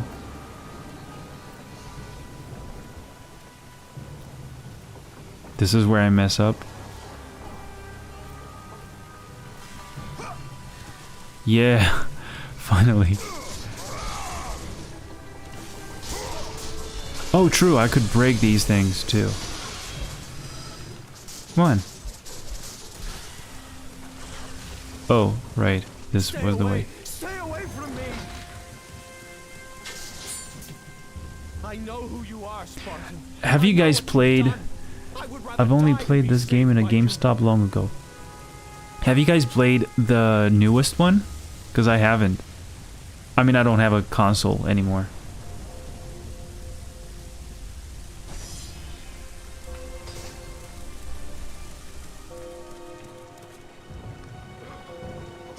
But yeah, dude, the new one also looks like... That Kratos looks epic.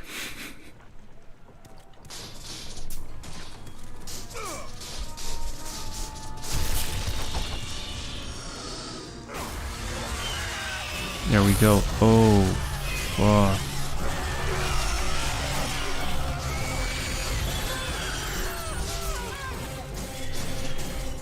Wait, is this... How's this sound, guys? I don't want to overwhelm you with the sounds from my controller. Yeah, I want to play it too, and that's why I've been abstaining myself from watching any YouTube videos, any playthroughs, or anything like that. Because I know that the experience is quite different.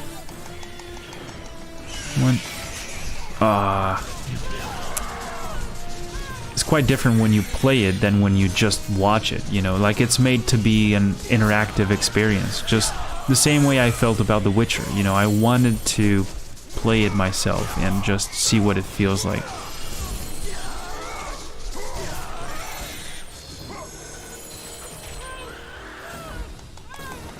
I don't think this is the main door that I have to open. That was right on time, by the way. Okay. What the hell? They are taking that guy flying. This is... Dude, that chromatic aberration is quite harsh. I doubt that the original game had that. What the fuck? I'm losing it. I'm not... Come on. A little workout.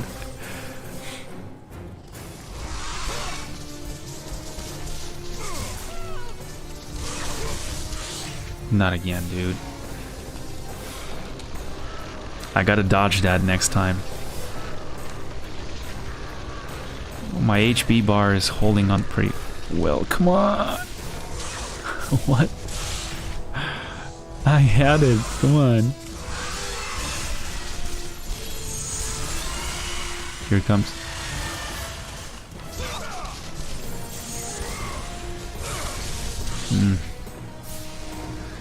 Screwed up.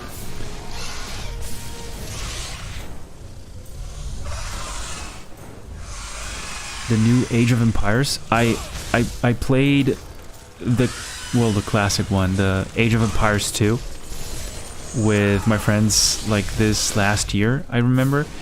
And bro, that was so good. It's the deluxe edition or something like that. Come on. I remember a bunch of games like this. Do you remember that Olympics game?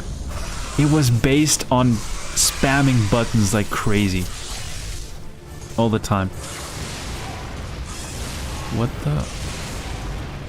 Is it smashing his head around? What? I swear, most of these things I don't remember and like this.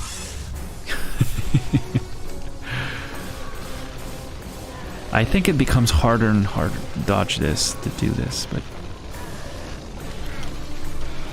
I just can't, bro. Not after 4 hours of painting.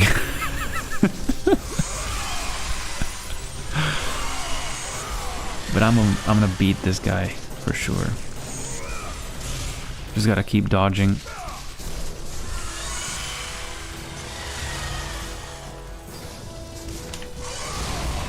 Ooh. Come on, that didn't hit me.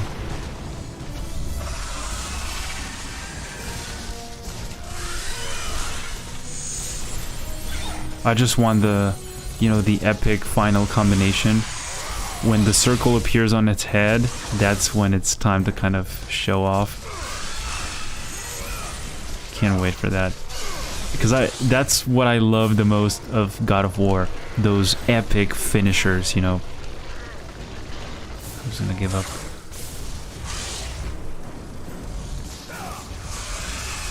Yeah, dude, that game, it was...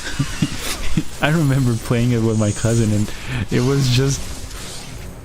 Whoever pressed the buttons the fastest, that's the guy who won, you know, and many of the mini games that it had.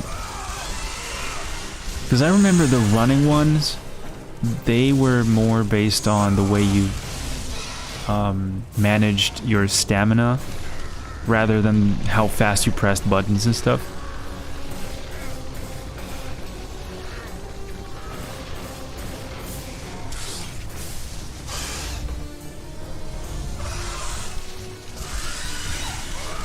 I'm almost there. We have it. We got him. Really? No finisher. I'm quite disappointed by that, but...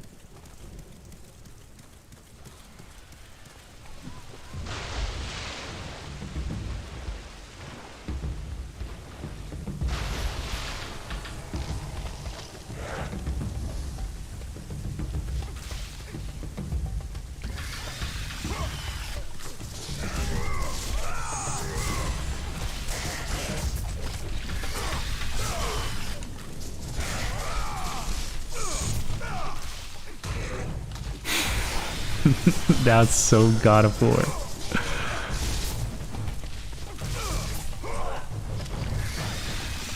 I mean, no, come on, do it. Come on, dude. It doesn't launch them into the air. But anyway, like these combos, you know, the never-ending hits and all those combos, that's what made God of War, and I'm not sure if I'm seeing that in the newer games, you know, especially this last one. And I think they're releasing another one at some point, right? Like Ragnarok it's called? God of War Ragnarok or something like that?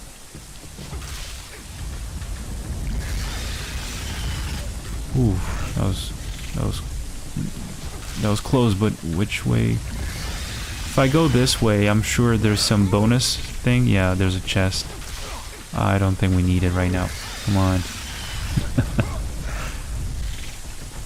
Just want to make it past this point. I just remember the Minotaur. Bro, that beast was insane. I remember I would draw a lot of those.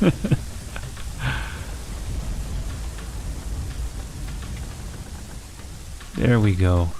So what's here? Okay, first save point. Good.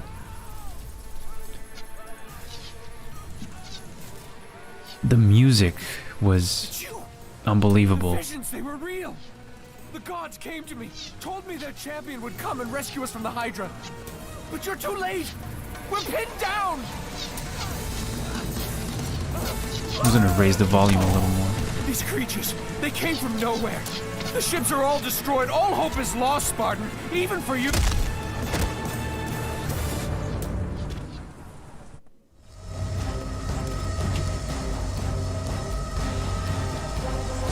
Okay. Oh, I'm not sure if I have a memory card. That was a struggle back then, you know. And another game that I'm also gonna play here. I had no memory card because that was my first days with the PS2, and I had no... There you go. Memory card slot 1, slot 2. Dude. Is unformatted? Yeah. Let's give it a format. Do not remove... Do not remove the memory card. Okay. I think I'm gonna keep it in.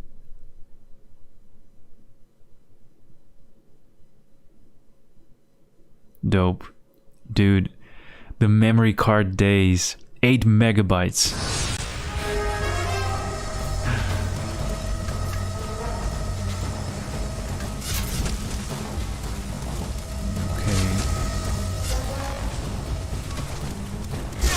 Oh, these are... No! I didn't want to kill them. Those were just humans. Okay, how am I supposed to get down there? Up there, I mean. Dude, did I really kill them? Oh, I think I remember now. I have to go sideways. Don't I?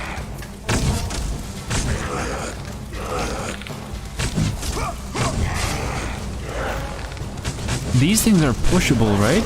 How do I push them? Come on. I have to push these things, I think. What the fuck, Kratos? What are you climbing there? Or maybe they have to ignite something with those arrows. No, I don't think so.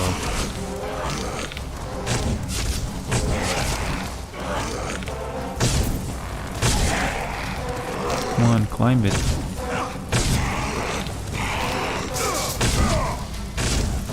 Come on, you tell me you can't grab that? What the hell? So I can't go past this point. I can go this way.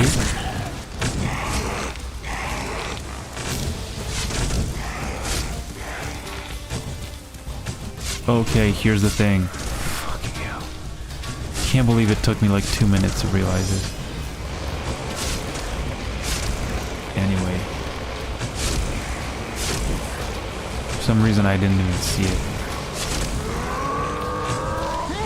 That's the sound I missed so much. No! They can break it? Okay, this is gonna take a while, guys. Just hold on a second. So I just gotta dodge those guys in order to not break my stuff. Please don't break it. There you go.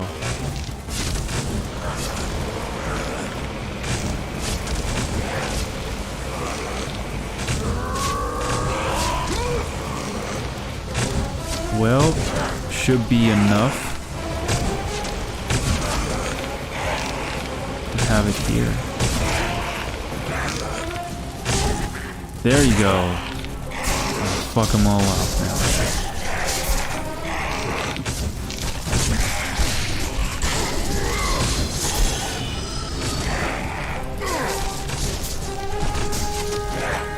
Actually, I don't think I need to kill all of them. Okay, next one.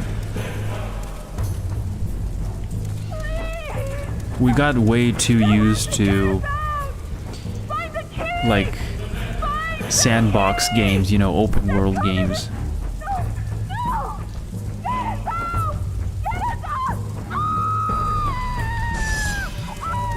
Alright, need a key now.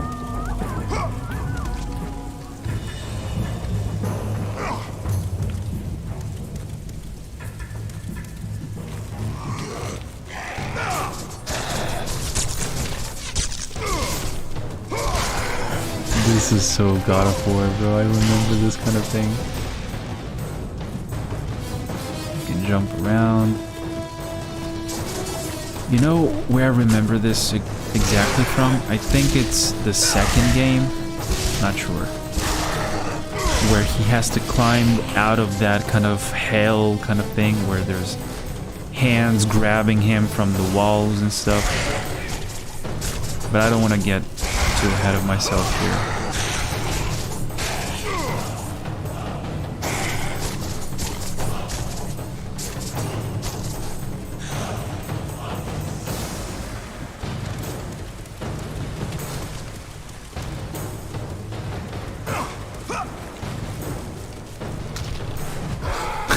It's so cool when you could grab him like that. Come on.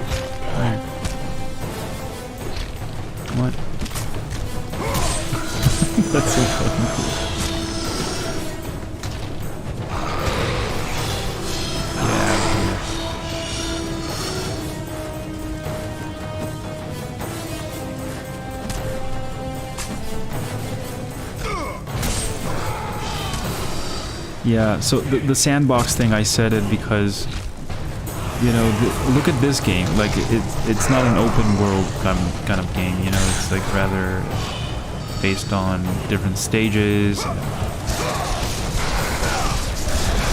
It's insane how each thing makes a game that game, you know, for what it is. Like, beyond the lore, the style, or... Is this where the Minotaur was? I feel like I'm really gonna need this. Is this... The thing is that... I'm sure you guys see it the same way, right?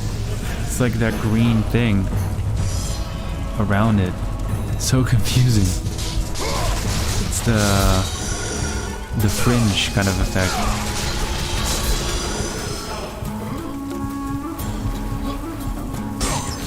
It's so strong. All I see is green and pink. Green and pink. On every edge.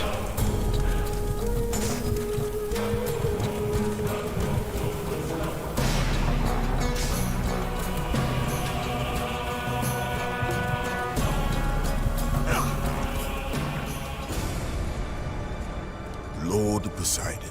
Kratos, before you reach Athens, there is a task you must complete.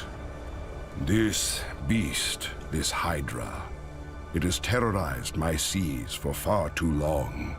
Your skills are admirable, but you will need assistance. You will need the power of the gods. Take this weapon, Kratos. Take this power and use it to defeat your enemies.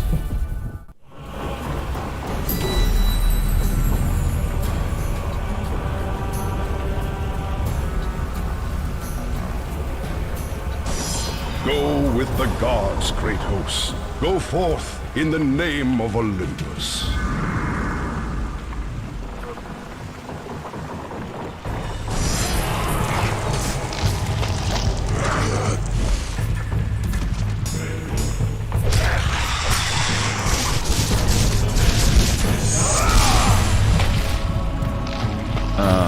Okay, so I'm pressing.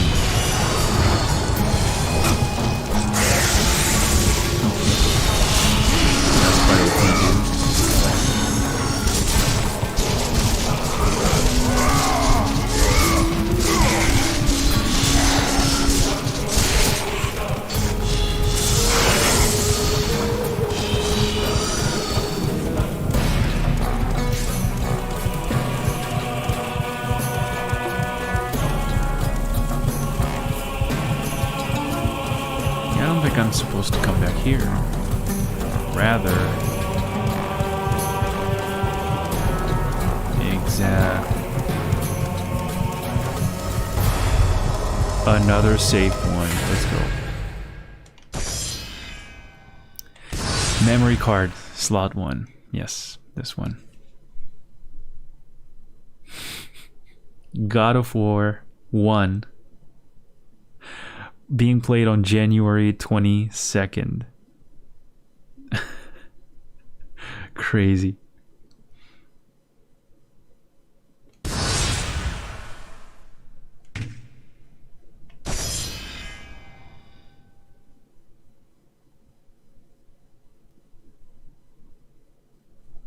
Well, that was pretty round.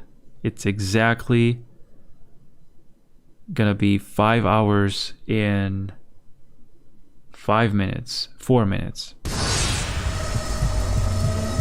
So, dude, this felt like I'm so thankful for this. I'm really grateful that you guys joined, and you know that you made this a really fun and entertaining and deep experience. I enjoyed a lot talking to you guys, and yeah, honestly, I don't know what to say. Like, I just feel so grateful that you joined today's stream, and I want to say that I want to make more. I want to do more live streams like these and keep talking with you guys, keep engaging in interesting conversations like the ones we had today. Thank you so much for asking those questions, by the way, and for being so active in the chat. It means a lot to me, and I really expect to be repeating this soon. So as I said, I'm gonna leave this video on that playlist. It's gonna be in the playlist of past live streams on my channel, and in case you guys want to watch any part of it or whatever, or I don't know, maybe I should leave it discoverable, you know, for any other people who are interested in seeing this. But yeah, about that painting, as I said, I'm gonna finish it and just post it on my Instagram if you want to follow me there, which is where I'm mostly active at. And yeah, dude, is Serge the way I should pronounce your name? Serge? I'm deeply grateful for all your engagement, your implication, your participation on this. The whole thing, dude, you've been here for 5 hours. What the hell? Thank you so much. Yeah, I did not expect this, and I just wanted you guys to know that I'm super excited about this, like really, really thankful again. And yeah, I'll see you in the next video. Let me see, where do I, okay, so there's a red button here for end stream, you know. Really, dude, thank you so much. Again, I can't stop saying this. Thank you so much, everybody. Thanks for joining. I hope to see you in the next one. Yeah, cool, great. I figured. Nice, Serge. Well, thank you so much again. You guys make sure you have an amazing time. Enjoy it. Enjoy your time. Stay creative. Take care of yourselves. And I'll see you in the next one. Okay? See you guys. Bye-bye.